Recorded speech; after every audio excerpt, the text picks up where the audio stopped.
Laura's got a secret, oh what a tale. She spins a wild story, sets sail without a sail. Fake baby bumps, she's got tricks up her sleeve, but the boys see through it, they just can't believe.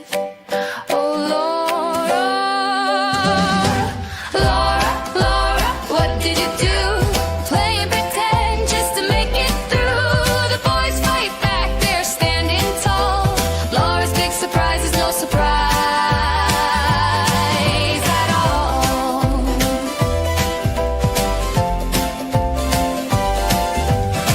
Points her finger, you're the bad guy now. But truth's got legs and it's taken a bow. Her plans unravel like a thread on a spool. Life's not a game and you're breaking the rules. Lies and lawsuits, so what a show. But justice is coming, it's starting to grow. You can't win hearts with tricks or a fight. The truth shines brighter than a starry night.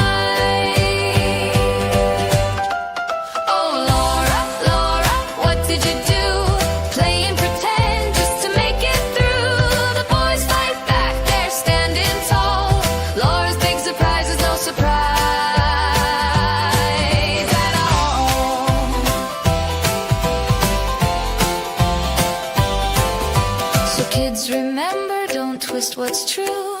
Life's much better when you just be you. Laura's learning the hard way it seems. Honesty's the hero in everyone's dreams.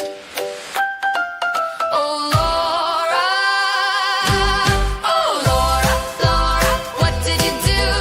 Play and pretend just to make it through. The boys fight back, they're standing tall. Laura's big surprise is no surprise.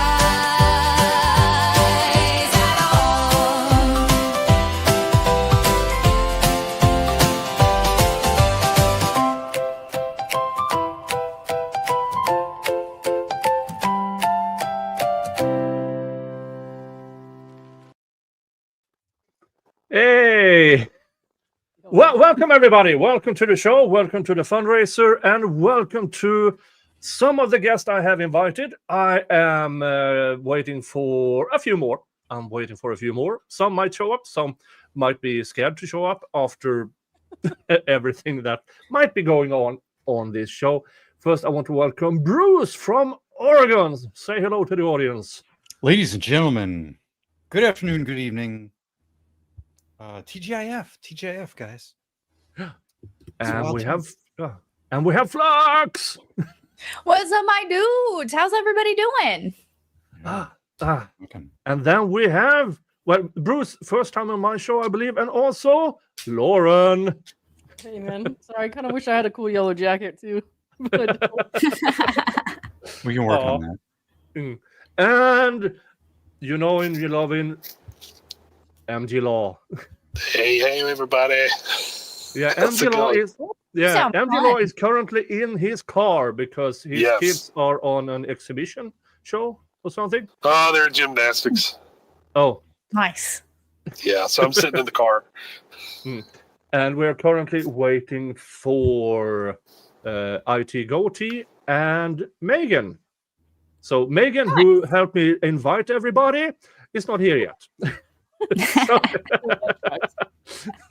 she might be doing her hair. I don't know, which is not. That's not. Yeah, I would assume so. I mean, that's I was late, so. Yeah. Now we're all here for what you'll see over here. The Stand By Me legal support needed. This is Michael Marraccini, who is one of Laura Owens' victims. She is now seeking a permanent restraining order against him. Why? Because he was subpoenaed to testify against her in the trial, which she lost spectacularly. So now she's trying to get even. Now, I got an idea. Well, no, I didn't get an idea. Somebody sent me an idea, which I think is amazing. It is, as Martin explained, you can put any name you want for your donation.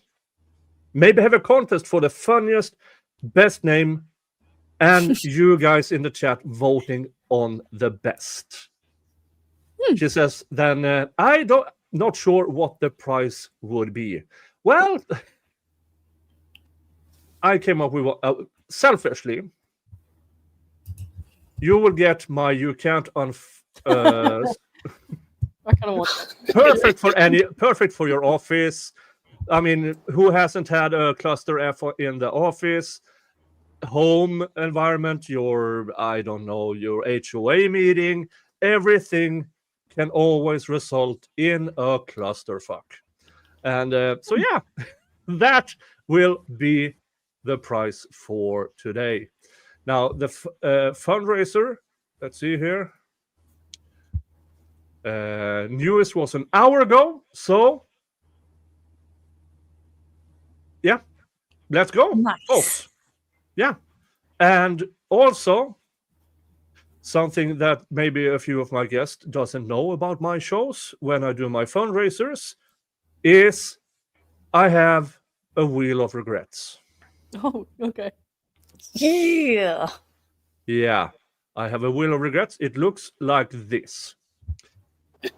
Yeah, fun times. Fun times. Which Fun means times that indeed. for every $100 to the fundraiser, plus $25 to me, and that gets you a spin on the wheel of regrets. Now, people have already been very nice here. I see that Dave, thank you for $20. Wendy, thank you for 10. Says miss my girl Fluxx. And also Wendy. Dave gifted 10 memberships, which is awfully nice, which means math. You're a we lawyer are- doing math. Yeah, so you prepaid are 2 spins as long as we get $200 into the fundraiser. Nice. So let's We're starting a fundraiser. Where are we at? and let's see here how. Yeah, we have 152. We have $225 already in. Sweet. That Nice. is amazing. Yeah, thank you. So folks. that's 2 spins. Yeah, that's 2 spins. Oh, great. Yeah, might as well. Let's go. The wheel of regret. Oh, Gert. Oh, great. Of course. What's new hot sauce? A new hot sauce. A new hot sauce is The bomb. no. I'm not self-ending. This is Oh, local fly mug hot sauces. It has Carolina Reaper, Butt Orange Copenhagen, 7-Pot Lucy, horseradish, black garlic, and for some reason celery. Celery. Yeah. All right. You gotta have a garnish. It's important. Yeah, you Yeah. gotta have garnish. So here we go. And Dave says that another 500 just came in. Oh my goodness. Oh, It's amazing. You got to try the bomb sauce. That's some good No. stuff. no, I do not. You've watched my streams. You know better. Now, other things on the wheel of regrets is wasabi paste, fermented chili paste, and hot sauces.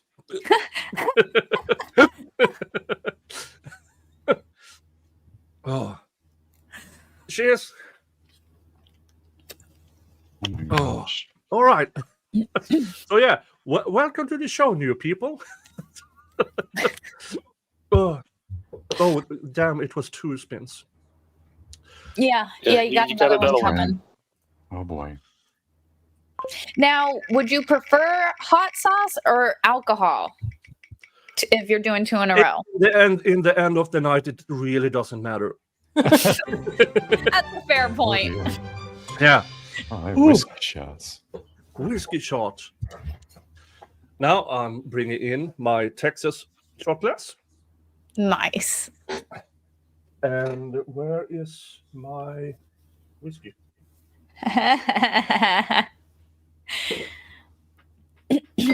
Also, Napkin Lady just donated $25. Whiskey. Classic. Yeah. Old hair blended Swedish whiskey, which is amazing.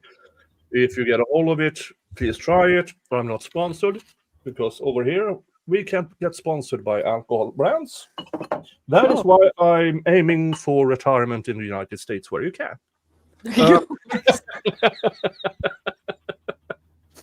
Oh, there was also $10 from Napkin Lady. There's 2 Napkin Ladies. Hell yeah. 2 napkin ladies. That's like a paper towel Oh lady. wow! Let's get over to the. It's kind of like Halloween, where a bunch of people show up for the costume contest, and Yeah, there's the like same costume. 2 Iron Mans, and yeah. So. Let's see. Oh, what? Yeah, apparently the 500. was Why did brilliant. she fart on the phone, Uncle Joe? Napkin Lady. Oh. Oh, okay. That is amazing. Whew. Damn, I have to. We were 225 to There's some good ones in 35 to 85 to 95, 320, 325. Where was I? 325. You I said don't know what one you 325. ended on. 330. But you have one more. Which, Okay. oh, for fuck's sake. Which means another $25 to Nick, and it's a spin. Wheel of Or I don't know, it Regret. may be less than that. So, I have. Don't, I keep forgetting I don't do math. yeah, well, you're a lawyer. We don't do math. 10, 15, 35, 45. Oh, we are at exactly $75. Oh, lucky you. Oh, yeah. I don't think I have any Hell of this yeah, stuff 3 on this spins right wheel. off the bat. Oh, I forgot to drink my other. Yeah. Welcome to my show. All Oh, right. for fuck's sake. Oh, yes. Could clear those sinuses up. First of all, I forgot my shot. Oh, you didn't take it? No, Hey, Morton. we have a queue going. Yeah, man. don't let It's Brandon lit. see you try to skip shots. Oh, no. Oh, that brought the heat back on. Oh, well, wasabi paste should go down fine then. Oh, geez. Oh, yeah. And it is, as you see, new. Good No, Lord. This is a lot of nothing wild is- stuff. And is it wasabi or is it horseradish? I That's a don't good question. know. I'm quite sure this is not. I think I bought this for like $5, so I doubt it is real wasabi. It could be. It could be. It could be. It could be. So, Mhm. nom nom nom nom nom. Oh, that will take care. That will clear my sinuses. Oh, That needs a plate of sushi to go with it. Oh my gosh. I don't know how you do it, man. tomorrow morning, I don't either. Hey, Justice for Clayton, good to have you here. For sure. And I see Henrietta. Nick, pace yourself. Yeah. I will try. Now, let's get into the subject at hand, folks. I heard there was a hearing today. Yes. Who wants to bring up that information? What happened at this hearing? Let's do this. Magic. Well, there you go. Magic and wonder. Yes, apparently. Okay, tell me more. I mean, I didn't actually for it. dive deep into it. Yeah. I just know that there was a hearing granted, right? A 2-day A 2-day trial. a 2-day trial for the hearing or for the order, and I'm really excited for that. One, because well, first of all, October 21st is kind of an infamous date. One, it was my dad's birthday, so that's already awesome.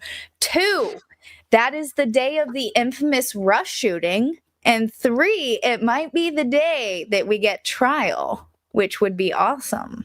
Mhm. Oh, yeah. I saw something on X about it that Ginger. Yeah. First of all, I apologize. I have an accent, so names might sound different when I say them. Laura Owens' attorney, Ginger Ass, No, that was has correct. That was correct. Yeah, I think apparently asked I like for it. no. We really we just need a few minutes of your time, Judge. 15 And- minutes. Yeah, He can, yeah. he can Yeah. clear it all up in 15 minutes. It's fine. Yeah. Apparently, but then Marachini and his attorney. I think we need Omar. 2 days. Yeah, Omar. Tilted Yeah. lawyer Omar. Yeah. That's the bit. that's fucking awesome. Yeah. I love that so much. And I'm apparently, gonna make my sister go. yeah, the judge said, yeah, I think we need 2 days, and it's going to be That's awesome. 7 witnesses. That was his estimate, yeah. Yeah, For his 7 side. witnesses For his side, just for his for side. his side. Now, how many do you think she will bring that doctor again? Well, he'll be dead by then, probably. Oh yeah, Although he's been Well- delivering babies since Methuselah, so you know.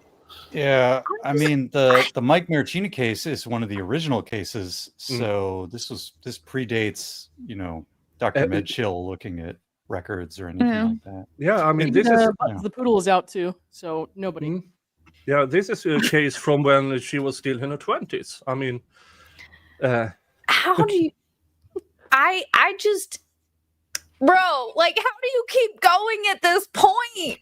Like, dude, dude. I've gone full Californian. Bro, dude. Like, bro, dude, what is happening? Dude, bro. Yeah, Gingras is trying to become a California bro dude, I think. Oh. Strategy. No, he needs to stay away from California has enough problems. It doesn't need him too. Good Lord. I'm just because like for her like who is she gonna bring? Her family? And then what happens then? You're gonna perjure yourself and further bring more charge like She didn't have a problem doing it before. Yeah. bro. So This is gonna I mean, this whole situation is fantastic in the worst sense of the word. And this is just keep getting more and more intense. I mean, criminal Mhm. indictments across states would be, she's just trying to keep up with Lori Beautiful. Vallow Daybell, right? Ugh. We're a few murders away well, from I that mean, I'm one, assuming but, it's going to be in person. Seriously. Doesn't Arizona have to grant her permission to leave the state? yes. That's true. She can't leave the Mhm. state without the court's permission. So the judge could say, "No, sorry, you can't go." Mhm.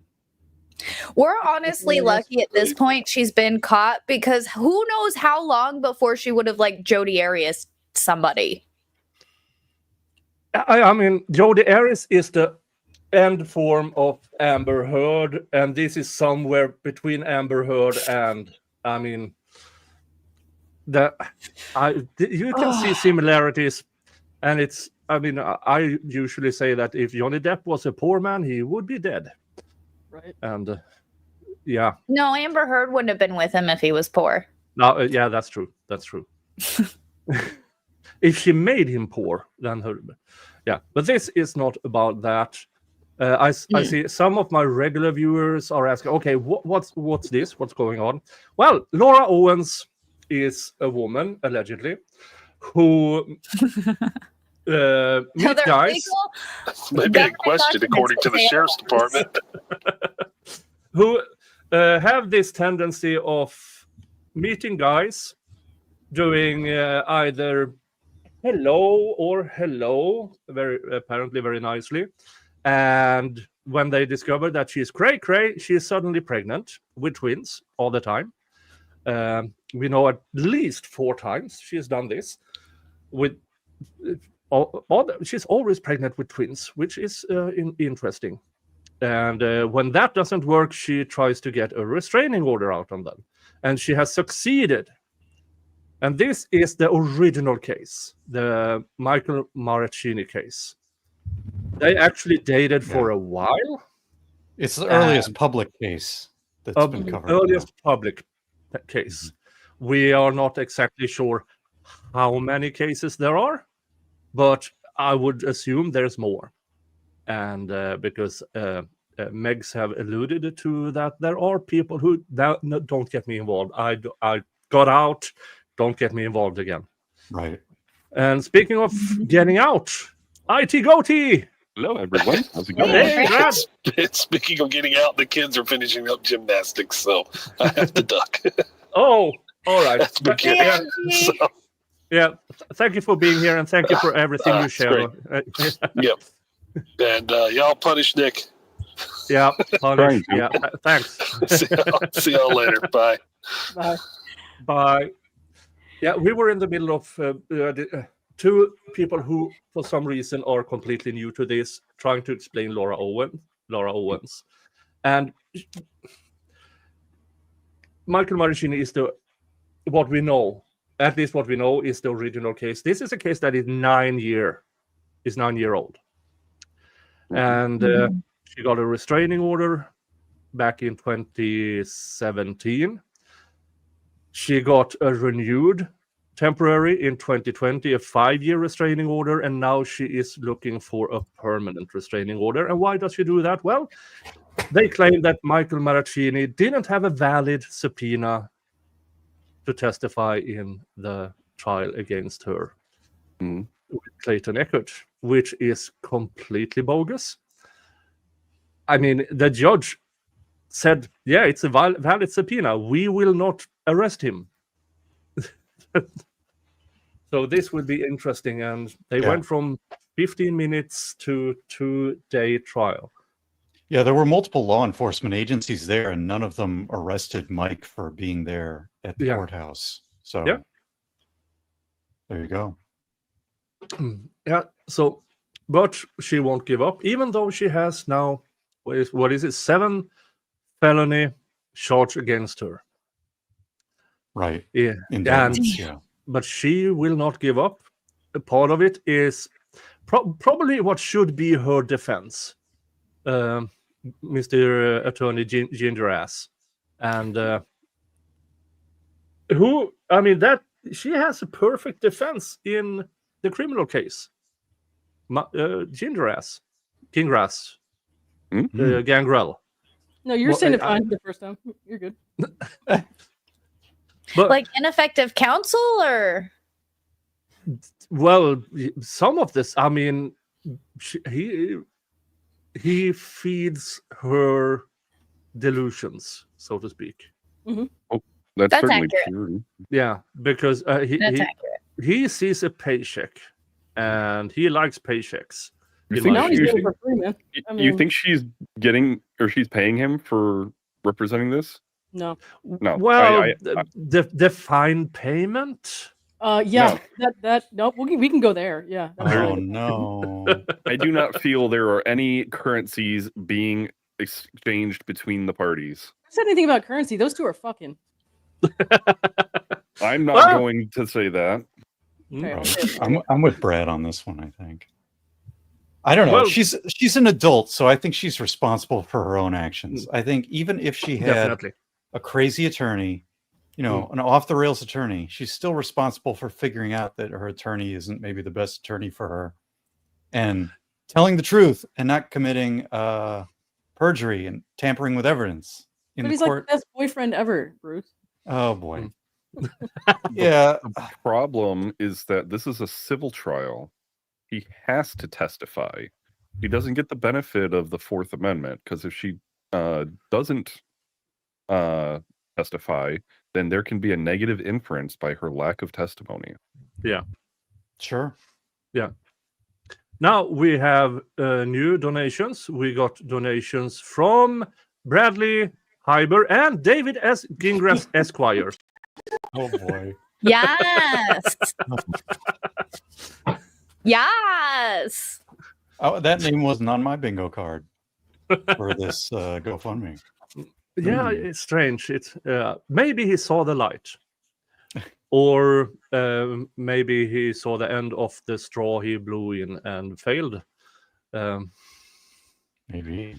Yeah, for you who don't know, Mr. Gingeras is currently awaiting decisions on his second DUI, because having 2 is always an improvement, apparently. In the middle of the night, while he was near Miss Owens' place of living, allegedly. So I mean, like, I within don't know 3 what they were blocks. Yeah. discussing. If they were discussing, maybe he was at the neighbors. We don't know. We Yeah. don't know. But And I don't think he lives over there. Oh no! Yeah. No. Interesting. Yeah, it's like when Fanny Willis and her non-boyfriend kept showing up at the same address, hers. By coincidence. Yeah, complete quinky donk. So yeah, but DUI. I mean, I've been watching a lot of Judge Simpson and Judge Boyd. I have a slight suspicion that having a second DUI, that's not good. Now, this is not before Judge Simpson or Judge Boyd. I wish it was. That would be amazing. But it's not. It's not. I have no idea which court he will enter. But if they have a camera, yeah, that will be interesting. Now, back to Mr. Marraccini. Yeah. I mean, I've read through the information that is on the page, and I mean, there's a ton of it. But I would like each of you to share your thoughts on the Michael Marraccini part of this. Anyone feel up for it? Like our thoughts on how things are going, or yeah, just your general thoughts on how's it going, how it became what it became. This is gonna sound really odd, but I'm glad that Michael stipulated the very first DVRO. And the reason I'm glad is because he did not have the knowledge that everyone now knows about all of the things that was going on behind the scenes that he wasn't able to see clearly. And the fact that we now get the opportunity, well after the fact, to forensically dive into their relationship and find all of the things where she lied to him, she gaslit him in different things to try and get the relationship that she wanted. And then now we have the resources, we have the expertise to be able to prove all of these things. Mike has gone through a very terrible time over the past 9 years. And this is where he finally gets to break apart from that. I'm going to say it's been rough for him. He's had multiple jobs lost because when they do a background check, they see the DVRO and they're like, hey, what's this about? And he's got to explain it's from my ex from, a long time ago. But if he had tried to fight it and didn't have the knowledge of the things on the laptop, the history around her previous relationships, he would not have won that, ideally, because she brings a case. He's like, well, I don't know what you want me to do. Yeah, he had counsel for that initial one. So what I would call the ineffective assistance of counsel in that first hearing was actually a good thing, because if he was able to provide a substantive argument in a hearing, he still probably would have lost. Yeah. I mean, restraining orders are quite easy to get. It's one of the easiest things. It's almost as easy as getting a shot through a grand jury. You just need to present enough for a judge to believe there's a probable threat. Now, that's not the standard. The standard is it must be a substantial threat. But, yeah, that's not the reality. If somebody feels threatened, it's really easy to get a restraining order. And somehow it's easier for women to get one than men.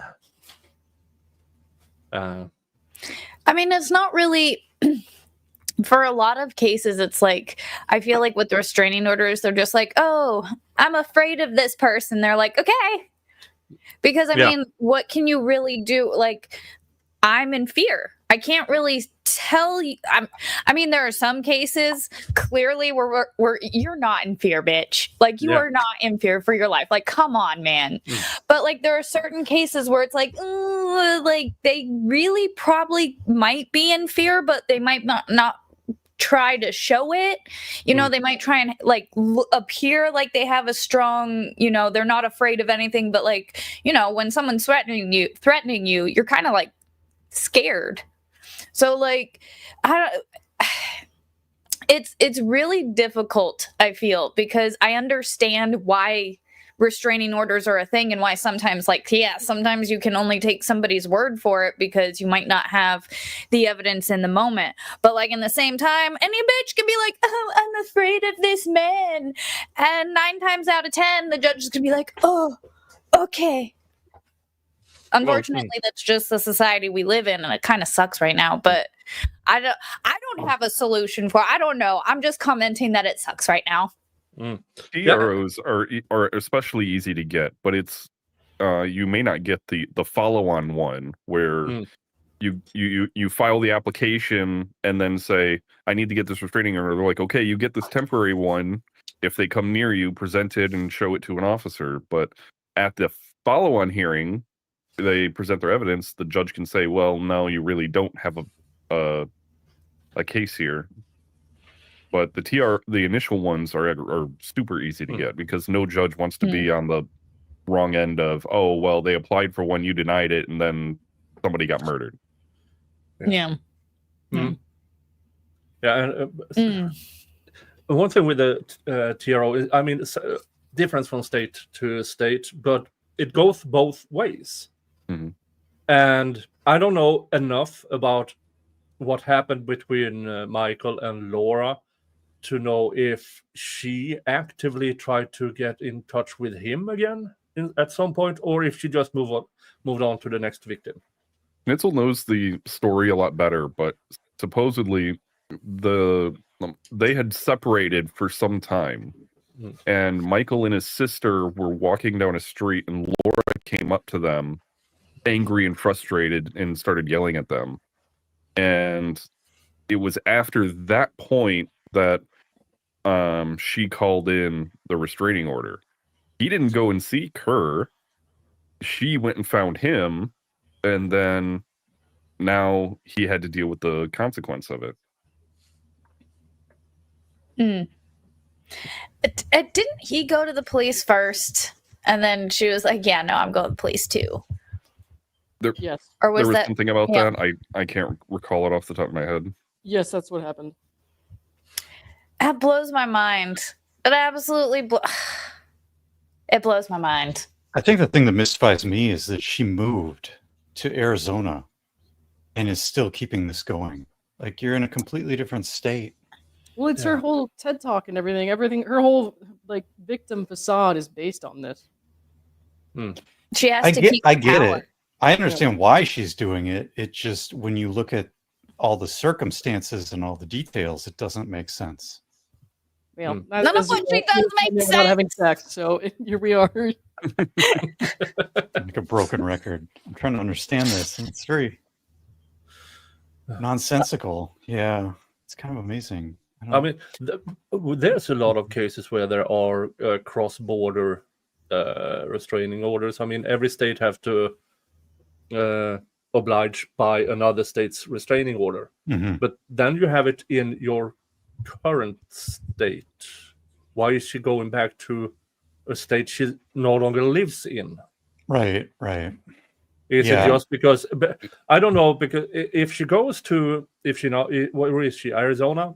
Yes. Yeah. If she goes there and applies for this permanent restraining order, then they will just bring in, I had a temporary, I had a 2-year, now I need a 5-year.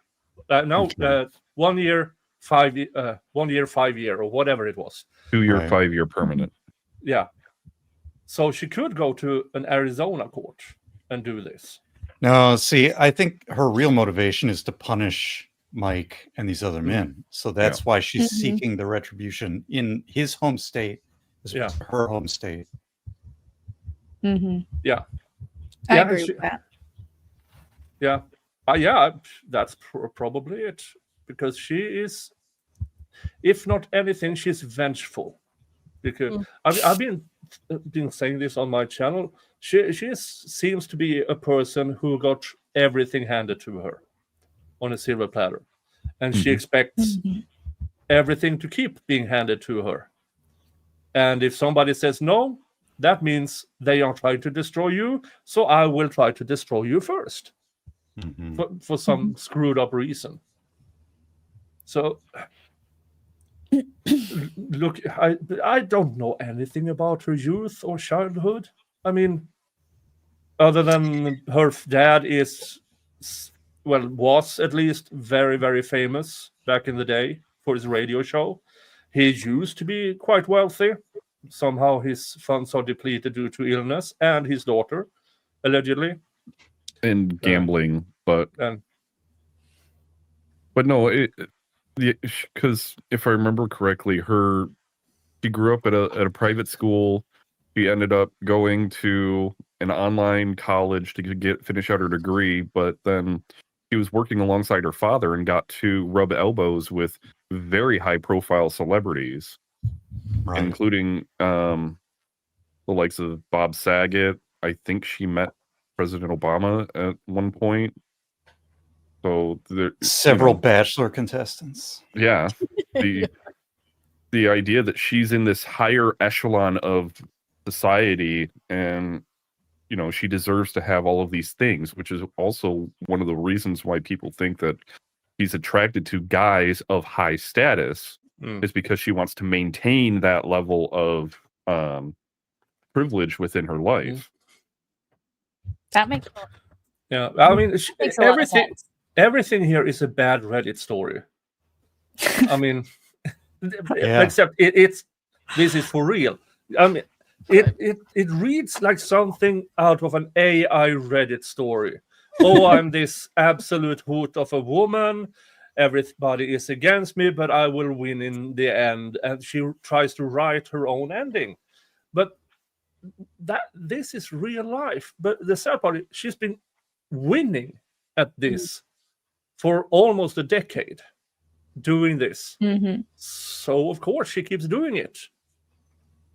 Yeah. Well, until she ran into Clayton and Dave Neal. Yeah. And then she started losing.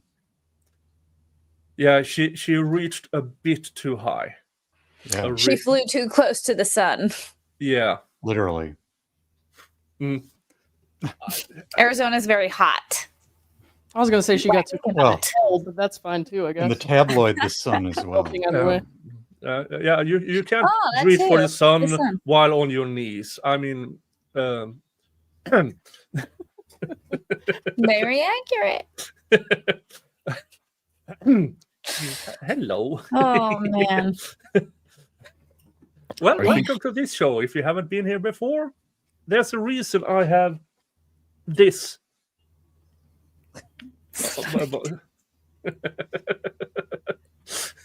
Yeah, and I've ordered a Snarknado as well. Yeah, the puns.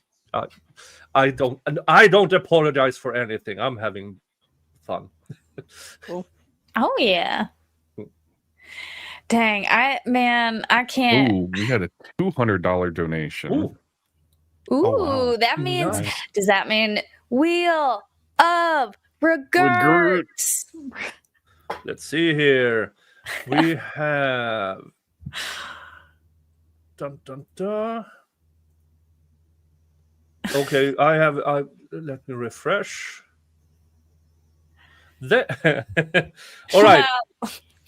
We have, since last time, we have I am Jan, save me, JFC. We have honk my middle finger, Laura. Oh my god. Sarah Navarro, prettier sister. We got That one's Anonymous, funny. Lauren Needy, Hey. Liz Swinemer, and Laura Sucks. I like that one. Right to the point. Just basic, simple, boom, there it is. Yeah, and if you're new here, look at the rolling banner. The best ones will be in a vote, and the winner will get a piece of my merch, which is the You Can't Unscrew a Cluster Screw, or coffee mug. Perfect for every occasion where a clusterfuck might ensue, like work, family reunions, horse jumping competitions. Yeah. So you never know. Yeah. So, but thank you. Paternity cases. Paternity cases. Yeah. I think one of the important things on this fundraiser is, the fact that they're going to call 7 witnesses. I think they're going to actually I would not be surprised if they have expert witnesses. For example, we had to do a prior GoFundMe to forensically examine this Mike's laptop, right? So expert witnesses, of course, in addition to legal fees, cost money. So I think that's just another reason why this fundraiser is so important. Yeah. And experts are not cheap. I mean, did she get a attorney in California yet, or is she still herself? Omar's No, her. Laura. Gingras is licensed in California. Yeah. No, that's why he can representing her. I thought that was a joke. No, Fluxx, where have you been? That was the big breaking news today. I thought it was a joke. I was like, oh, haha, that's so like I legit thought it was a Oh, He's this is so California. much better than I thought. We're in the Matrix. This is I was gonna say, this whole thing see, because the irony, right? The irony is Gingras and Laura showed this case to Omar Serrato, the Tilted lawyer, originally to get his take on the Clayton paternity case. Because they wanted validation. Omar is representing Mike. And because Gingras is licensed in both California and Arizona, my tinfoil hat theory is that yesterday Laura found out through court filings that Omar was Mike's attorney for this case. So, she gets Gingras on the line, or maybe he was watching Lauren's video and he gets on the line. And today he was there representing her. And we have Omar versus Gingras in California for the DVRO case. I mean, you couldn't write this if you were writing a movie script. It's unbelievable. This is fucking cinema. Yeah, this is good. My God. But the thing is we believe that David Gingras helped Laura write the first filing for this. So he's already been in the mix. We just didn't have proof because he ghostwrote it for Laura. He didn't sign his name to it. That's the hypothesis. Yeah. I'm so excited. Oh my God, this is like the best thing to happen. Like since she got charges. Like, holy fuck, this is gonna be amazing. Like it sucks that Mike has to go through this, and this is a horrific situation, and it's terrible. But the fact that Omar gets to school Dingus in court is gonna be he will never live it. Like Dingus will never live it down. This is the best thing. This is the best news. And I mean, it's already started, right? Because I believe Omar, said, "Hey, look, we need a full trial. We have 7 witnesses. There's criminal charges. There's a lot going on here, right? It's a complex kind of case." And I guess Gingras said, like, "Oh no, this is easy. I can explain it in 15 minutes," which is his version of like, "Don't look at the details, just trust me, bro," which I find disingenuous as an argument from a lawyer. But that was his argument. And of course, the judge says, "Okay, we're going to have a 2-day trial in October." So he's already losing. I mean, I don't know. Here's the better part. August 19th, the Arizona Supreme Court convenes to determine what cases they're going to take. And Eckerd v. Owens is on the docket for 4 days review away. then. 4 days away. So next Tuesday, we could get Omar vindicated, saying that the Rule 26 argument is completely bunk of Dingus. And Dingus then has to go in front of Omar in October to then have to face him with the terrible set of facts that he got from his client. The other thing I wonder about, amazing. yeah, the other thing I wonder about, Brad, Gingras has this litany of bar complaints pending against him, right? Nothing in California. Well, no, in Arizona for the Yeah. Clayton case. And so what I'm wondering is if this Arizona Clayton paternity appeal is finally resolved and it's all over with, then maybe that's what the bar is waiting to investigate or take actions on these bar complaints. I would expect that to occur, that once the case finalizes, then you're going to see action from the bar. Yeah, so we've got that to... Nothing else, or nothing coming from the Arizona bar is really going to affect the Mike Marraccini case, but you could probably then petition the state of California to review the record from Arizona as to whether or not he, in federal and Supreme Court, he has to be a member in good standing. So if he really can't maintain that he's a member in good standing in Arizona, and then whether or not that he would probably have to notify the California bar and say, hey, I've been disbarred here, and here are my reasons why. And they might say, well, then they go to the bar and say, well, what are your reasons as why? Because we have him saying his reasons, but we need your reasons. And then they go, oh, well, we did our investigation and found these problems, including all of these complaints from a currently sitting judge, from harassing members of the community while representing a client. Yeah. Yeah. That's it. But which Supreme Court is reviewing? Is it the Arizona Supreme Court is reviewing the Owens v. Eckhart? Correct. Correct. Some states actually have audio on their Supreme Court hearings. Whether or not it's going to be heard is a different thing, because this might be like an in-chamber review just to determine whether they're going to take the case. And then once it goes to a hearing, then you would be able to hear. I think our assumption was that they were just going to reject even looking at it. And that's I mean, it's not like after watching that, well, I tried to watch that with Fluxx. What was it? 2 weeks ago? Yeah, it was interesting. 2 weeks ago. Yeah. Yeah. And everything they are attempting to do an appeal, because the judge only did this because her dad was in, and what was it that he wrote? Look, Daddy, I'm a real judge now. And I mean, you wrote that? You did. Don't forget the tee-hee-hee. Yeah, the tee-hee-hee. Tee-hee-hee. Question.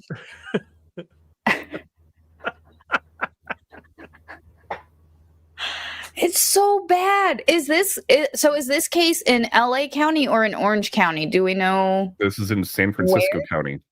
Oh, they're doing it in San Francisco County? Because I knew, like, for a while, why did she go to the Planned Parenthood in Orange County and then LA? Wait, didn't she live in She was in California for a horse show. Right. That's right. That's right. I couldn't remember. The horse show was in the San Bernardino, Orange County area. So that's why she went to the close one that ended up being an hour away. And then she said, oh, well, you didn't try this other one that was even farther away. Okay, that's what it was. I was like, which county? Yeah. Okay, so it is in San Francisco County. This is going to be good. Ooh. Now, people have been we are closing in on the $20,000 mark on the fundraiser. Hell yeah, my dudes. Yeah. So I got 20,035. Oh. Ooh. Well, time to refresh. Time to refresh. I got 2035.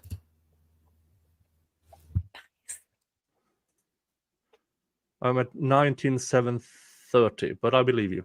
So, folks, It's got a long way for the bits to travel to Sweden. yeah, apparently. No, there it is. There it is. Let's look at this. Let's see who the latest ones are. Rich Lieberman. Oh, jeez. Rich Lieberman. Kim Bazillion. Fiverr past due bill. Oh, yeah. That's good. Oh, oh man. Oh, that's rough. That's rough. My condolences. My condolences. Yeah. Did we see David's probation officer down there? Oh, jeez. David's probation officer. That's good. Yeah, if people left an anonymous one, they can go back and change the name to something clever. Oh yeah, there it is. Yeah. David's probation officer. In between Laura Needy and Laura Sucks. Yeah. One of the chatters said San Bernardino's not in Orange County. Correct, it's not. But the Planned Parenthood network is called the San Bernardino and Orange County Planned Parenthood Centers. Oh. So they're neighboring counties. They're together. Gotta look at the org chart. All right. Yeah, but this new development in the fundraiser means that we are $13 to the next spin on the Wheel of Regrets. But I think, I mean, we are basically, depending on what shows up in form of supers, gifted memberships, PayPal, and buy me a coffee, you could have as much as 6 spins. Yeah, let's go. Amazing. I feel like we almost all need to take a shot for Jingris's career today, because today's the day it's gonna die. I did that officially. I did that this morning, just like David would have wanted. I don't think we need to help that along. He's got his own shovel and he's digging his own grave. The man probably isn't supposed to be drinking right now, so I figured somebody should drink at 9 a.m. Oh, I see. Good point. That's a good point. That's fair. I had to work, so this is my beverage for now. Yeah, I mean, I'm just in case I'm having beer. Just in case. You should alternate between hard alcohol and soft alcohol, I heard. Nobody told me that shit. Wow. Right? Yeah, but I mean, this is basically an American beer, and it's fucking close to water. Well, this is a sugar-free Red Bull, and it's fucking close to piss. So sugar-free Red Bull. I don't know why you torment yourself like that. Yeah, Lauren, we have work to do. I don't think I need caffeine and sugar, so I thought I would cut out one. We got to upgrade you to the Monster Absolute Zeros. Oh yeah. I don't know. Does this taste good or are they nasty? They taste delicious. That's the problem. Chuck some monsters. I hear they're safe for pregnant ladies. You can drink for David Gindras or Sugar Monster for Laura. Very good.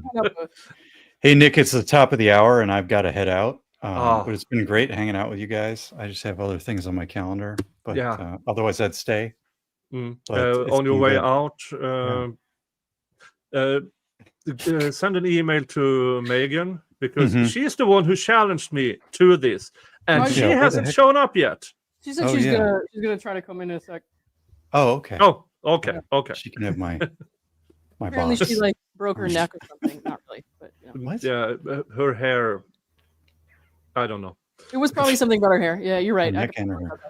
Very good. Thanks, guys. Thanks for having me on, and Bye, good luck with the fundraiser. Thanks everybody who donated. Catch y'all later. Thank you so much. Thank you so much. And yeah, we are over 20 grand. Hell yeah, my dudes. Hell yeah. I got 2135 now. Oh. Damn.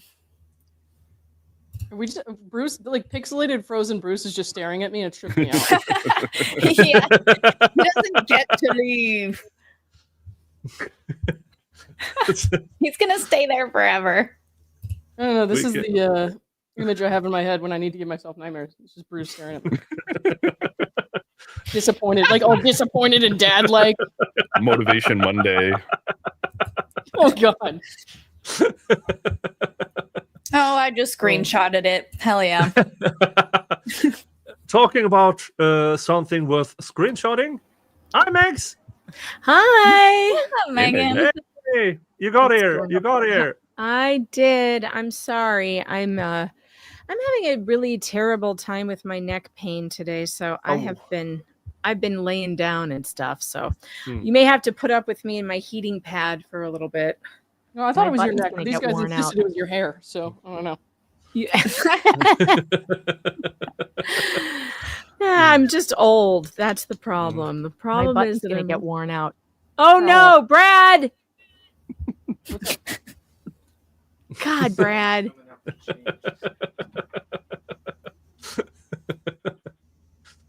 Oh. Yeah, we are now at Oh, man. 20,135. Hell yeah, my dude. That's awesome. Yeah, so we are getting there. We are getting there. Let's see here. We started out somewhere. I have no idea where we started. No, it was like less than 19.6 though. So Yeah, it was like 18. It was like 18.9 something. Yeah, so two grand. I mean, 2 grand after. And I mean, we're just an hour in. That's Now- fantastic. Yeah, so we are slowly and steadily getting there again. Did we Wheel of Regrets did we- is.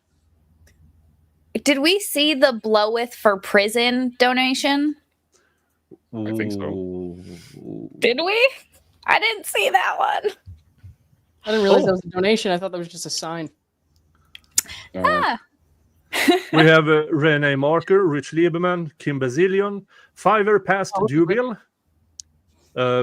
Again, my condolences. Then we have Laura Sucks, David's probation officer, Lauren Needy, David's probation officer. Sarah Navarro, pretty sister, honk my middle finger, Laura. I am Jan, save me, JFC. Bradley Heber, David S. Gingras Esquire. Oh no. Why did she fart on the phone? Uncle Joe, Napkin Lady. Laura, the criminal belongs in prison. Then Napkin lady. Wendy, Napkin Lady again. David, and Jermaine, and Cynthia, and Anonymous. I think we started around there. Yo, are you aware of the farting on the phone thing? You know what that means? No. Okay, so she had a call with Brett from RavGen, the guy that the clinic that did the paternity test. And in the recording, if you listen really closely, none of us realized this until like a few months ago. My friend Patrick, he's also a lawyer, came on the stream, was talking to us. He said something about farting. We were all like, "What are you talking about?" So we went back and listened to it, and she's like farting through the entire recorded phone call yeah, it's pretty bad. Like, no, it's bad, dude. Like, it's bad. Oh, Oh my goodness. Yeah. I have the perfect, but I need a face swap. Hmm. What is wrong with my camera? How come I don't fill up the square? Is it my fault? I think you. No, You it's fill up the the squares. set. You look fine in the square. Yeah, you're good. Yeah. I need a face Oh, swap. I see. It's Nick's background. I gotcha. Yeah, I yeah. thought my camera's just cockeyed. So, I need a face swap on this video. This is from the YSL trial. Okay. You all know how sometimes you just have to let off steam. That you can't really hold it in anymore. Well, Oh no. on day 68 of the Young Thug trial, the judge boy. decided to do just that. Interviews. Okay, that was her testimony on the stand. I am telling you as an officer of the court, and I think Oh, everyone no. on this side is in agreement. I believe the state's in agreement. And the discovery provides. How could a microphone pick that up? Like Oh my god. that had to have, Especially not court audio. Court microphones are always the worst. I wonder if this is in the transcript. Yeah. Judge toots. Judge bloweth wind. So, folk, That wasn't discreet either. No. Like he he did the didn't whole even lean care. and lip He just too. let it rip. Yeah. yeah, It's respect. Good I lord. am telling you as an officer of the court, and I think everyone on this side is in agreement. It's I the believe most I'm actually surprised that the court reporter or whoever's in front of him, the judicial assistant, didn't go, you know. Trying to do a job here. yeah, I need a face swap on that one. I mean, folks, just to make sure, where do I have it? Yeah. All my stuff licensed CC by SA 4.0, which means as long as you credit, go right ahead. Unless I specifically ban you from it, which I think I have 2 people who I've done that against. I didn't. But so if you find a special funny clip here, clip it. Use it. Make it yours. But not you, Laura, because you will probably get pregnant by it. Oh, no. Oh, it's definitely possible. How many wheel spins and which regrets have you had to do so far tonight, Nick? Well, so far tonight, 3, I believe, because I mean the important thing here is the fundraiser. But if we were to catch up, I'm way behind because I think we are currently in the fundraiser. If we started out at 18.6 or whatever it was, we are over $1,500 in, which means you can get 12 spins out of me. Oh my goodness. Well, you might as well spin. What are you waiting for? Well, because $100 You would like to over survive, there, Megan. and That's $25 why. to me. Oh, we need gets spin on the 25 wheel. over here. I gotcha. Yeah. I gotcha. But with right. turnips, 5 gifted memberships, we crossed that. Perfect. Which means spin. Let's watch Nick suffer. Wheel of regret. Let's go. Oh, New hot sauce again. Ooh, you already had to do new hot sauce? Yep. Don't you remove these once you do them? He has them multiple times. I have 50-50 alcohol and new hot sauce. Gotcha. Ta-da! With Carolina Reaper, 7-pot Lucy, and Celery. Butt Orange Copenhagen. And celery, horseradish, and black garlic. That actually sounds pretty good. I mean, it's tasty, but Jesus Christ, it's hot. Is it really hot? I would give it it says on the bottle 8 out of 10. I would say 6 or 7. I've had worse, so cheers. Mm-hmm. Mm-hmm.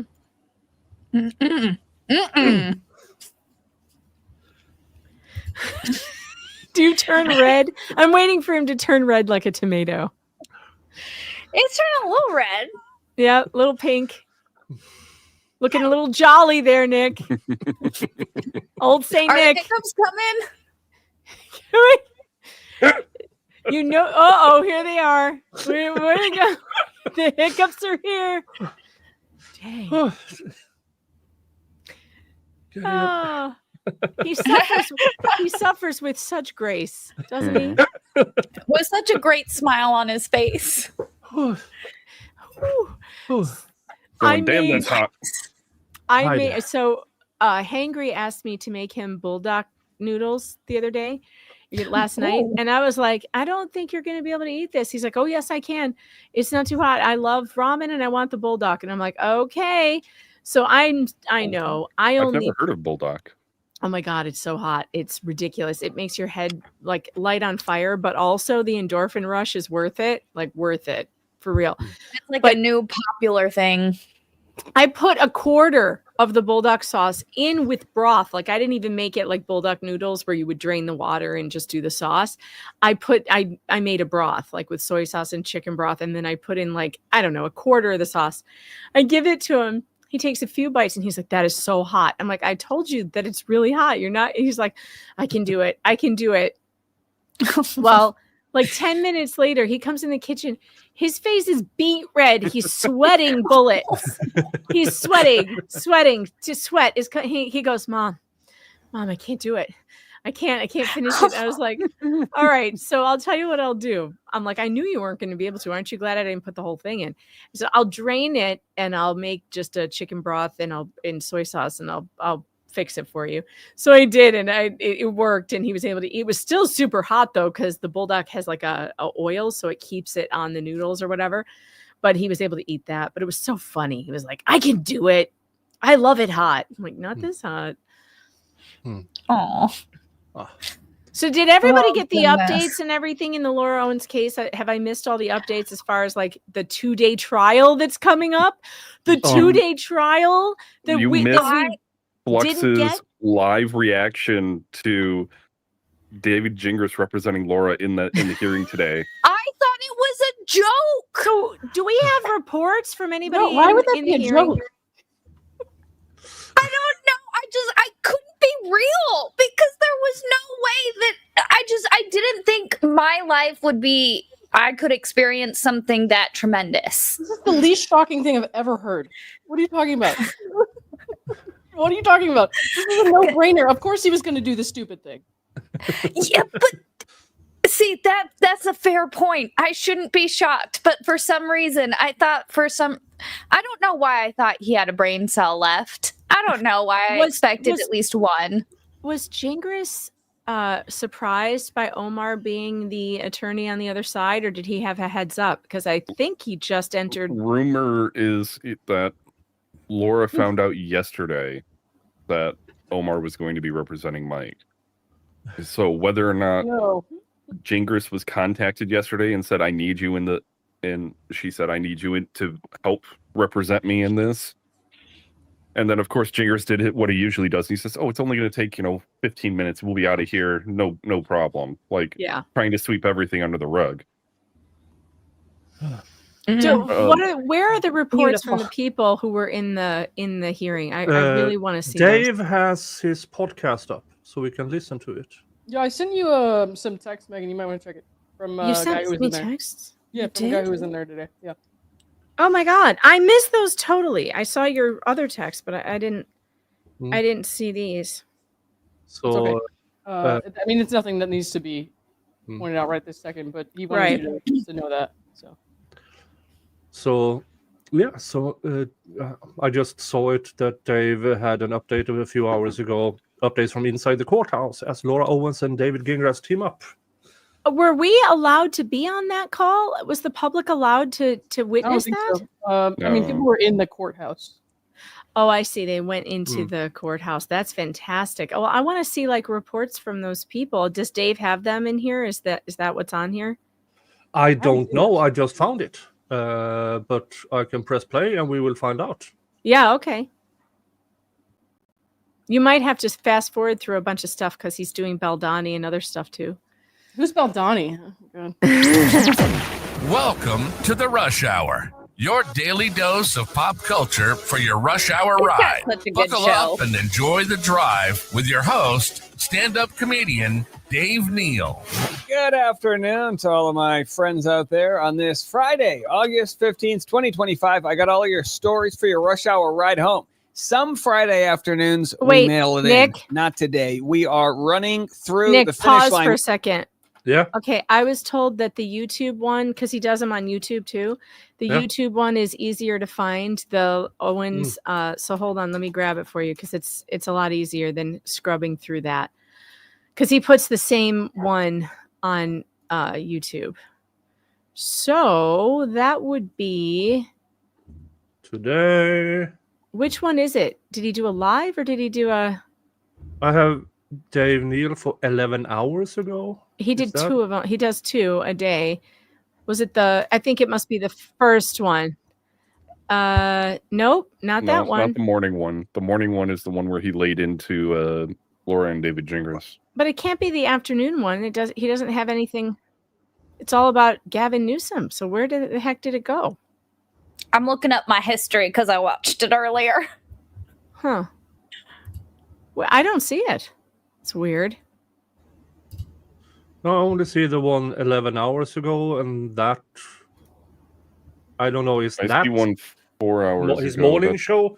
That should have been before. Oh, that could be it. The 11-hour. That could be it. The 11-hour one. Yeah, that could be it. Hold on. Let's see. That would be. All right. So it starts. Blake Expose. This one. Baby scammer. Laura Owens continues to pursue protective order. That could be it. That's it. 12. So he starts talking about it around 12 minutes in. That's the morning. That's the one where he lays into her. That's not the new stuff. It's not. Well, where the heck is it? He didn't. No, I think that was. He didn't put it on YouTube? Not yet. Oh, maybe it didn't get there yet. That's weird. Although the chat says it's in the afternoon one. Which one? It's in the audio, but he hasn't posted the YouTube. But he hasn't put it to YouTube yet. Okay, never mind. Ignore me. That was a rabbit hole, I guess, that failed. You just put the transcript, right? It'll just take you to it. Yeah, just look at the transcript. Right. There's a transcript on the podcast? On Apple, there should be. Huh. I don't know how to do that. I have no idea what I'm doing right now. Oh, go to the episode webpage, Nick, at the bottom. Oh. How many millennials in Generation X will it take to get to the transcripts? Listen, if I didn't have problems with my tech and finding things, it wouldn't be me, would it? You know, Brad can testify. She wouldn't have found me either.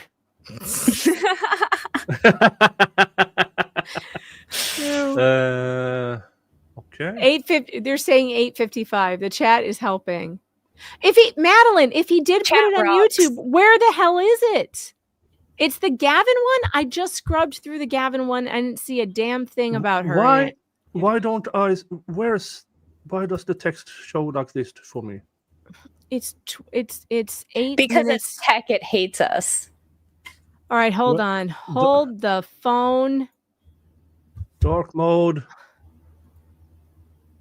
No, this is all about Where's dark mode? Trump and Putin. There's nothing in here. It's Trump, Putin, and Gavin Newsom. No, there's nothing in there. Huh. It's not on. Those are three interesting people right there. That's right there, though. It doesn't make sense. Well, Cat Lady, if you watched it, then where is it? What is the title and the timestamp? That's what we need. Title and timestamp, because I'm scrubbing through. One. Okay, yeah. Well, I mean, that is the. I have caught. Well. God, we're so inept. This is so funny. I'm over here laughing at more of the donation names. The Baldoni episode, 4 minutes and 38 seconds. Oh, there you go. Oh, I knew it was the Baldoni one, and then narrows it down to about 400. No. The one today. One today, 4 hours ago. I'm aware. I know. What was the timestamp? 4:40 or 4:38. There it is. Oh. And I'm pretty sure only one of us, or how many of us have been drinking? Only one? 4:30. Right. I've had 2 sips of whiskey. I've had not enough. So. All right. Somewhere within my that 75 tabs or something I have open right now. Here it is. All right. 440. She got a base half off. All right. Let's move on from there. All right. We're all Blake Lively today. Oh, no. Before we get into Blake Lively, we have big updates. I've got big updates in the Laura Owens case. Do I have her mugshot? There we go. If I have her mugshot pulled up. Let's pull it up right now. Folks, here it is. Whoa, easy there. Spoiler. Here's Laura Owens' mugshot from Maricopa County. But we have updates. As you guys know, I was saying, don't do it, Laura. We love you. That hot, mugshot of yours staring into our souls. Don't do it. She's extending her restraining order against Mike Marraccini. Well, we find this out. I'm going to pull up the text. We have ears and eyes in the court. The California Superior Court Judge, Carolyn Gold, had a hearing today for 21 different restraining order cases. And she said, we're here to discuss restraining orders. Restraining orders are not meant to punish anyone, nor is it the court's intent to punish anyone. We're here to keep all parties involved protected. That's the problem. It's not meant to punish people, but it can be used by some to punish others. Now, Laura Owens has had this restraining order against Mike Marraccini for the better part of a decade. It's absolutely insane. She lives in Arizona. This guy wants nothing to do with her, but that's the problem. She wants to make him pay for life, I guess. I'm going to be an 80-year-old man talking about the restraining orders Laura Owens has. So we've got some information that's coming out. And by the way, the district attorney of San Francisco is Brooke Jenkins. We will be working on a live stream where we will put together templates to let you guys be able to write into Brooke Jenkins. She is going to receive a stack, some might say a binder, full of letters telling her to look into all of the fraud that Laura has committed. And Laura will regret trying to extend this sham restraining order. Let me tell you that. So here's what was said. And again, we're still ironing out the details, but sometime in mid-October, Mike Marraccini is going to get a 2-day trial. I could be wrong about this. He's being represented by our good pal, Omar Serrato, which is so ironic. Isn't it ironic? Don't you think? Omar, the tilted lawyer, some people call the tilted boner because he really makes you feel a certain way when he looks into your soul with that raspy voice. I see you, Omar. Either way, Laura contacted him when he started, getting involved in this case, trying to share her side of the story. Of course, she painted me as some crazy guy with good hair. It's like, you got one of those, true. I'm a star witness. So she really wanted to, there it is, star witness. She really wanted to paint us as this, aggressor, punishing her for all of the, whatever. And again, Omar did his own research and he quickly realized she's a cuckoo bird living in a cuckoo nest, AKA a casita. So we might get a media Airbnb here for San Francisco. We might have to go to this, he was reading my text. Steakhouse. What's the steakhouse they like to go to? The rib place. Either way, Mike was not on the Zoom. When he was recording this, I was texting him. I just realized, I was like, Dave, you're going to San Francisco with me. We have to go to the House of Prime Rib. And then 2 seconds later, I'm like, Dave, we need a San Francisco Airbnb for media. And he's reading my text going, we need an Airbnb. We got to go to the House of Prime Rib. I always forget that he's recording at this time, so I'm always texting him. That was a seamless way to read his text messages and also crack jokes. Oh my God. Seriously, I swear to you people, I'm going to have to fundraise for this because I'm flat broke after the college fees and my barn raising that went awry and is now double the price. But if I can raise the money to go to San Francisco in October, I'm doing it. Okay, I will cover it. I will be there. We will tech van it out. I'm going to talk Bruce. Where's Bruce anyway? Did he leave already? He was here. He had left already. I will talk him into driving the tech van down. We have to be there. We're going to get our 2-day trial that we wanted in Arizona and we didn't get. Imagine how much more cross-examination of her can be done in 2 days. It's going to be so crazy to watch. Omar representing him. And then Laura, breaking news. We need the breaking news button. We're finding out who Laura's attorney is in San Francisco. Let me see if I can get the breaking news. Ladies and gentlemen, breaking news here on the afternoon episode of the Rush Hour podcast. Laura Owens is being represented by David Gingras. Apparently, he has a license to operate in California, for now at least.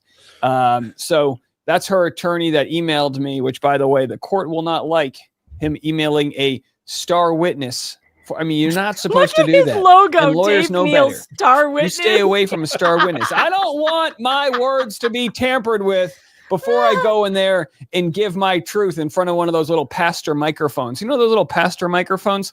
All right. You can't handle that. It's going to be a scenario. So here's what we know. Gingras appeared there. He objected Omar requested the long cause, whatever the heck that means. I guess which means a longer trial. Gingras objected, and then Omar objected and brought up the criminal case, suggesting Mike would be a witness potentially in the criminal trial in Arizona. The judge asked how many witnesses Mike's side would have, and Omar replied with possibly 7 based on the information. The judge said okay and granted the hearing dates for October in San Francisco with the courtroom location number pending. Now, let me pull up my calendar. I don't know if I'm going to have these dates available. I will be out of town towards the, you know what? I might be able to sneak it in. We might be going to San Francisco. Yes! They have good Chinese food. Either way, there's your House of updates. Prime Laura, Rib. F around, find out. Let's let the truth rise to the surface. All right. Hell yeah. Hell yeah. Hell yeah. I like how Equality says, I need to find a friend that would laugh at my jokes like Megan laughs at Dave. I can't help it. I adore the man. I think he's hysterical. Everything he does to me is funny. And I adore him. And Tasha too. And his baby is so damn cute. I hear there have been more donations. Yes. We are currently at 20,330 and new names. Actually, the chat says refresh. It's 370 at this point. Okay. Yo, I got 70. I gotta run after this. We have Scirocco HCG Farms. We have Randall Parker. Laura's nice bag. Oh no! Oh, I thought it said Laura's tight wig for a second, and I was thinking they meant Lethal Lauren's wig. But no, that says Laura's tight. We have Jeannie M. Bouloir again. David's breathalyzer. Uh-oh. Oh boy. Nada tonsil twin. Not a tonsil twin. Donating now so Laura doesn't keep the babies. Laura's lying vocal fry. Why? What? Dave Neal's backyard. Where are the horses I was promised? I like that one. Fiverr baby. Emily Wilson, Diane Thompson, Judge Mata and her dad. And her dad. That's good. And then Emily Wilson was what she wanted to change her name to. Yep. Oh yeah, Emily Wilson. That's right. right. Nick, you don't know this. She tried to change her name to Emily Wilson.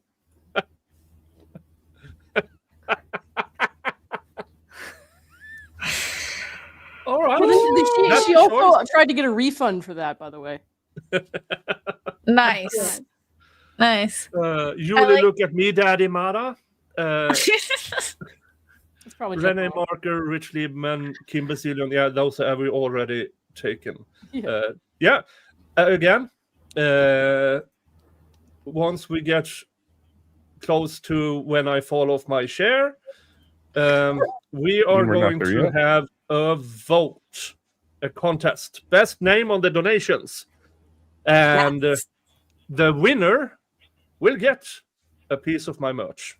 It is this mug. Perfect for every occasion. Perfect for office, family reunions, baby monitoring choices. I mean, there's plenty of places where you can't unfuck a clusterfuck mug. Right, the winner, I will send one of the winner. Well, I have to, of course, make themselves known. I have no idea. I hope you will be honest, so that the winner is the one that contacts me, or the winner can actually show via receipt on the donations page. Yeah. Hey, Nick. Robin, your psychic girlfriend, is in the chat, and Robin's made some very good videos on Laura Owens she's read some cards on her and her situation. Her videos are extremely interesting. Extremely interesting. Very, very good stuff, Robin. It's good to see you. Okay. Let's see here. Hey, guys, my face is red, so I've overdone it on the weed, so I gotta go. But wait, it's just about to get fun, Lauren. What do you mean? I'll be watching, but I actually do have to do some stuff, so I gotta go. But I'll be in the chat. Don't worry. Robin, may I play one of your videos? Oh yeah, that would be great. That would be fun. Robin, can we play one of your videos? and introduce the chat to you if they haven't met you. You are really cool. Yes, she says yes. There's a lot of them to choose from. You could choose, and they're all very interesting. She's done. I couldn't name like my favorite. I think they're all interesting. They're all good. Oh, we have one here from 2 weeks ago. Psychic reading predicts the fall.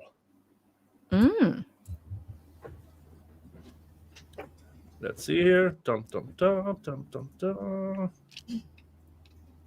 There she is.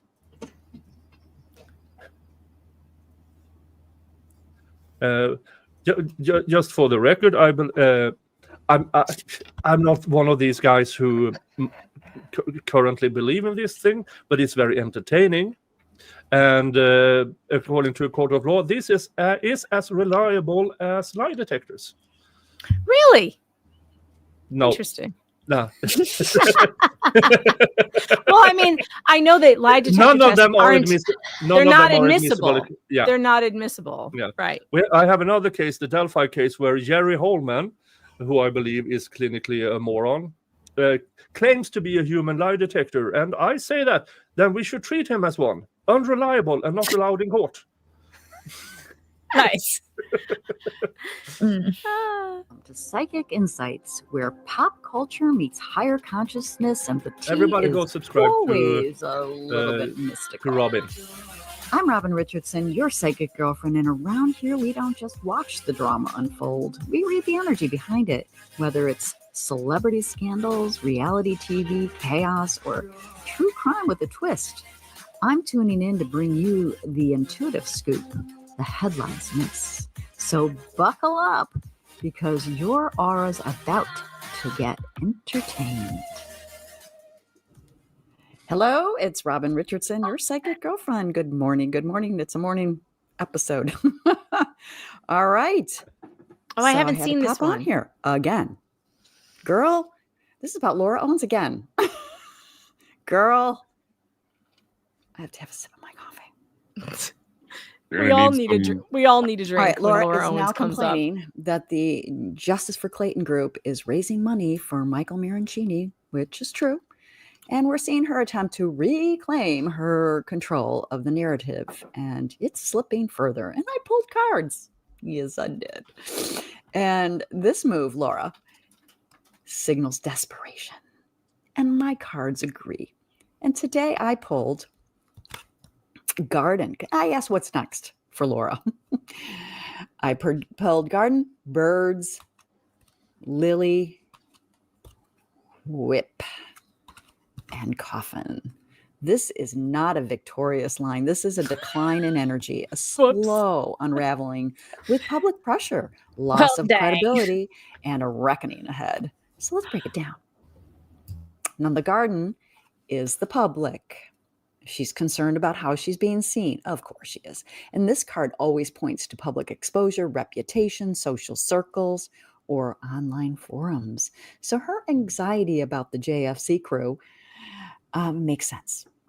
She knows people are watching. Well, obviously, she's stalking people. And she knows the public image is collapsing. She knows this. Now, Birds is next. This is social chatter. Oh, I love the Birds. It's arguments. It's whispers behind the scenes. It's the Twitter threads. I'm yelling it out loud. The Reddit I don't posts. need to whisper. It's the TikTok recaps. She's feeling the pressure of the collective voices against her. It's also anxious energy, possibly even paranoia or obsessive monitoring of what other people are saying. Okay. These are my psychic opinions. Take it with a spiritual grain of salt. Okay. Opinions. Insights. Where do I buy spiritual salt? What I think. I need some of that. Lily. Oh, girl. Lily. This equals maturity, authority, and legal systems. In this context, the lily represents the justice system and older, wiser forces coming into play, like a judge, finally seen through the noise. The court is shifting out of emotion and into calm discernment. It's less about drama and more about evidence, and that doesn't favor her. Okay. I'm like, the voice of reason this woman does not have. Anyways, here's Whip, and this represents conflict, repetition, consequences. As a mom, I'm like, there's always consequences to your actions. And this card often represents legal clashes, heated exchanges, and karmic loops. It also can point to punishment, especially when paired with Lily and my next one, Coffin. Oh boy. This shows she's not letting go. She's continuing to create conflict, but now it's becoming repetitive, even annoying to the court, and judges don't love drama. And while Whip and Lily is the kind of combo that can bring disciplinary action, sanctions, or backlash for misuse of the system. Now, Coffin, endings, closure, silence. This is the final nail, so to speak. Coffin represents something ending for good, a ruling, a cycle, a performance. God, that would be and energetically, this likely signals the legal shutdown of her petition. Her narrative is losing credibility, a period of forced silence, possibly under court order. So what's the outcome of this energy? If this pattern continues, her petition against Mike is likely to be dismissed or denied. The court may reprimand her if it senses manipulation or misuse of legal protections. Now, the public support will continue shifting towards Mike, especially if he remains calm and shows up with evidence, not emotion. And Mike, I hope you use that money to get an awesome attorney, which I hope you did. Anyway, now there's a chance this case will trigger a bigger wave of legal scrutiny on her actions, especially now she filed it in San Francisco. So the California courts might take notice here. And it may take notice of prior filings. So here's my final psychic insight. This is the point of the story that starts closing in on itself. Laura's energetic grip is loosening. She's being forced, like literally, karma is like ripping her little greasy little fingers off of her hold on this narrative. She's going to be gone from being the center of attention and being the subject of questioning. It's like this woman doesn't know how to stop. So now she could be possibly facing legal consequences for how she's handled the system herself. The Garden and the Coffin, bookending this spread, says, you wanted visibility, now the ending is public too. So let me know what you think about this spread and what you think is going to happen next with this particular case. And for those of you who would like to donate to Mike's cause, I have added his link to his GoFundMe because everyone deserves great legal representation, especially after it's being weaponized against you. And this has been Psychic Insights with your psychic girlfriend, Robin Richardson. And I'll see you in the next one. Yeah. Excellent. That was the best one yet. That was the best one yet. Robin, by the way, I sent you a link to the stream if you want to join us on your email. So check your email if you want to join. I sent that to you.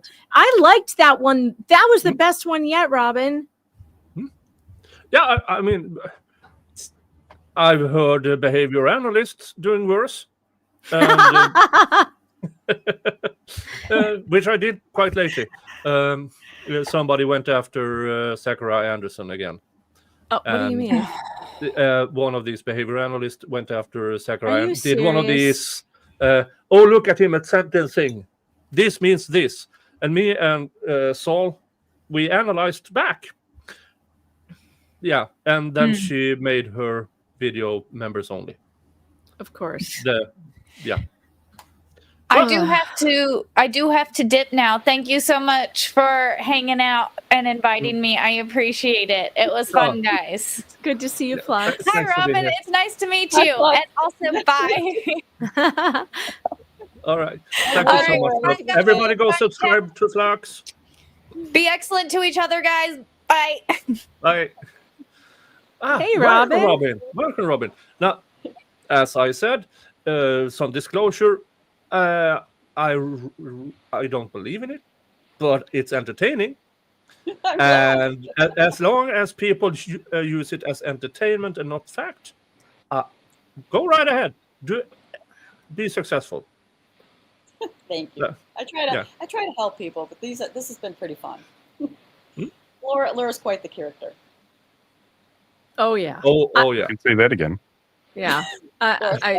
Quite the character, who we all wish would be forever silenced with her machinations. But then I think at some point I might miss her a little. I might miss her because she is very entertaining, man. She is very entertaining. I think what I like the most about Robin's readings are learning about the different cards and what they mean in the combinations, which I think are interesting. Because it does. I mean, that one in particular. Whoa, that's what we all want to happen for sure. That one was very interesting, Robin. I liked it.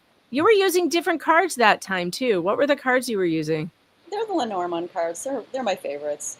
But I just did one on I've been dabbling with astrology and other things, and things just sort of point to she's going to get her comeuppance. It's time. It's definitely time. Yeah, it's definitely past time. Well, yeah. But it wouldn't have happened without this, this group and, people having eyes on her. And the more it's out there, and for whatever reason, I thought I would throw my hat in the ring, but I never expected that my 38 subscribers would ever care about it.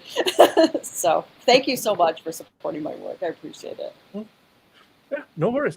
I mean, people like Laura Owens, I mean, sometimes we treat them as once in a lifetime content opportunities. There are more of her out there. We just haven't heard about them yet because they didn't go after a Clayton Eckert type of person. Right.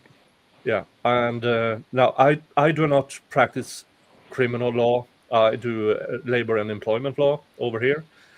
But I meet some characters in my line as well. Let's just say that people who you have to defend, and then some people you don't have to. I always say, any case I'm mentioning has to have happened more than once and more than 10 years ago. And with that said, I once had to defend a man who had he liked to go into women's saunas and fun hide under the balls. Ew. Yeah. It was right.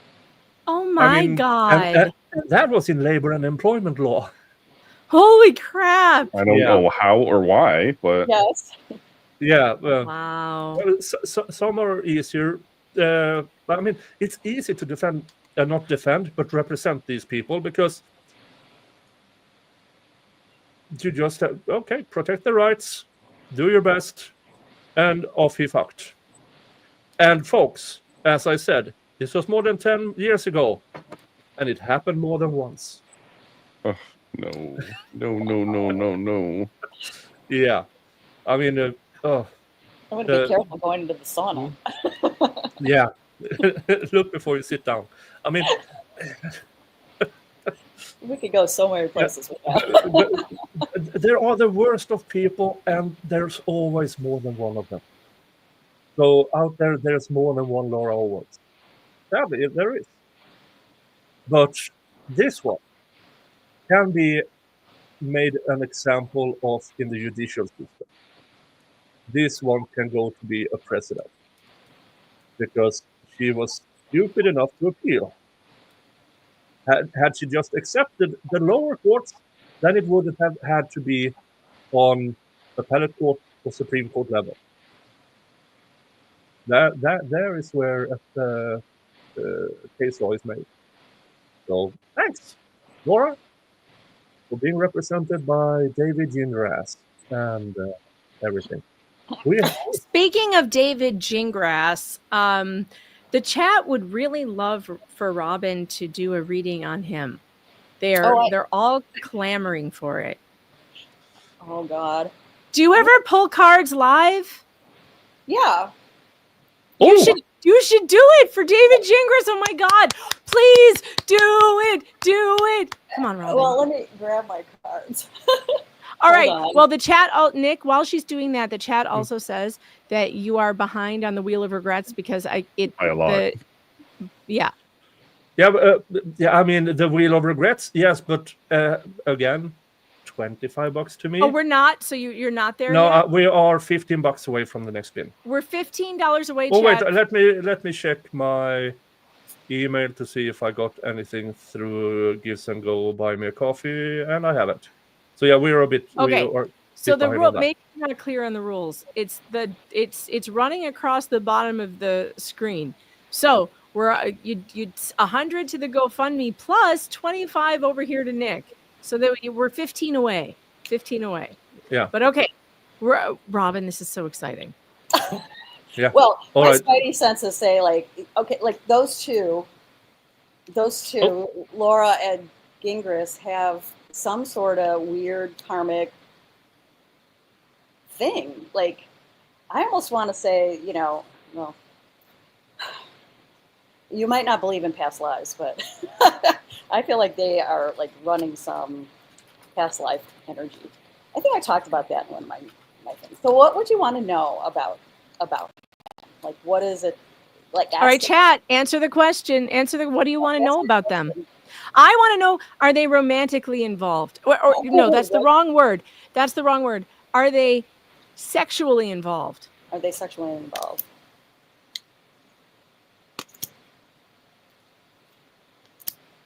I think I'm going to answer it. I picked tree, bear, and moon. And basically the energy suggests to me that they're definitely emotionally involved. I don't think physically. I don't get that. Oh. But interesting. But the tree to me says that they've had a long time connection. And that to me, when we were talking about the past life energy, it suggests to me that they've known each other for a long time. I don't feel like it's a physical thing. And probably because Jan's involved. Oh boy. I know. We don't want to go there, do we? Sure we do. Sure we do. We got all night. What are you talking about? I mean, Jan, I see those in between. I see her in between the two. So my feeling is that like she has some sort of authority over, obviously, Laura, and I think she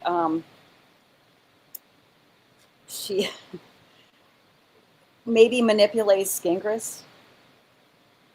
Dan manipulates Gingras? Interesting. Interesting.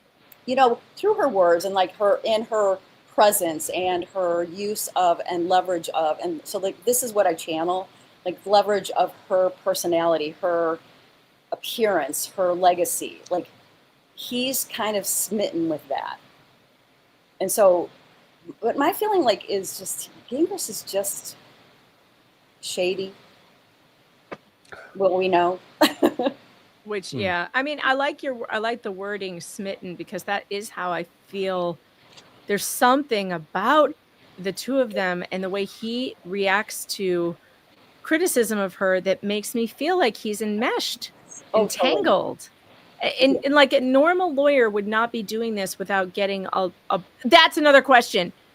Is she paying him or is he doing this for free? You're doing it for free. He wants the limelight. For whatever reason, he's in such a delusion, same as her. And and I get this like impression that he thinks that like this is going, like he thinks he's right, just like she thinks she's right.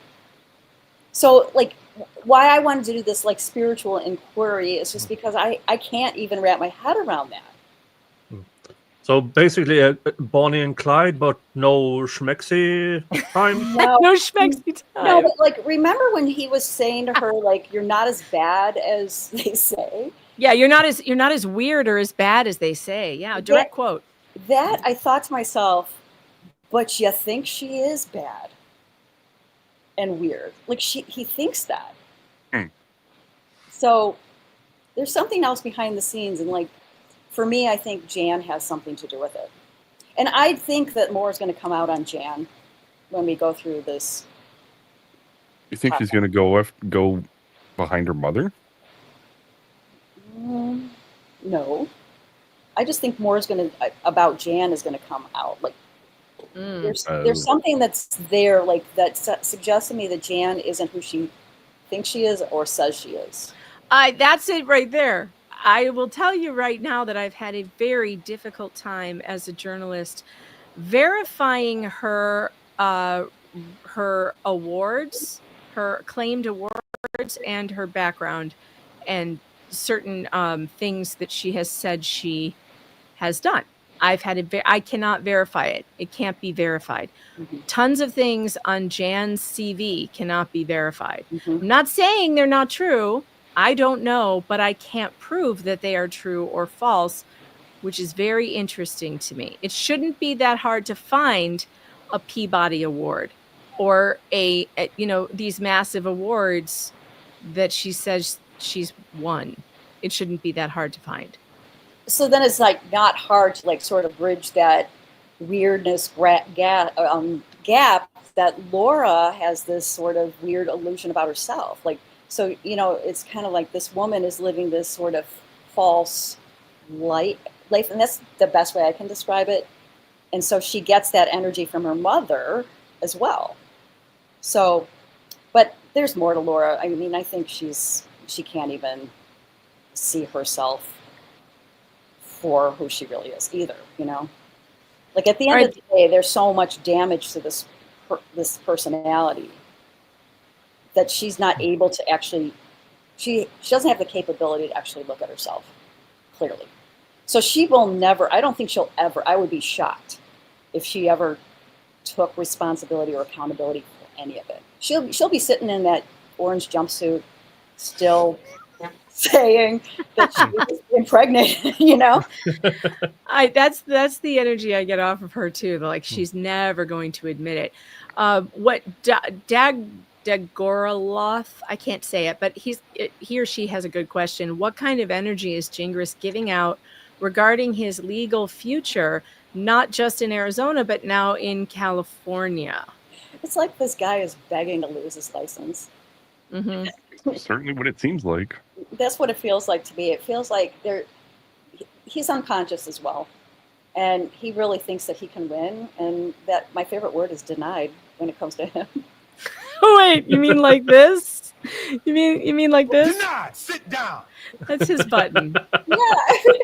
Like, I don't get it. Like that. That's why I pull the cards, and that's why I like do it, because I just don't get it. And then I'm a Scorpio, so I'm just very snarky when it comes to this. Sometimes I'm just like, oh God, that's not how I operate when I'm giving readings to people. It's very neutral and non-judgmental. And look at the sign behind Nick. Snark attack.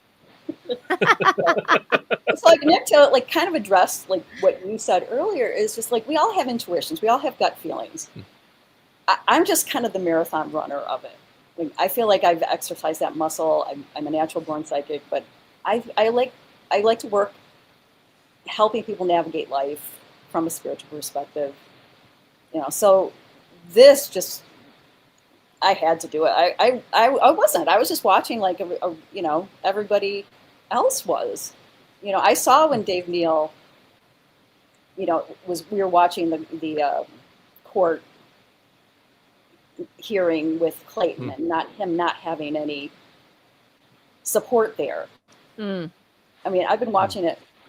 Before he had a lawyer, right? Before he had a lawyer, yeah. Oh God, was that hard to watch? Nick, did you watch those? Yeah, I watched a bunch of those, and he's doing. He did a great job he did the best job you could do without a lawyer. He really did. I give him all the credit. But it just goes to show that even if you're perfect, even if you're great at representing yourself, you still can't win.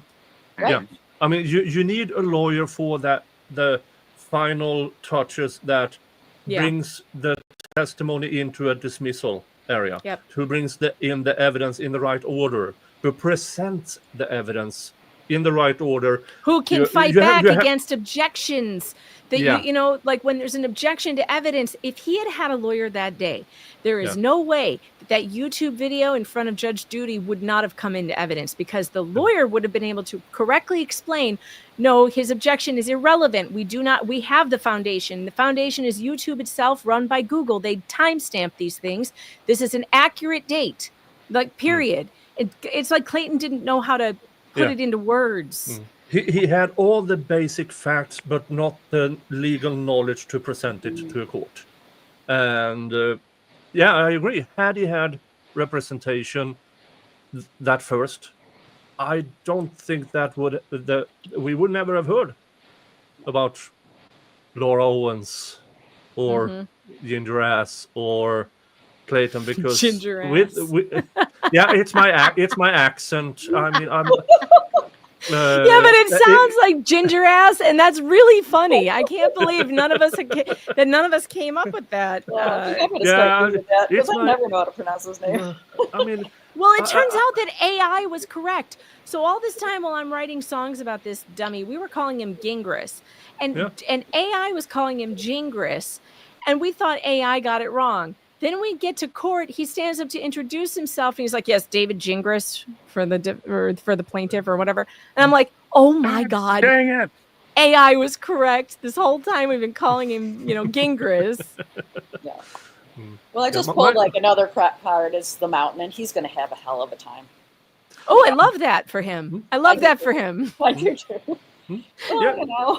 Some people needs a steep hill and greased steep hill to climb. Yeah, well, it should be interesting. He walks 2 miles every day, but that's not going to help him with a mountain. He's probably walking a lot more than that now with the second DUI on his record. I don't think he's doing much driving these days. Oh, I heard that judges really love when people with a DUI come back with another DUI. Oh, I'm sure, especially lawyers, by the way. I wonder how the bar is going to react to that. And by the way, folks, are we still $15 short of a to you? Okay, chat. Let me tell you something. If you send $15 right now to Nick, we not only get a spin of the wheel, but I will tell you a piece of information about David Gingras and his past that you've never heard before. I've been keeping it to myself. I was going to make a video about it, but I really want to watch Nick suffer. And all we need is $15 in super chats to Nick's channel, because you guys have already hit that. You've hit the milestone. Yeah, I mean, you are so way ahead on the donations that my Wheel of Regrets doesn't have enough slots anymore. So but this is just entertainment. I don't mind people sending in cash to me as well, but it's entertaining. And speaking of sending money in, we are at 20,450. Awesome. Let's check out the new names. Paul Berry, dating contractor. Anonymous and Brian McGee. Dating contractor. Natalia bought coffee for you, Nick, so you have to add that to the total. Oh, yes, I saw that. Thank you for buying me a coffee. That is another $5. So we're now only 10 away. We're 10 away from the spin and my tea on Gingras, which I don't think any of you have heard. I haven't kept up with Reddit very closely, so I don't know. Maybe it was there, but I feel like I haven't heard it. Suffer, bruh. Oh, there it is. There it is. There it is. Suffer. All right. And it's time for a spin on the wheel.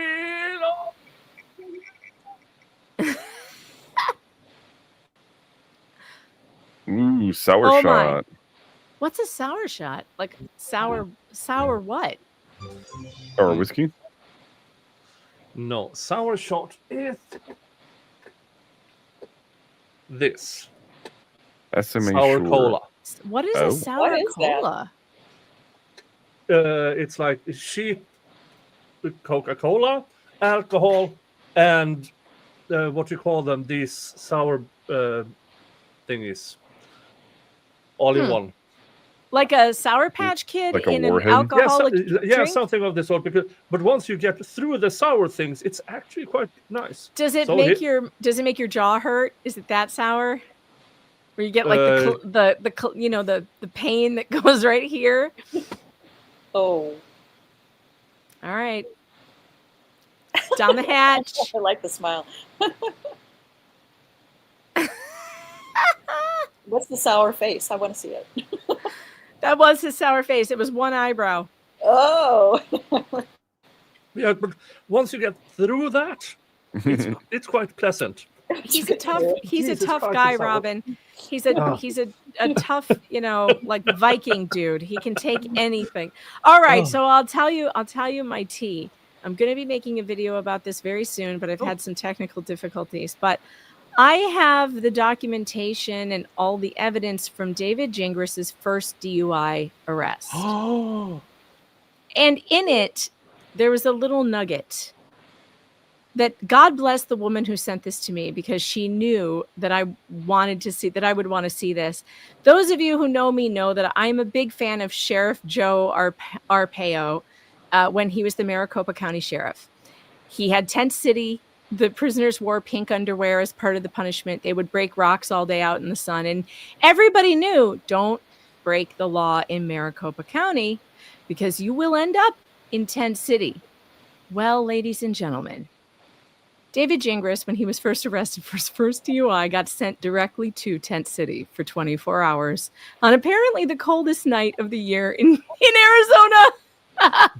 And he's still, after spending 24 hours in Sheriff Joe's Tent City, this is not a joke, this is real, I have the paperwork, he still got behind the wheel and drank too much after spending 24 hours in Tent City in the desert. In pink no wonder underwear. he hates Republicans so much.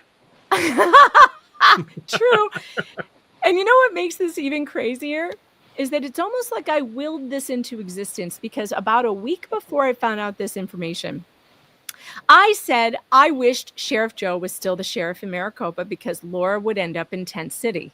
And I put that out on X, and I don't even think I tagged Sheriff Joe. I just put his name there. And like within 10 minutes, he liked it. Ooh. Sheriff Joe Arpaio liked it. And then he liked this. I freaked out and I was like, oh my God, Sheriff Joe is liking my tweets. I love you. You know, I was like, I love you. And I think your Tent City was great. And he was liking every single post. Oh. And then literally within like 3 days, I got this email with all these records from the first DUI arrest, and he went to Tent City. And frankly, I can't believe that Gingras, with all of his braggadocio and all of the stuff that he, how he loves to toot his own horn, I can't believe he hasn't told that story on YouTube. I can't believe he hasn't been like, I did 24 hours in Tent City. Yeah. Crying like a baby the whole time. Probably. We have some new donations. Excellent. From Michael Clemens, Emily Dugan, Courtaholic Civil 12-Step and Criminal 12-Step Programs. Nice. Thank you. And Ursula Kurpis. Thank you so much. And we are now up to 20,515. We're getting so close. Fantastic. So Thank good. you so much, folks. What Thank you so what much. is the goal? I've forgotten what the goal is. 25,000. 25,000. Yeah. We can do it. We'll just keep doing fundraisers until we get there. We're going to do it because look, the momentum, the energy behind this, like Robin said, I don't even think we need, the cards to tell us this is the end of it. This is the end. We are nearing whatever the final decision will be, and we need to keep that energy going. Because an entire community of people, and you guys should get all the credit, you Redditors, you independent investigators who spent so much time gathering records, investigating things, finding these videos on YouTube. You guys are the heroes. Sending letters. Oh, that reminds me. Yes. So I am going to be doing another letter writing campaign. Okay, so we are going to start writing the DA. I actually don't know his title in San Francisco. We are going to do a similar letter writing campaign that we did to Maricopa County for her to be charged criminally with perjury for what she did to Mike Marraccini, because she has done the same thing to him that she did to Clayton, and there's no reason why she shouldn't be charged with perjury and fraud in California as well. So I will be working on that over the weekend. I'm coordinating with Dave about what day we're going to kick that off. So everybody hold on to it for now. You know what I like? I like real letters sent in actual envelopes and delivered like Miracle on 34th Street on top of the DA's desk. That's what we need. We don't want to do an email campaign, although you can do that too. but you should do both. You should do email, you should do faxes, you should do a actual paper that staff has to open and look at and hold. This is very important in 2025, folks. Very important, because it means it's actually interrupted their day enough where they have to look at it and be like, what the hell is happening? Nobody gets mail anymore. Nobody sends US mail. And that's when, yes, you can send a postcard. Postcards is a great idea. Broccoli. Yes. Postcards are great. As long as it is a physical thing that they have to touch and look at and has to sit on someone's desk and be dealt with. That's what we want. That's what we want. So we will be doing that, to be determined, to be announced at later after the weekend. Okay. So it's probably going to be next week, and Dave and I will keep you informed, obviously, but we're doing it. I get a few here about Mickey's headphones. Says variety of sources says she is getting investigated. I heard about that, but I haven't seen anything about it. Yeah, that is not confirmed until there are actual charges. I mean, you ran for quite some time for her to get charges, and we really didn't know she actually was investigated until, hey, here's 7 Yeah, charges. and by the way, our letter writing campaign happened several months before charges were announced, to the point it was so much time that I was like, they're not going to do shit.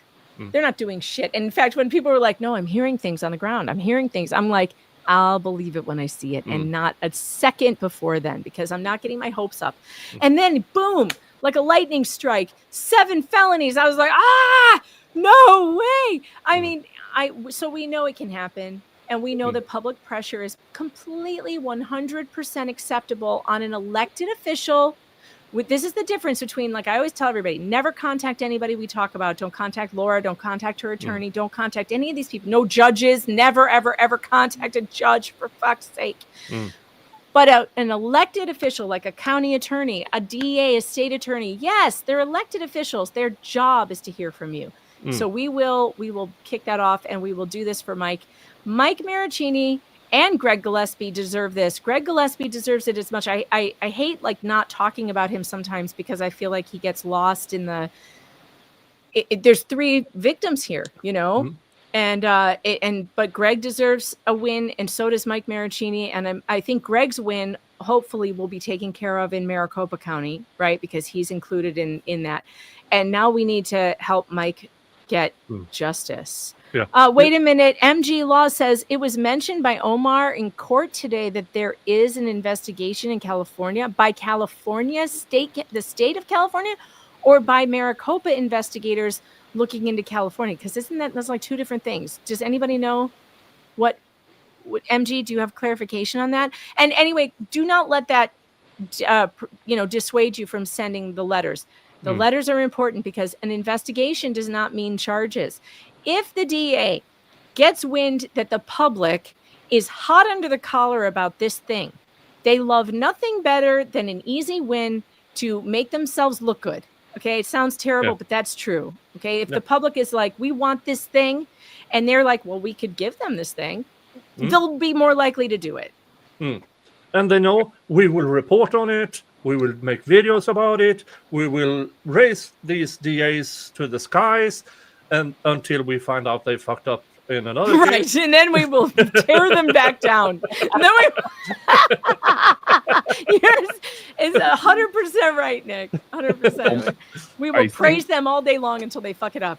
I think the concern about San Francisco is the fact that we're talking about things that may have happened almost 10 years ago. But by renewing the restraining order with the facts included, then she continues the statute of limitations on that, because she's continuing to rely on that. Yep. So I don't think that's going to be a problem. Okay, so Cat Lady says, Omar said California. Oh, okay, great. Well, I'm glad if that's happened. That's a really good sign. That means that a letter writing campaign will be really effective. So we're going to do it. Stay tuned. And also, thanks to Teresa, we are now, again, $15 away from the next spin on the wheel. Again, you have been very generous today. So Always appreciated, never needed. What's important here is that the fundraiser keeps going. But thank you. The entertainment bitch. You're paying what do you call it? An entertainment tax. Yes, on your it's an donations. entertainment fee. Oh, gosh. I tend to think that there's going to be more charges coming. That's what I feel. So fingers crossed I'm right. And I don't know if they conclude that this is cross-state. She might end up with federal charges as well. Ooh, wouldn't that be interesting? We know of a small amount of things that could be related in that, because like the mail fraud for getting the subpoena squashed for Steve Neal. So we know that there's at least a federal tying there.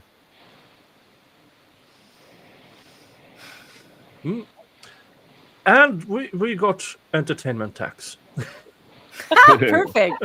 Oh boy, I think that puts you up to a wheel spin, because there was there was 10. Yes, you're at 30. So yeah. Dun dun dun. Wheel of regret. Suffer.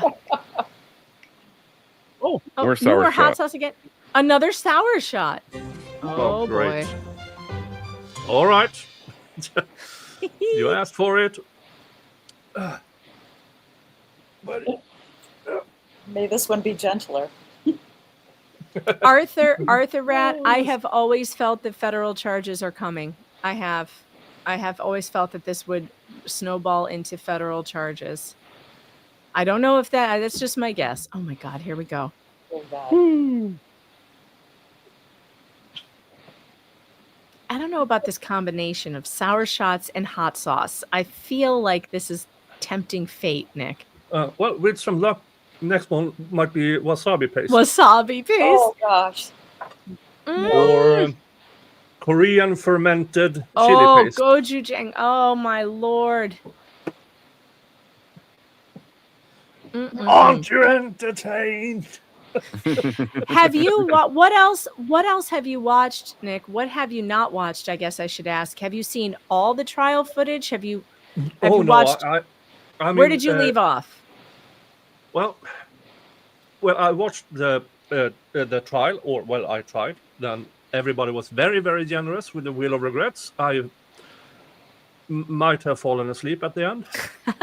Blame Fluxx. So you're talking about the June trial. You watched the June trial. Did you watch? I know you watched the hearing with the November hearing where she had the baby bump that she was rubbing. Did you watch the October hearing? That was the one where he didn't have the attorney, I think, right, Brad? Mm-hmm. Yes. So you saw that. I watched one with not attorney, and then I watched the first time his attorney. So I think you did get all the court footage then. I think that is all the court footage. October, November. Oh, February. Did you watch February with Corey Keith? Corey Keith. Oh, God. No. We need to. Should we watch it? We should watch it. It's not that long.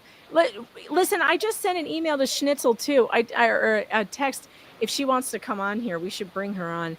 I forgot to include her in the big email, but Schnitzel is so great, by the way. She has so much info on this case. She's done so much work. Big, huge thank you to Schnitzel. It's on her channel. It's the February hearing with poor Corey Keith, this poor man. Oh, my God.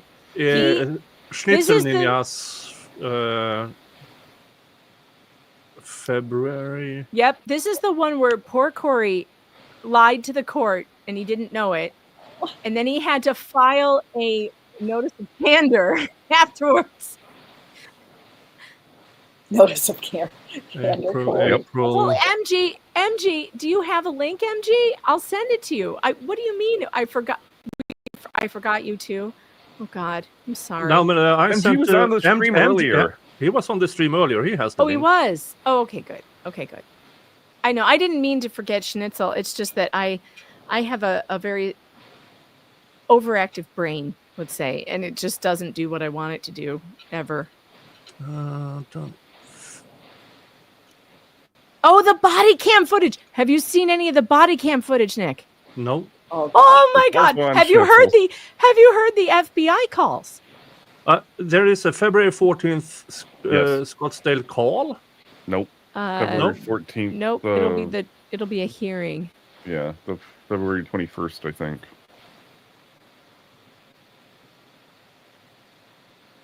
Poor Corey Keith. This poor man.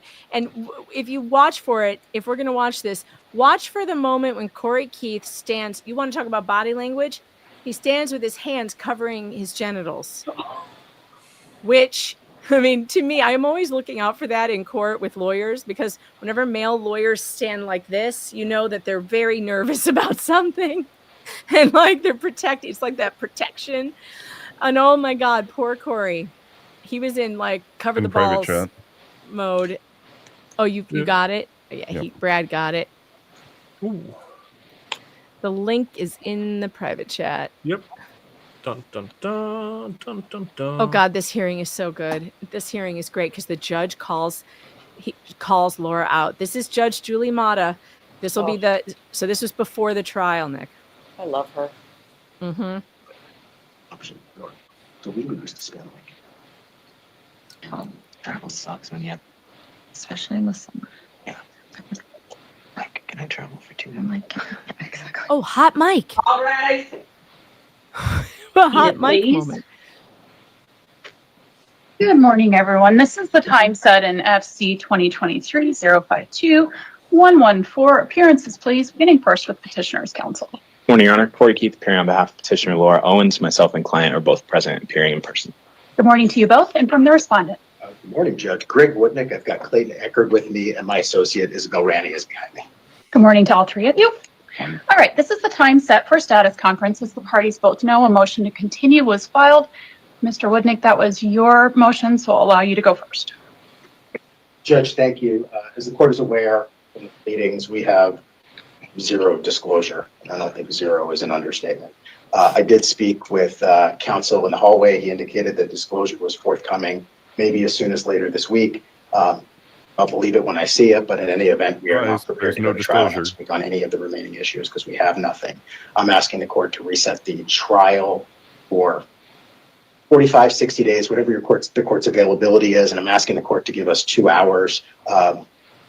Petitioner invoked Rule 2. I'm stuck with it.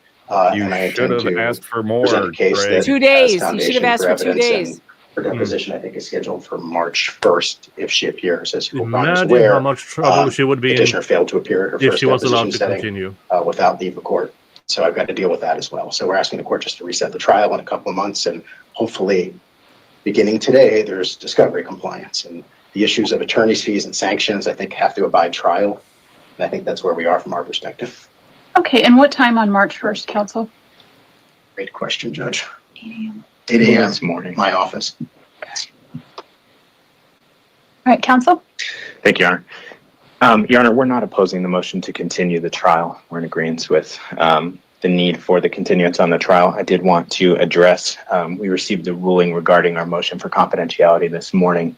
There has been new evidence, threats to my client's life that were made to her on Facebook since the pleading practice regarding the motion practice regarding that motion for confidentiality. So I did want to have the opportunity to address that with the court. Is those the threats she sent to herself? Yes, I believe so. Well, we don't have evidence that she did send them to herself, but we have no evidence that she didn't send them to herself either. Not to mention that, I know this audience. I know them very well. I don't believe anyone in this audience has done such a thing. But look at his body language, Nick. My God, he's fidgeting, like he's putting his hands behind his back, and it's like it's just so uncomfortable. You can feel how uncomfortable he is.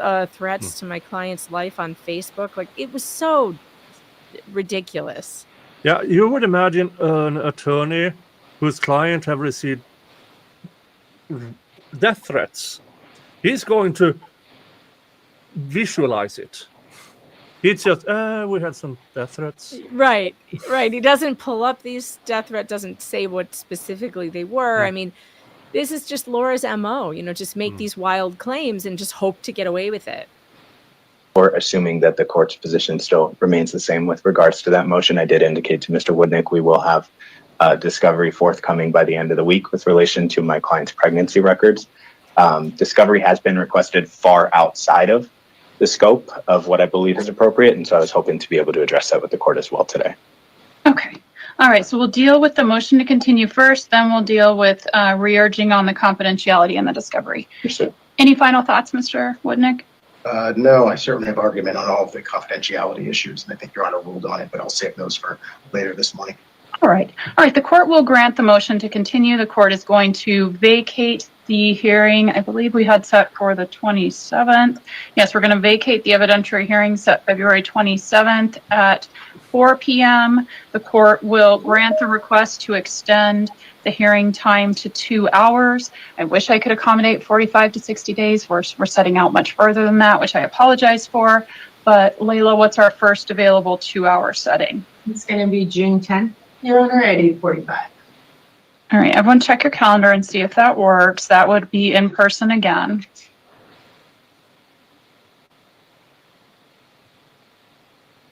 And to confirm, that was 8:45 a.m.? Yes. I do that because I generally meet with counsel back in chambers for the first 15 minutes, but I don't want that to interrupt any testimony time. So that's why I said it then. Understood. And that date and time works for me, Your Honor. All right. Does that work for you, ma'am? Yes. Okay. Counsel? Make it work, Judge. Sir, does that work for you? Yes. Okay. All right. So we'll set that then for June 10th at 8:45. Now, with regards to the re-urging of the confidentiality motion, counsel? Your Honor, my client received Facebook messages on February 7th. Prefer not to read them out loud. I did show them to opposing counsel. I'm happy to show them to Your Honor as well. The conduct has just gotten increasingly more concerning from the public. There almost appears to be some sort of obsession with this case. And I think my client, rightfully so, has been nervous to participate in things like the deposition or giving up her privileged medical records because of this increasingly concerning conduct. Your Honor, can I approach? And Sure. Mr. Woodnick, you've seen these? Sure.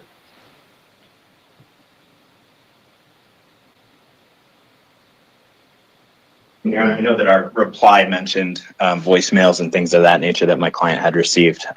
Nothing directly threatening her life at that point, but obviously after the motions and reply were filed, we started to receive these messages, and so she's just concerned that things are going to continue to progress.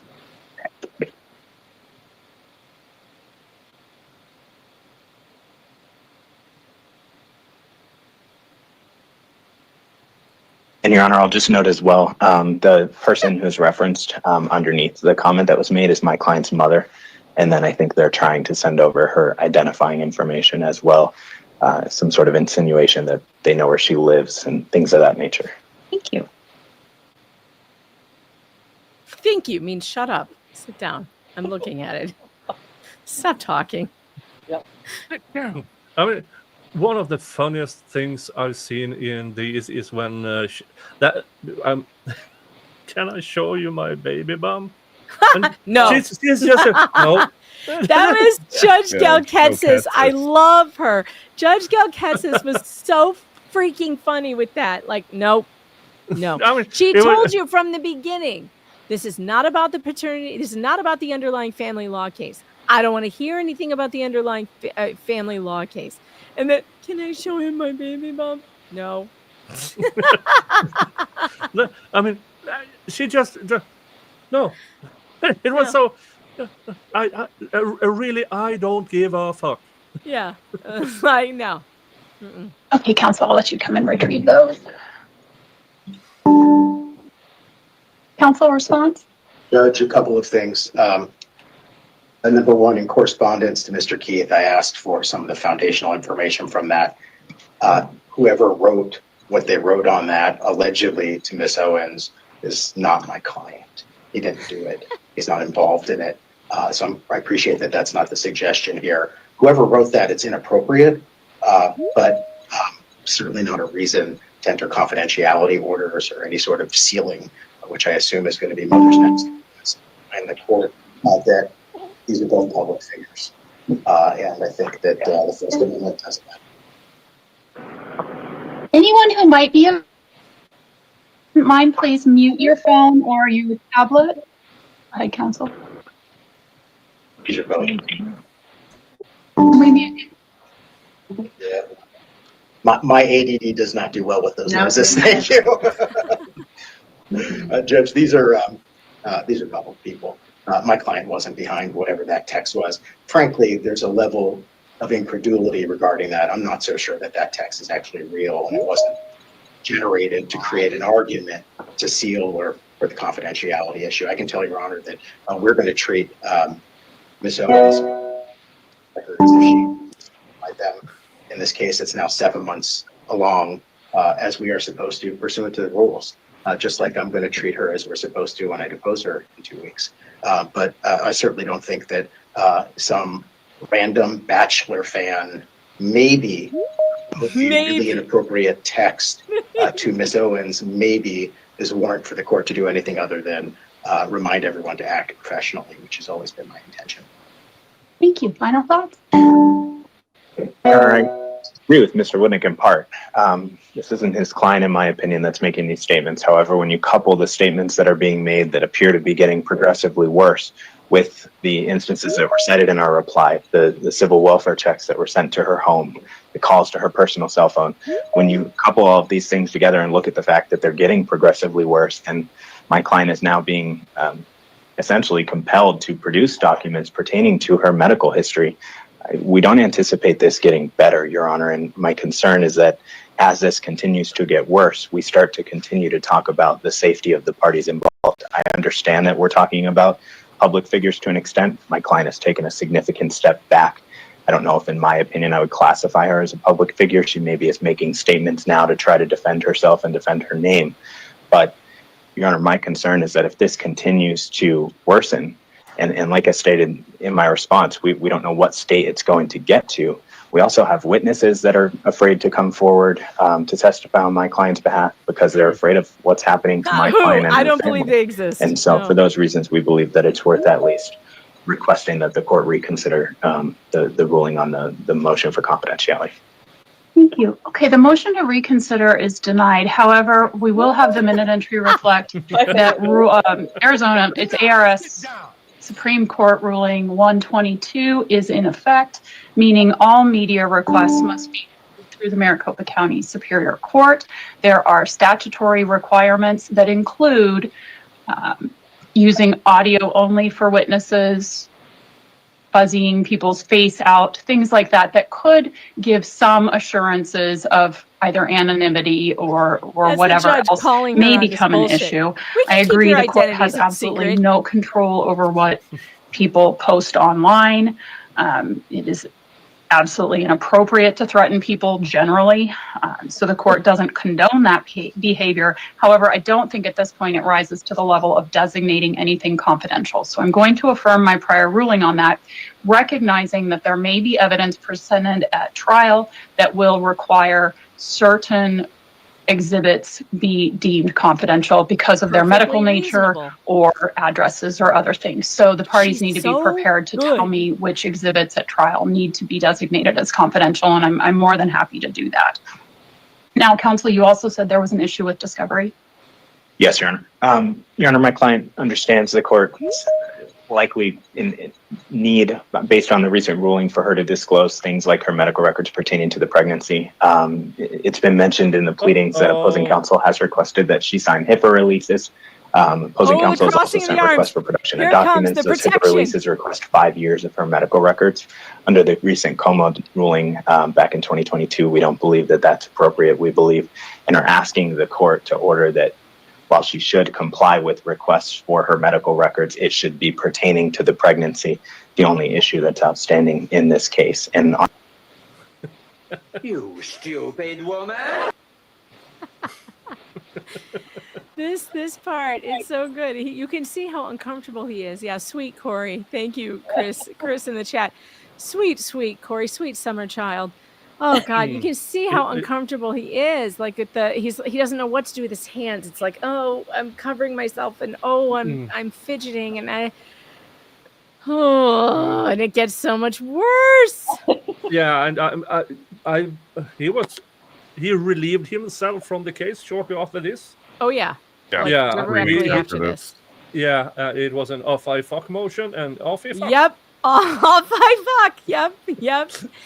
On that note, Your Honor, there were two rulings on my client's previous motion to dismiss, one which granted in part and left open the issues of attorney's fees and sanctions, and one which I received yesterday, which just outright denied the motion. And so I just wanted to make sure that we were still only talking about attorney's fees and sanctions. And if that is the case, I believe that my client's medical history pertaining to whether or not she was pregnant in this matter is what would be appropriate and relevant for the court to have testimony on at the upcoming trial. Look at Greg. Okay, before I get to you, counsel, and then obviously you'll have final thoughts to go back to that. The court's intention was to deny the motion to dismiss at this time.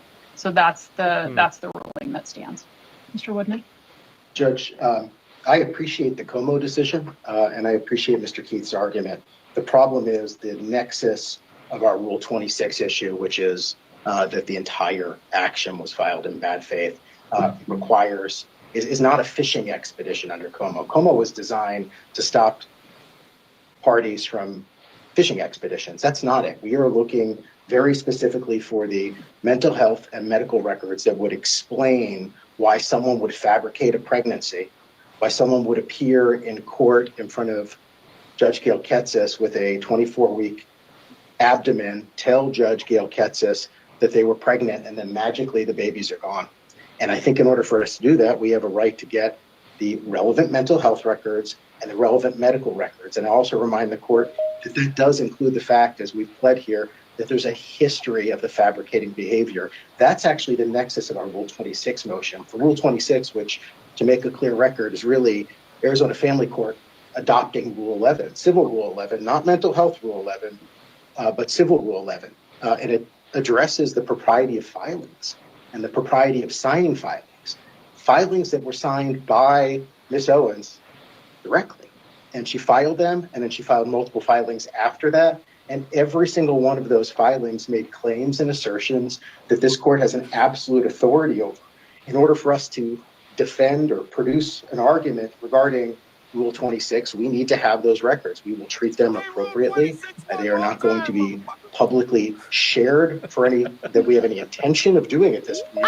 But it's going to be part of a very public proceeding because Ms. Owens, as recently as 4 days ago or 3 days ago, published an article about these very issues. She's made it pledge. She's the one who went to the Sun tabloid claiming not just that she was pregnant by Mr. Eckert, Judge, but that she was pregnant with twins and posted a visual of the twins that she was pregnant with. We have a right to all of this. My button's going to get worn out. For the attorney's fees issue, Stop that. for the sanctions issue, and for the integrity of Title 25. Damn it, Brad. And the mud that Mr. Eckert's been dragged through. I'm not interested in her childhood trauma. That's not relevant here. I totally agree with that. But Rule 49 does specifically say we're entitled to 5 years of back records. And I think asking them to be produced is reasonable. I also remind the court, as my final comment, they've provided nothing. When I say nothing, Judge, I mean no medical records, no financial record. I mean nothing. Even the stuff that is not even controversial, like legal fees. Zero disclosure. So to come to court today and say, oh no, we want to rein in the disclosure is a little bit disingenuous. They should have been providing records along the way because that's what Rule 49 required. Thank you. Counsel, do you recollect when the first filing was that would necessitate records back that far?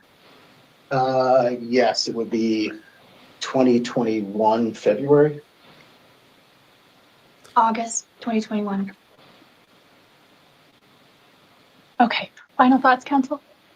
Your Honor, just to be clear, discovery has been transmitted, albeit minimally, because my client has been afraid of the backlash that would occur. My client did send Mr. Eckert confirmation that she was pregnant. She sent him over the results of her blood testing. She has sent him over documents. I believe that the evidence will show that she was pregnant. I believe that will be clear once everything is presented to the court. And I don't believe that it would be appropriate for her to have to disclose records dating back to January 1st of 2018, as the respondent is requesting, addressing her anger management, substance abuse, domestic violence, and additional things. This is a fishing expedition. This is what's covered under Como. The difference is we don't even have the situation under Como, Your Honor. We have a situation where there is no child. There are no best interests of a child to be considered. We have a situation where The respondent is on a fishing expedition. He's trying to pull things in and twist stories of previous incidents against my client to make it seem like she's fabricating these allegations. She did. When the reality is, and like I said, I believe the evidence will show this, my client was pregnant. She did have a miscarriage. She's no longer pregnant. And I believe that the evidence will show that. And so for those reasons, we're asking the court not to allow this fishing expedition. They're requesting documents dating back to January of 2018. This is absolutely should be covered under COMA. And I believe that the court should actually look at this even further because, like I said, there are no best interests here to evaluate, to overrule my client's medical patient privilege. I understand that my client has an obligation to prove her pregnancy, and I think that it's in her best interest to do so as well. But to allow the respondent to go back 5 years into her domestic violence history, her substance abuse history, and obviously assuming that there even is any, is just absolutely inappropriate. And this is a fishing expedition. Thank you. You said your client did provide limited disclosure. Did that include evidence of the miscarriage? No, Your Honor. The miscarriage came further throughout this case, and the records that outline the miscarriage and her going to the doctor after the miscarriage have not yet been sent. And when are... Yeah, I love when it's Greg really starts good. she never so much better. She never went to a doctor after the miscarriage. She did. No, she went to a doctor called Mom Doc, where she self-reported that she had that she was pregnant and maybe had a miscarriage, and could they confirm she wasn't pregnant anymore? I've seen that document. Yeah. Where they But confirm there's that no she is medical evidence that she was ever pregnant or ever suffered a miscarriage, because instead of going to the hospital, she texted a miscarriage crisis hotline. And they told her to go to the hospital, which she did not do. No. And for you, I have 4 sisters.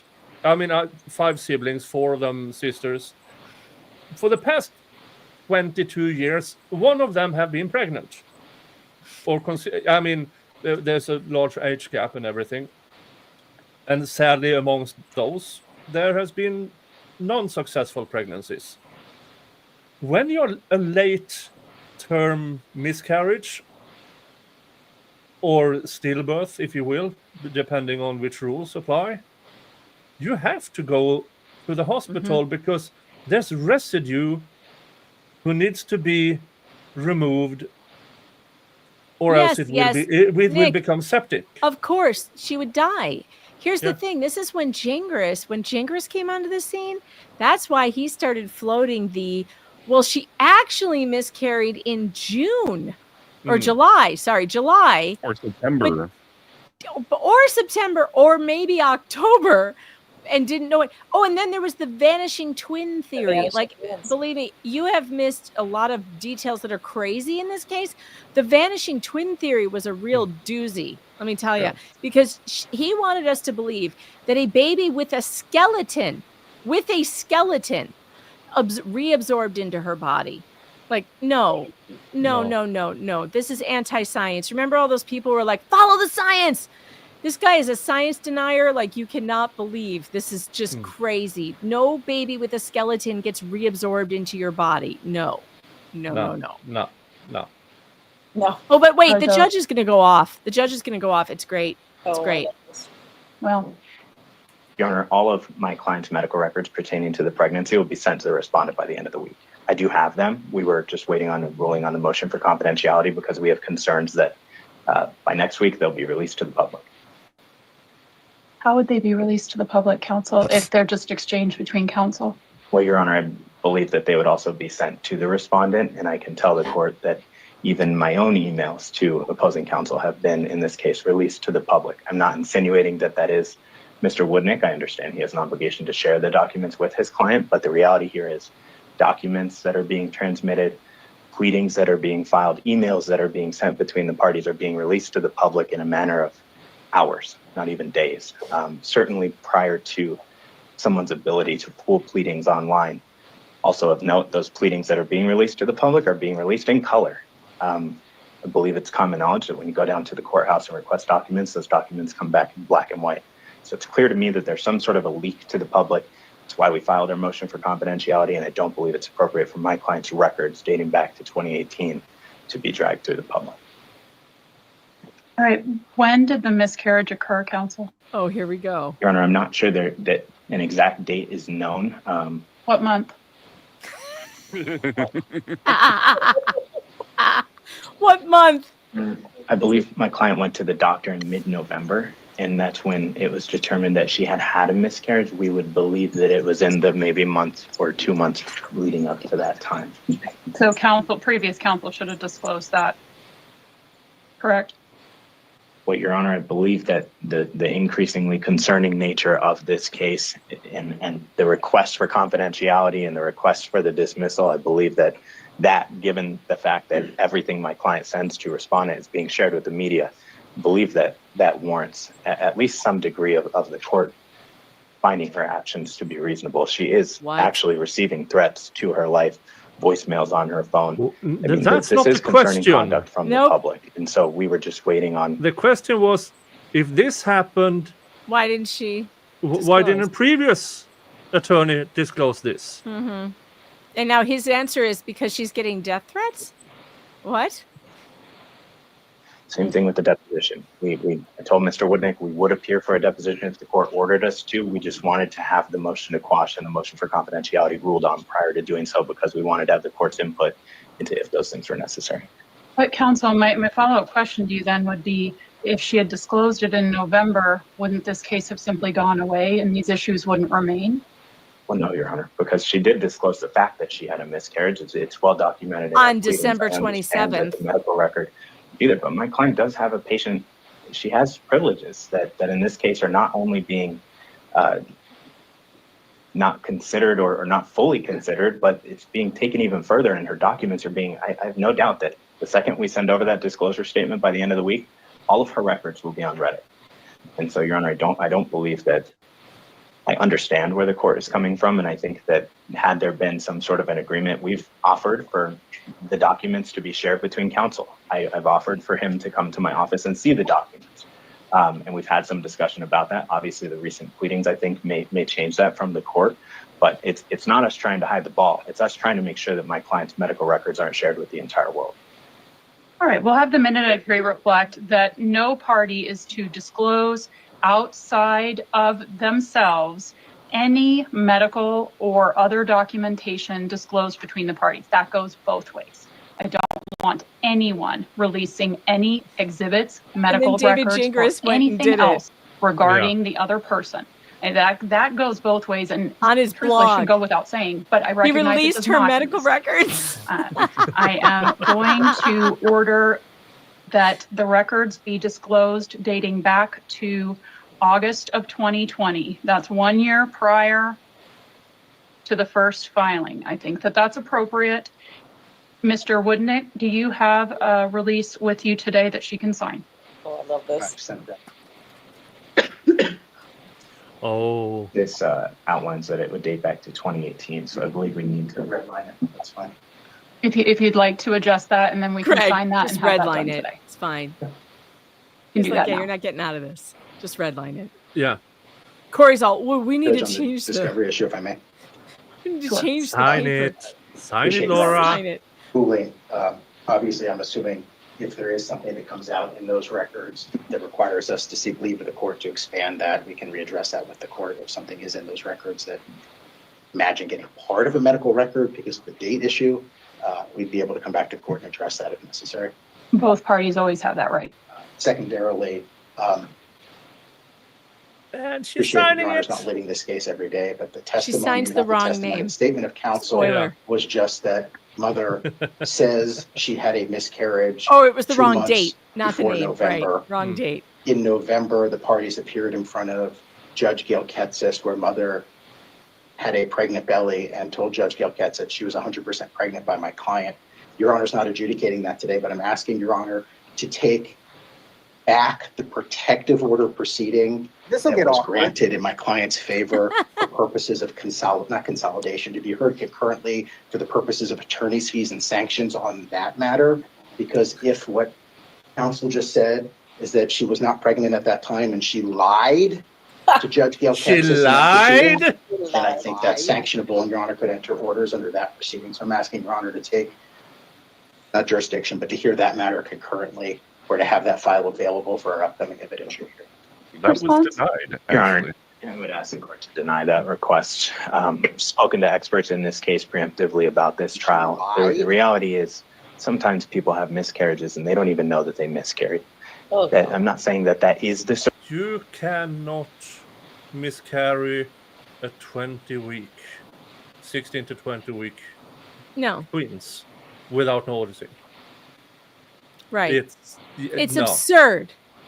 Wait, Nick, do you know about the pictures that she produced that she claims might have been a miscarriage? Do you know about the photographs? Have you seen the photographs? I don't think I have. When Gingras got her to, and this is when he entered the case, he immediately released all of her medical records, including 2 gruesome photos that she claimed were possibly the July miscarriage because she had some tissue that passed and she took a picture of it allegedly and sent it to her sister, mother. We're not going to show that. No, don't worry, chat. I know you're going to want to puke, but the pictures are on Justice for Clay, or the Victims of Laura Owens. And, you know, you can't tell what they are at all, but Dave did a very good deep dive on them. And they do appear to be photoshopped, which is weird because it's like, why would you need to Photoshop that? That would be really easy to fake because I don't want to get gross here or anything, but there is like a clotting thing that can happen a lot with, you know, regular cycles that you could just take a picture of that and it would look the same. So why she had to Photoshop anything? I mean, it looked like blobs of blood, okay? It didn't look like anything. And yet she wants us to believe she had this so-called miscarriage in July, but then she was at a horse jumping contest in September and also sending pictures of her pregnant belly so she had flat stomach on the horse jumping and big belly in videos she was sending to Clayton. I mean, you wouldn't have a belly in September if you miscarried in July. Stop it. Yeah. People speculate that she shouldn't have a period at this time because of how low her weight is, that her body would just say, no, we're not going to do that. Well, she was not that skinny though back then. She was like 130 pounds. Yeah, but that's considerably low even for a woman of her stature. Well, it's normal. She might have had a period at that time. I mean, it's 130 for what is she, 5'8"? Didn't 5'7"? She testify that she hasn't had a period in like 2 years? years? She claims that, but do you believe it? Well, I don't. She was a healthy weight. I don't believe she hasn't had a period in that life. You can't believe anything that comes out of her mouth. But I mean, the point is, maybe she doesn't have a period. Maybe that's why she had to Photoshop those pictures. I don't know, but it was a very bizarre thing. Aww. Oh, she's only 5'3"? Well, then 130 is hefty for 5'3". Yeah. I would love to be 130, by the way, and I'm 5'3.5" or whatever. But 130 is the top of the scale for the healthy weight of a 5'3" woman. I know this because I'm 5'3". The healthy weight for a 5'3" woman is like 110, 115. Oh, God. Mm-hmm. I mean, it's a range. You know, it goes from 110 to 140 or whatever. I'm 5'4" and I weigh a lot more than that. Yeah, I'm 5'3". I weigh a lot more than that also. So, but I've also had 3 children and I'm almost 50. So when I was young, yeah, I was like 115, 120. That was normal.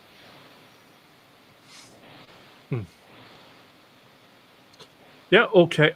We had a few more. I've lost count. I have no idea where we are. Okay. So at the Wheel of Regrets, so we might as well spin one. Oh yes, we should definitely spin one. Oh, Schnitzel is in the chat. Schnitzel is in the donations. I just saw her name go by. I did reach out to her. She's got family in, so she can't join us. But she's awesome. Love to her. New hot sauce. Again, God, the wheel just loves the new hot sauce. I'm going to start calling it the new hotness. Was there something, do you remember, Megan, about a podcast that she did with her mom that they had a fertility specialist? Yes, they were supposedly sponsored by a fertility specialist, and she mentioned it to Clayton that she had the fertility specialist and they gave her free samples. So that's how she knew that she was fertile at the time that they were intimate. Lord. I know, Lord, it's about right. Oh boy, are the hiccups on the way? I don't know. Why? Only once you mention it. We're waiting. You good? Maybe, You're gonna be okay. Not. Oh, there it is. Oh, there it is.